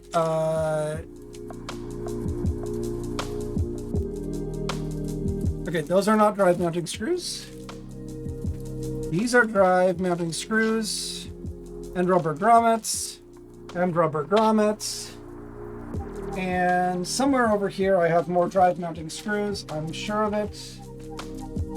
More drive mounting screws. Okay, cool. So this is just the relatively repetitive task. I mean, I barely even need a computer visible for this task. I am just going to grab some rubber grommets. I'm going to match them to where they need to go for the drives. Let's see. Okay. I'm going to go first drive at the bottom all the way to the top.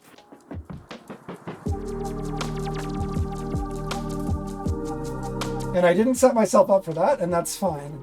So, most of these drives are going to be shorter. Let's look down here. So you just need to throw these little separator things. I don't know how clear that was. Just, they go in and they're just going to reduce any drive bouncing around that might happen.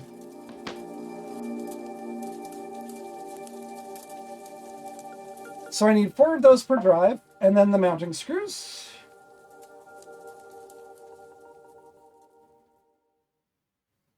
And then basically, just take the drive, make sure that you orient this correctly, because you want the back of the drive to be accessible.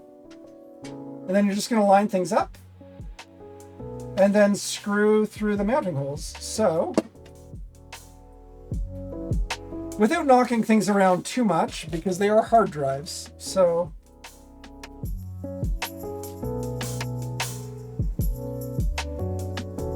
get some screws out. So the real question, because people have questions all the time as to like, Oh, is the computer going to turn on when you first press power? And I feel pretty good about that.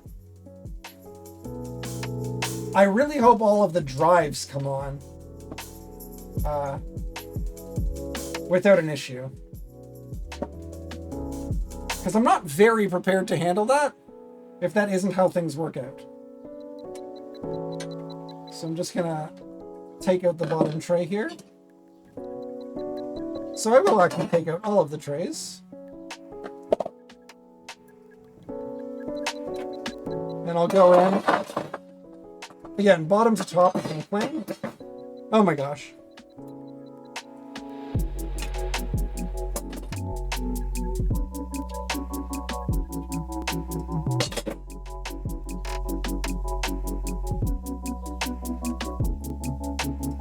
And we'll see how easy this goes in with a drive.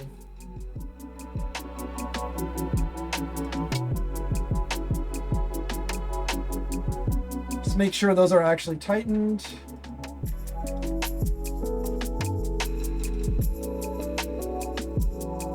Good, good.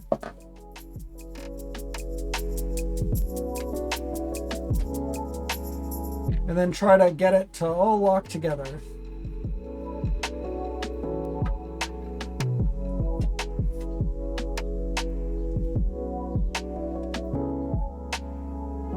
Which is difficult. The first one is difficult. Oh. That mounting screw isn't in there right now. That would make things extra difficult. I forgot when I took things apart, I didn't fully put them back together again.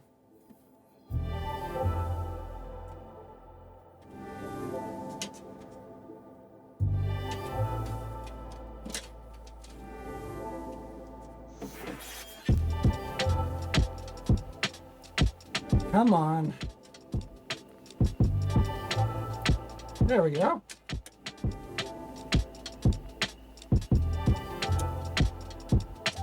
Okay, attaching the bottom of the cage should help even more with this working as promised.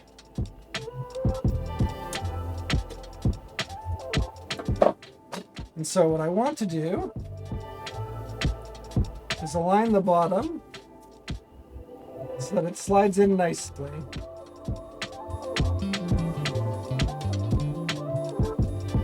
Whew.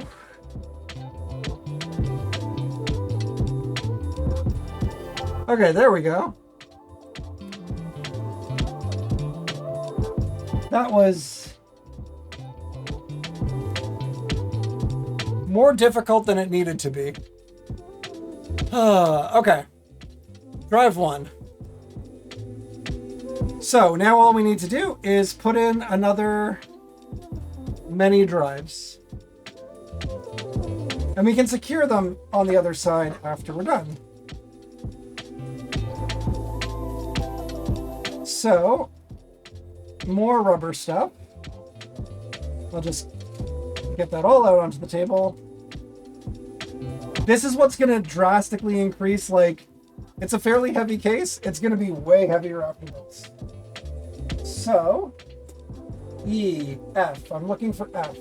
There we go. So this is an example, because this is the 12 terabyte one. Just align these differently so that I can fully screw this in. Sometimes trays will have the ability to screw onto the side of the drives. That's sort of typically how hard drives were mounted in the past. Again, make sure that everything's lined up. Oh, make sure that everything's lined up. I did that backwards on this drive. There we go. So I tried to put the drive in backwards and it didn't work. Which is a good thing, I think. And then we'll put some screws out on the table. Maybe all of them? I don't know, seems dangerous, but... Okay.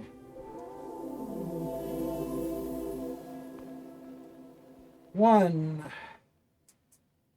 You gotta hope that the heads are parked on these drives. Usually they are. It's been a long time since heads didn't park, but when I get around to the Hitachi drive that I'm going to throw in,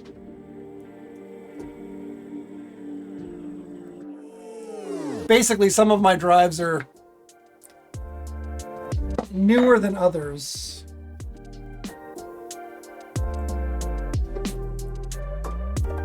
That locked in. That locked in. And that locked in. Perfect.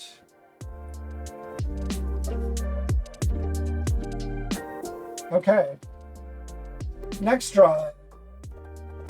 G, E, F, G.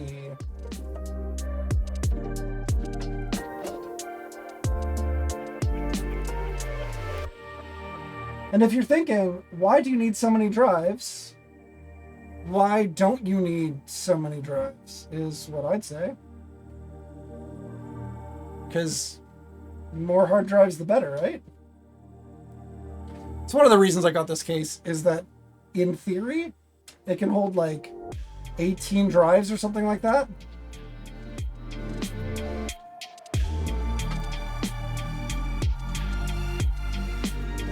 And I don't have 18 drives, and my motherboard can't support 18 drives. If I could get a PCI Express 1X RAID card,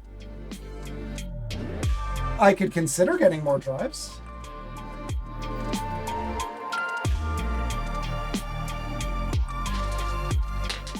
I think what I'm really curious about for this is how are the cables going to run from the motherboard to the drives. It's a lot of cabling. It's less cabling than it would have been back in the day. So like, I'm glad these aren't IDE drives. That would be a task.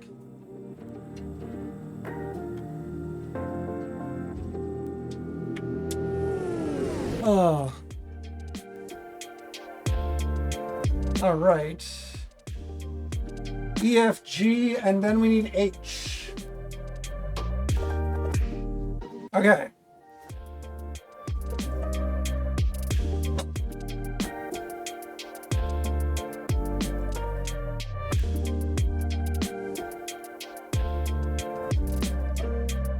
Slowly, slowly, slowly. They might jog indeed.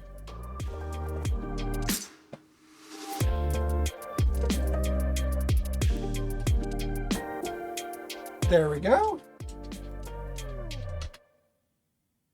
All right. More screws for the more hard drive. This one is lining up weird. Why? What's your deal?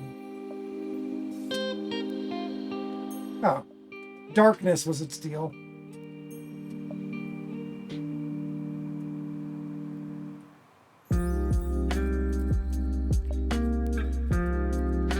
So normally when I stream, and I'm trying to get better at this, I try to record my camera footage separately from my gameplay footage. And that can require a lot of different hard drives if you're recording to not flash, and I am not recording to flash. All right, that is H. Now we need drive I.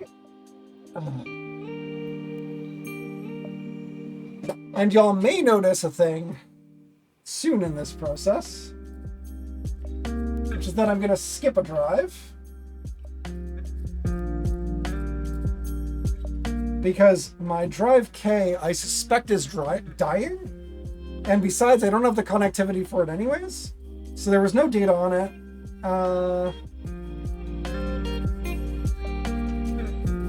So I'm retiring that drive.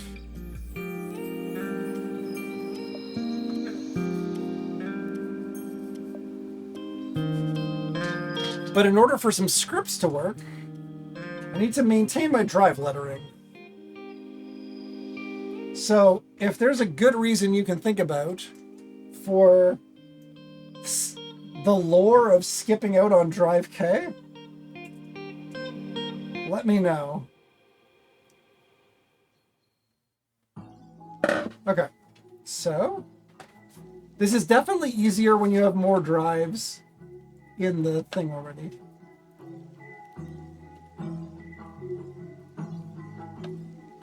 I say that and then I start struggling to get a drive in. Yay.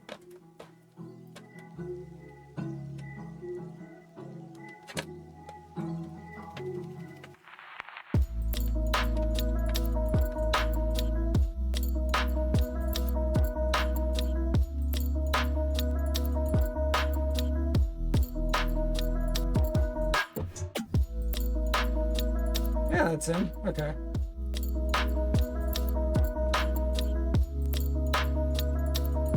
Cool. Drive J.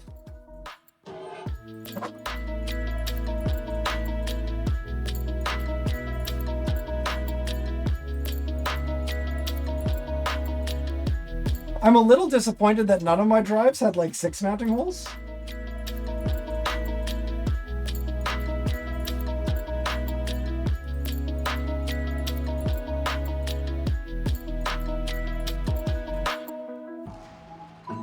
But I'm very excited that these drives are going to be so accessible to swap out if needed. Not quite as accessible as my old build. I had front hot swappable hard drives on the computer that I'm currently streaming on.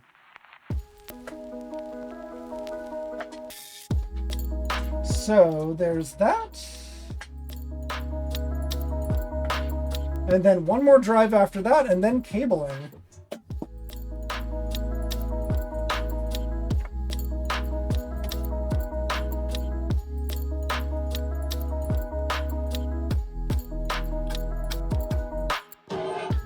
And I put that one in backwards.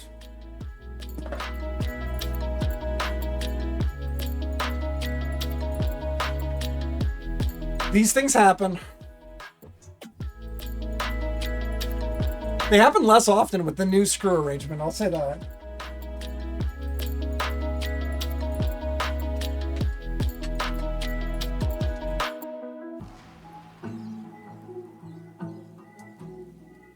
I was wondering why the drive was sticking out all weird.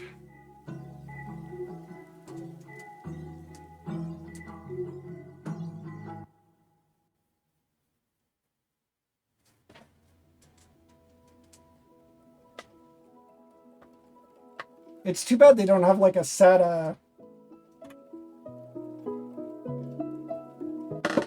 I don't know, like thing for this. I don't know how to describe it. Like a backplane.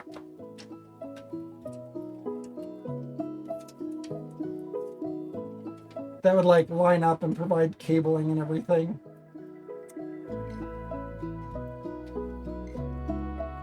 All right, Hitachi drive. This is the last one. Drive L.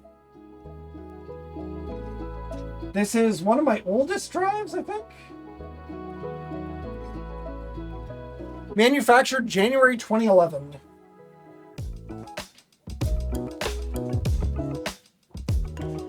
So yeah, pretty old drive.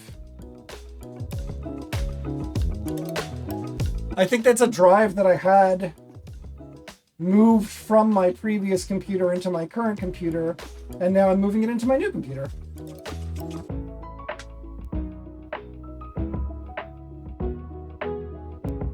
All right.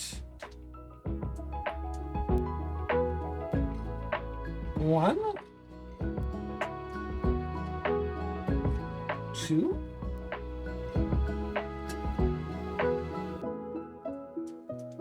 3, and 4.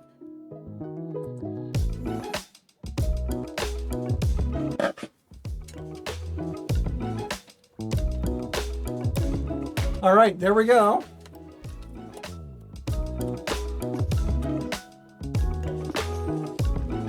if this wants to screw in.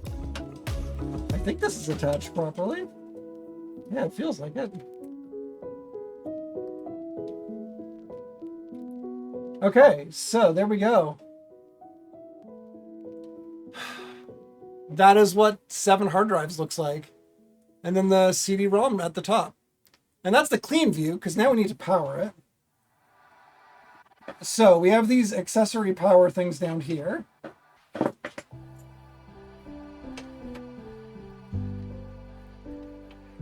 So we'll try to just get out of the way as much as possible. So we have the 3, the 4, and the 4. And I think what we'll do, because I think the 3 can reach here. So maybe I should have done a 3, 3, and 4.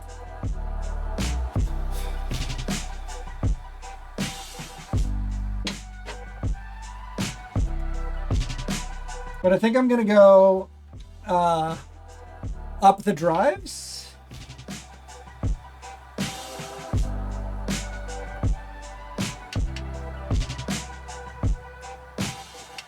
And if I can, I'll interleave. I'll see if that works.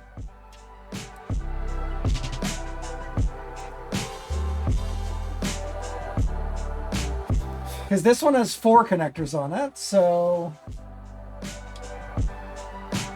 lowest connector.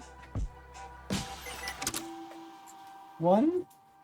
Oh, that was silly. But I want this to be a pretty pattern, which I do for whatever reason.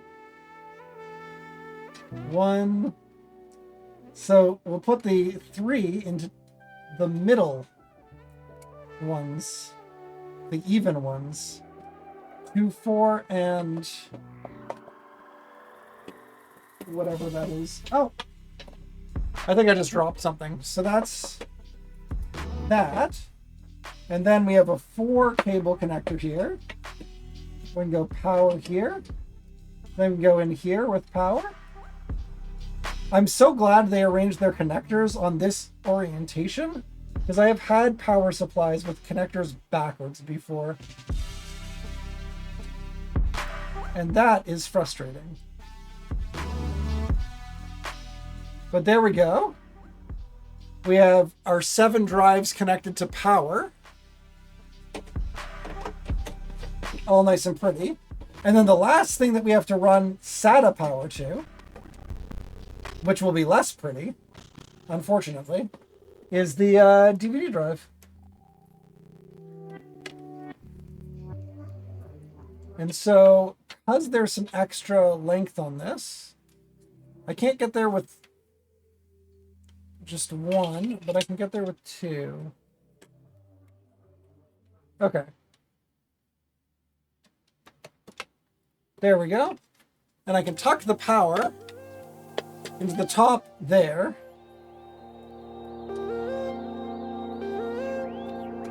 And that can sort of sit there and be out of the way. Running sort of up in the middle of that stuff. I might actually want 1 more length.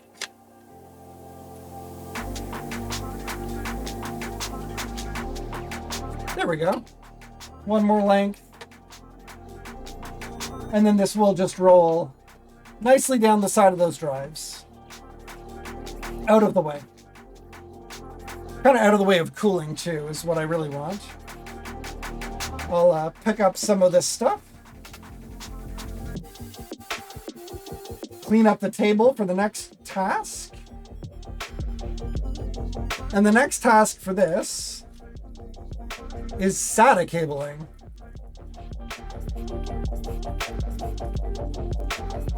And that's going to be interesting. So,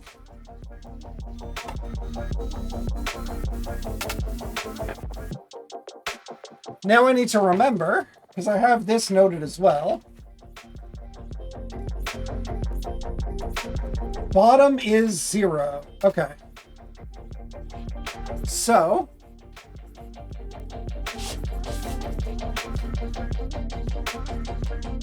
I'm going to flip the case down, and hopefully nothing bad will happen.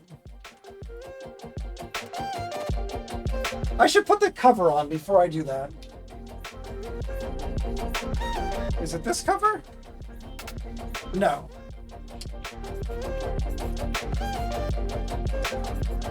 Okay, so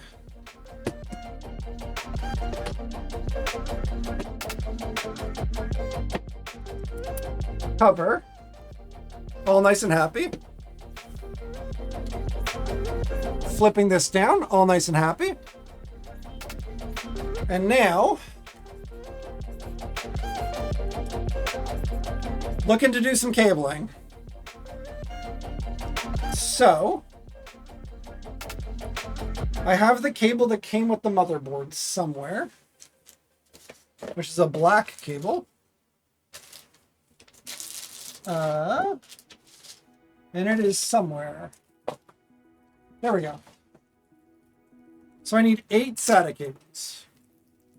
And this is a nice right angle one, and I like right angle SATA cables too. So that's one. And I'll grab a couple more.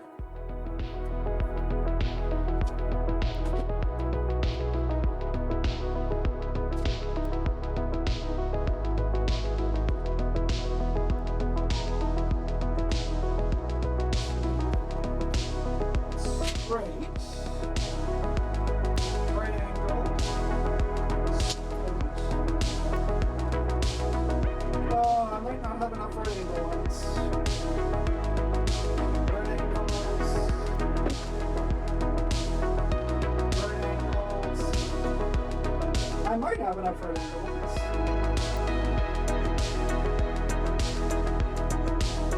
Okay. Let's see what I have. So, 1, 2. Okay.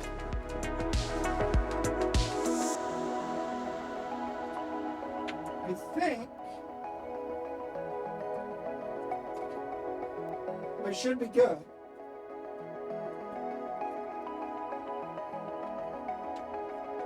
Unless I need a non-right angle cable, which would be another thing altogether. So, oops. I have a lot of cables. And don't forget to have a drink. Thank you. Yes. I will do that. Okay, so.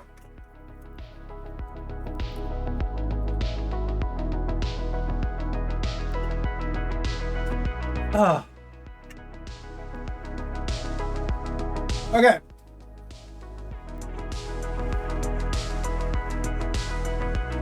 I think what I want to do is take this one cable at a time so I know where things are plugged in.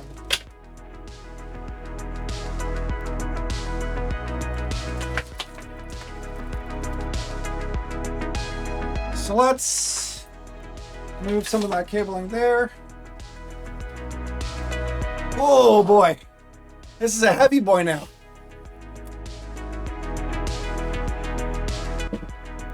And yeah, you guys can see this side of things. The motherboard side of things is actually less interesting in this case, I think. I hope. I don't know. Okay. But I need to see both sides of the case at once. Hey, Fire Truck Cat, like, so much of this stuff is, like, not on right now.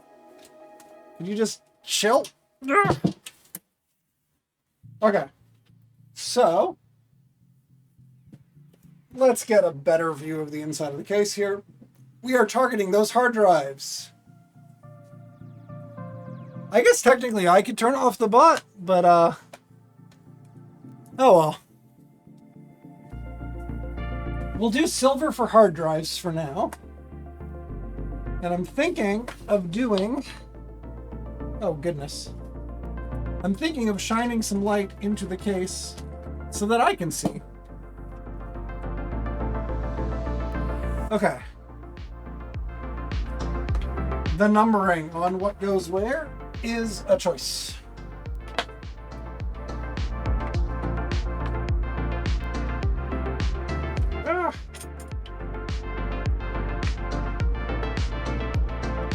0. Gonna poke 0 through here. I think I'll run a lot of my SATA cables through that hole, so let's get used to that. And then we're gonna go drive 1.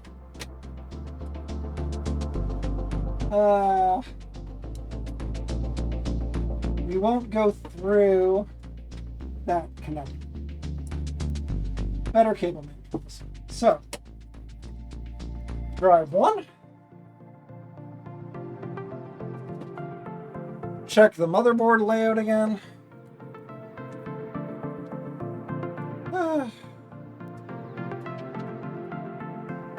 SATA, SATA, SATA, SATA, SATA.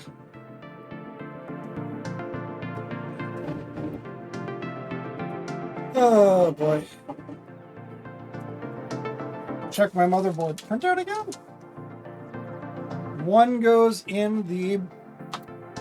Okay. Whew.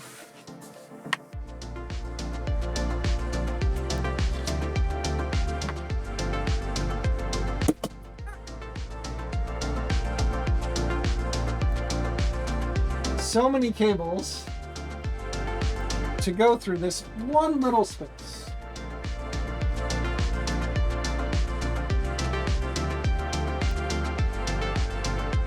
I hope all of these SATA cables work. That's the other minor concern that I have. That's 2. Okay. 3. Or 0, 1, 2, 3, because it's computer numbering. This light just chilled. Okay, there we go. Also, I think these might be different length cables, and I'm not accounting for that in how I'm laying this out. And that's, again, just gonna exist.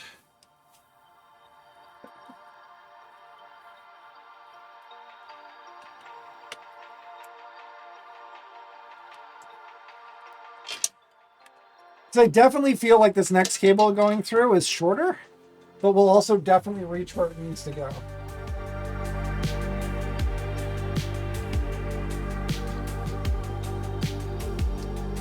Which is there. Yeah, that definitely feels shorter. Okay, quick check to make sure all of these are roughly the same length going forward.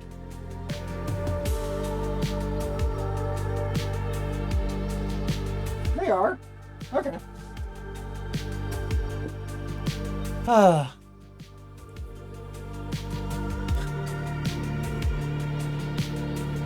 Hilarious, Kate. And yeah, one would download a card all the time. That cable's kind of goopy. I don't want to use that one. Some of these cables have seen some times, is what I'm saying. Oh, my graphics card support got knocked out of the way. Not good. 4.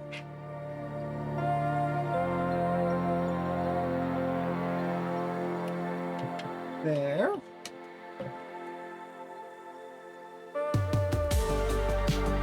And then through here, and that graphics card support thing is not enjoying this process. Maybe I'll just take it out for now.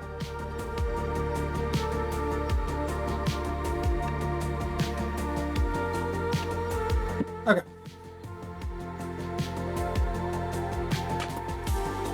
Now I need to figure out,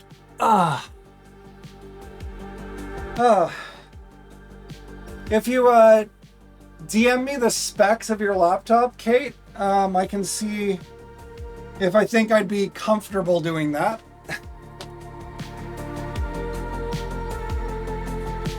Oh boy.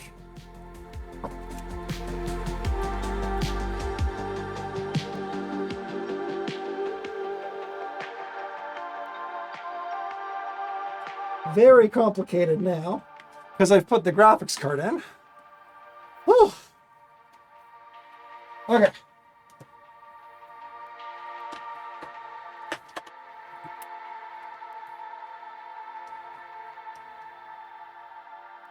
I think I should go for 8 first. Yeah, okay. I'm going to go to the top of the GPU mass first. All right, apologies. I'm about to ruin your view a little bit, maybe, and then I'll adjust the camera. I just need a better angle on things on my side of the computer. There we go. And then I need a fan, not a fan, a light. There we go. Now I can sort of see what I'm doing. So for the DVD drive, I'm going to grab a different cable.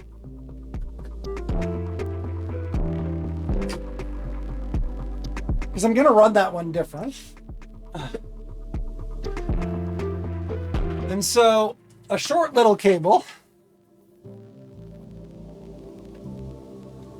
to go from 8.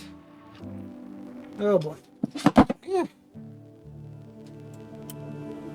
Up at the top there. And I don't want to trap this light inside my computer. So we'll just run that cable like that. Maybe I can tie that up or something like that to make that prettier. So then we'll go 7.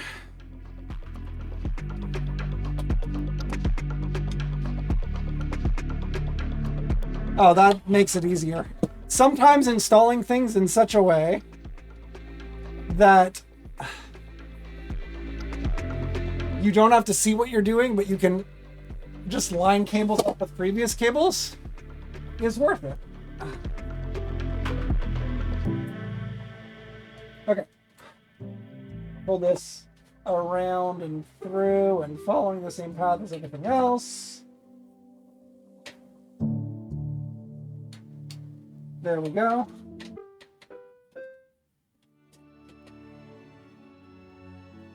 Should be 2 more.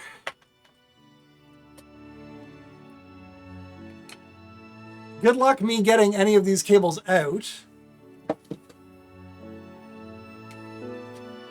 If that's needed. Because these are fed very awkwardly. But I remain glad that I do not have a behemoth of a card like a 3080 to be dealing with. There we go. And one last cable. Maybe the one that didn't feel weird. Whew. Oh, I'm doing these backwards. Shoot.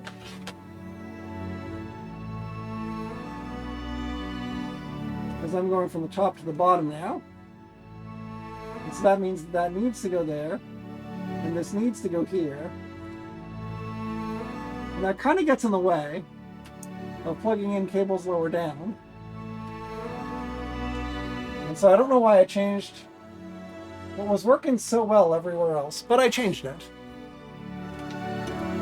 Well, Lady QEW, my concern is whether or not the cables themselves work, which, because I have hundreds of them, is like a maybe? And then that can go out this hole. There we go. And then this basically sticks in here. Will it work? It'll fit. It'll click. We're all happy. So, it's not the prettiest cable management in the world back here.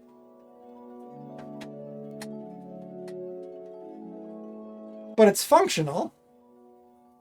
And let me see in the front. I mean, I don't think things are going to get in the way of airflow. So, let's take a look.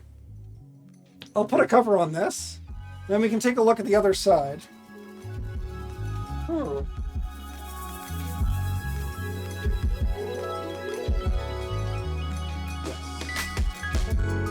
Oh, can I put that shroud on?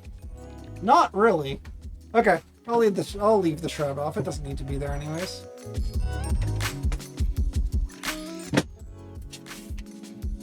Just slide that on. And it just pops in all nice. Okay, so reveal of the other side. Let's see how this goes. Very hard to turn this around. I guess if I lift from the bottom. Oh my gosh.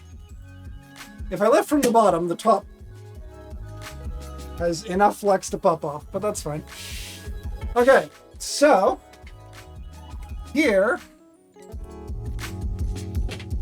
oops, a little too low. We have side 2. So that isn't, maybe I can turn the volume down a little bit. Volume of the light, I mean, which is brightness in other words. Ooh. Yeah. So there we go. We have these like hard drives up front, you can see. And there's some airflow above them, below the DVD drive. See the fan in there, maybe? I don't know. Hard to see. And then here, it could use some SATA cable pushing back in. We'll just do that a little bit. And then, you know, not the cleanest, but like, I've seen worse. And that includes my previous computer. And up here, everything's looking good. Okay. All right. All right, all right, all right. So that means that I think we can put the other side of the case on. And then hopefully we can see if this will power on and turn on and all of those fun things that we're hoping to see.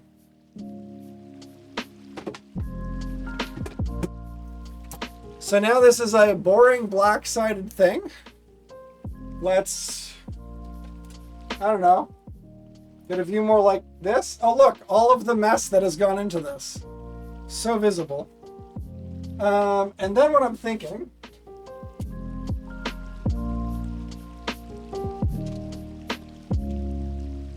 is that I'm going to grab one of my new HDMI cables, which I think will be long enough for this.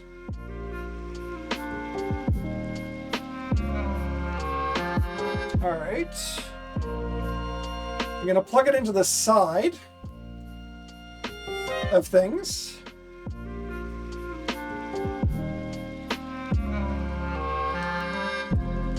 Because there should be a side input on my television. So, DVI to HDMI adapter. It is usually a lot tidier. HDMI cable.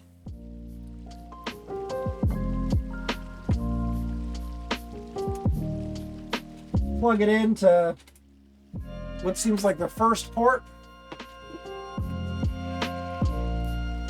And I'll plug this in over here.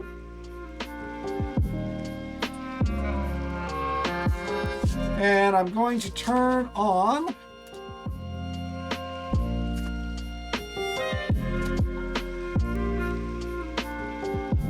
the screen. And then I'm going to grab the power cable.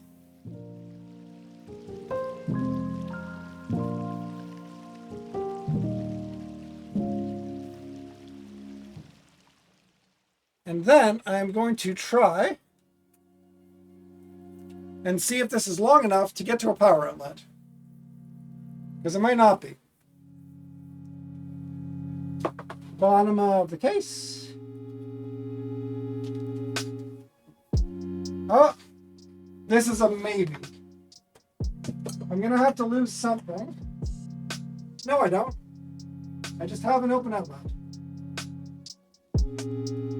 So, this might be a quick end to stream if I accidentally blow a breaker or something like that, but one of my computers is off, so this should actually be fine. And yeah, we're just going to point at this screen here that says no signal. That is the screen that this should come up on, in theory. So I'm going to turn the power supply on. And we have some RGBs going on inside the case. Are those going to be on all the time if there's power? That's crazy. I'm going to press the power button and see what happens. I hear spinning. I hear fans.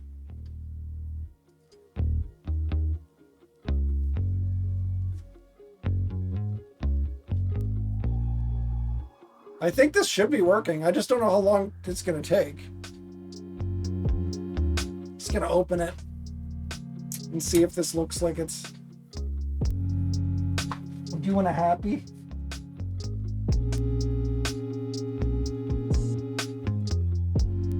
Okay, this says...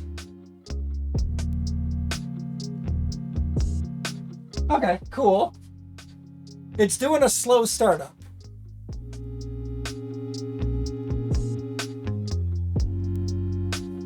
But I think it should be doing its thing. Now, to be fair, this television might be on the wrong channel. There we go. So it worked. The very first time it worked. Very nice. Okay, cool. So we have a CPU temperature that is fine. We have fans that are blowing the right way. We have a computer. It's working okay. That's great. Okay, so we have a functionality. And now the thing is, I don't have enough keyboards or anything like that to like deal with this. We have our various fans doing their thing. So I can't do anything with this right now. Just to finish off the unboxing though, I do have this Windows 11 Pro. And that's what I'm going to put on this. So I'm just going to unbox this. This is a pretty box. Welcome to Windows 11. And then it has like the Windows 11, like, I don't know, start screen or something. But the pretty thing here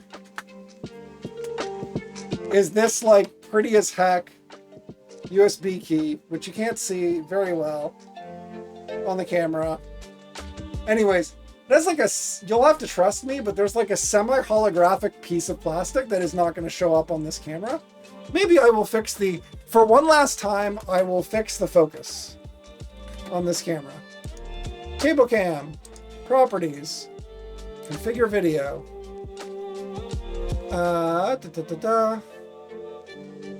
That went somewhere. Focus off of auto. Move it all the way to here. Can you see that? No, that didn't even do anything. There we go. Okay. So, is this now in focus? There we go. Windows 11 Pro, Home, whatever. See how that like plastic bit at the end is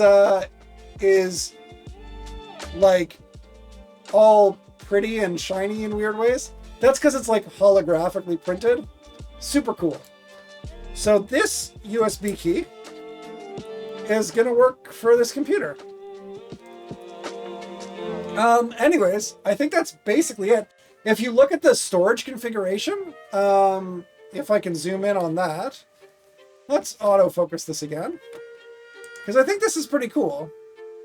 The storage configuration, remember how we had 7 drives, 8 drives, and then an M.2 drive?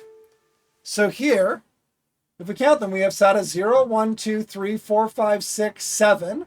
That's the Asus CD drive. And then the M.2 C200 is there. So all of the cables worked. We don't have to redo any of the cabling. We're all good. Basically, at this point, I can turn it off. Yeah, Windows 11 is a little bit of an adjustment. I've been using it for about a year now, maybe a little longer. This computer, my current streaming computer, doesn't support Windows 11. So I'm excited to, I had been running unofficially Windows 11 hacked on it. It stopped working after some time. So yeah, not new to me. Cool. But my current computer did just have the bot crash, so it's not doing happy. So I think at this point, well, I'm gonna just pop the camera back over here. Thank you everybody for hanging out. I'm gonna do a thing where I pull up Twitch and I try to see if there's somebody we can go raid, and I'm happy because we got this computer to boot the first time, and that's pretty awesome. I know some people were trying to avoid, they were trying to avoid some Legends of Zelda spoilers. So let's see. Okay. Well, that probably won't be super. What are people doing? Tears of the Kingdom, Tears of the Kingdom, Tears of the Kingdom. Let's just, I guess what we'll do is we will call it a day. We won't go for any raids. Don't want to spoil anybody some stuff. So instead of spreading love, we'll just make sure that y'all spread love with each other. Have a good one. And I'll try to go to a closing screen and see what happens. But it's been great fun. Thanks for joining in. And as always, if you have any questions about computer building or any of this stuff, I seem to know what I'm doing still. So that's good. I'm glad I still seem to know what I'm doing. Yeah, it was a lot of fun hanging out. And somewhere I have a stream ending thing. Have a great night, everybody. And I'll see you at some point streaming video games again. All right. Ending music. There we go.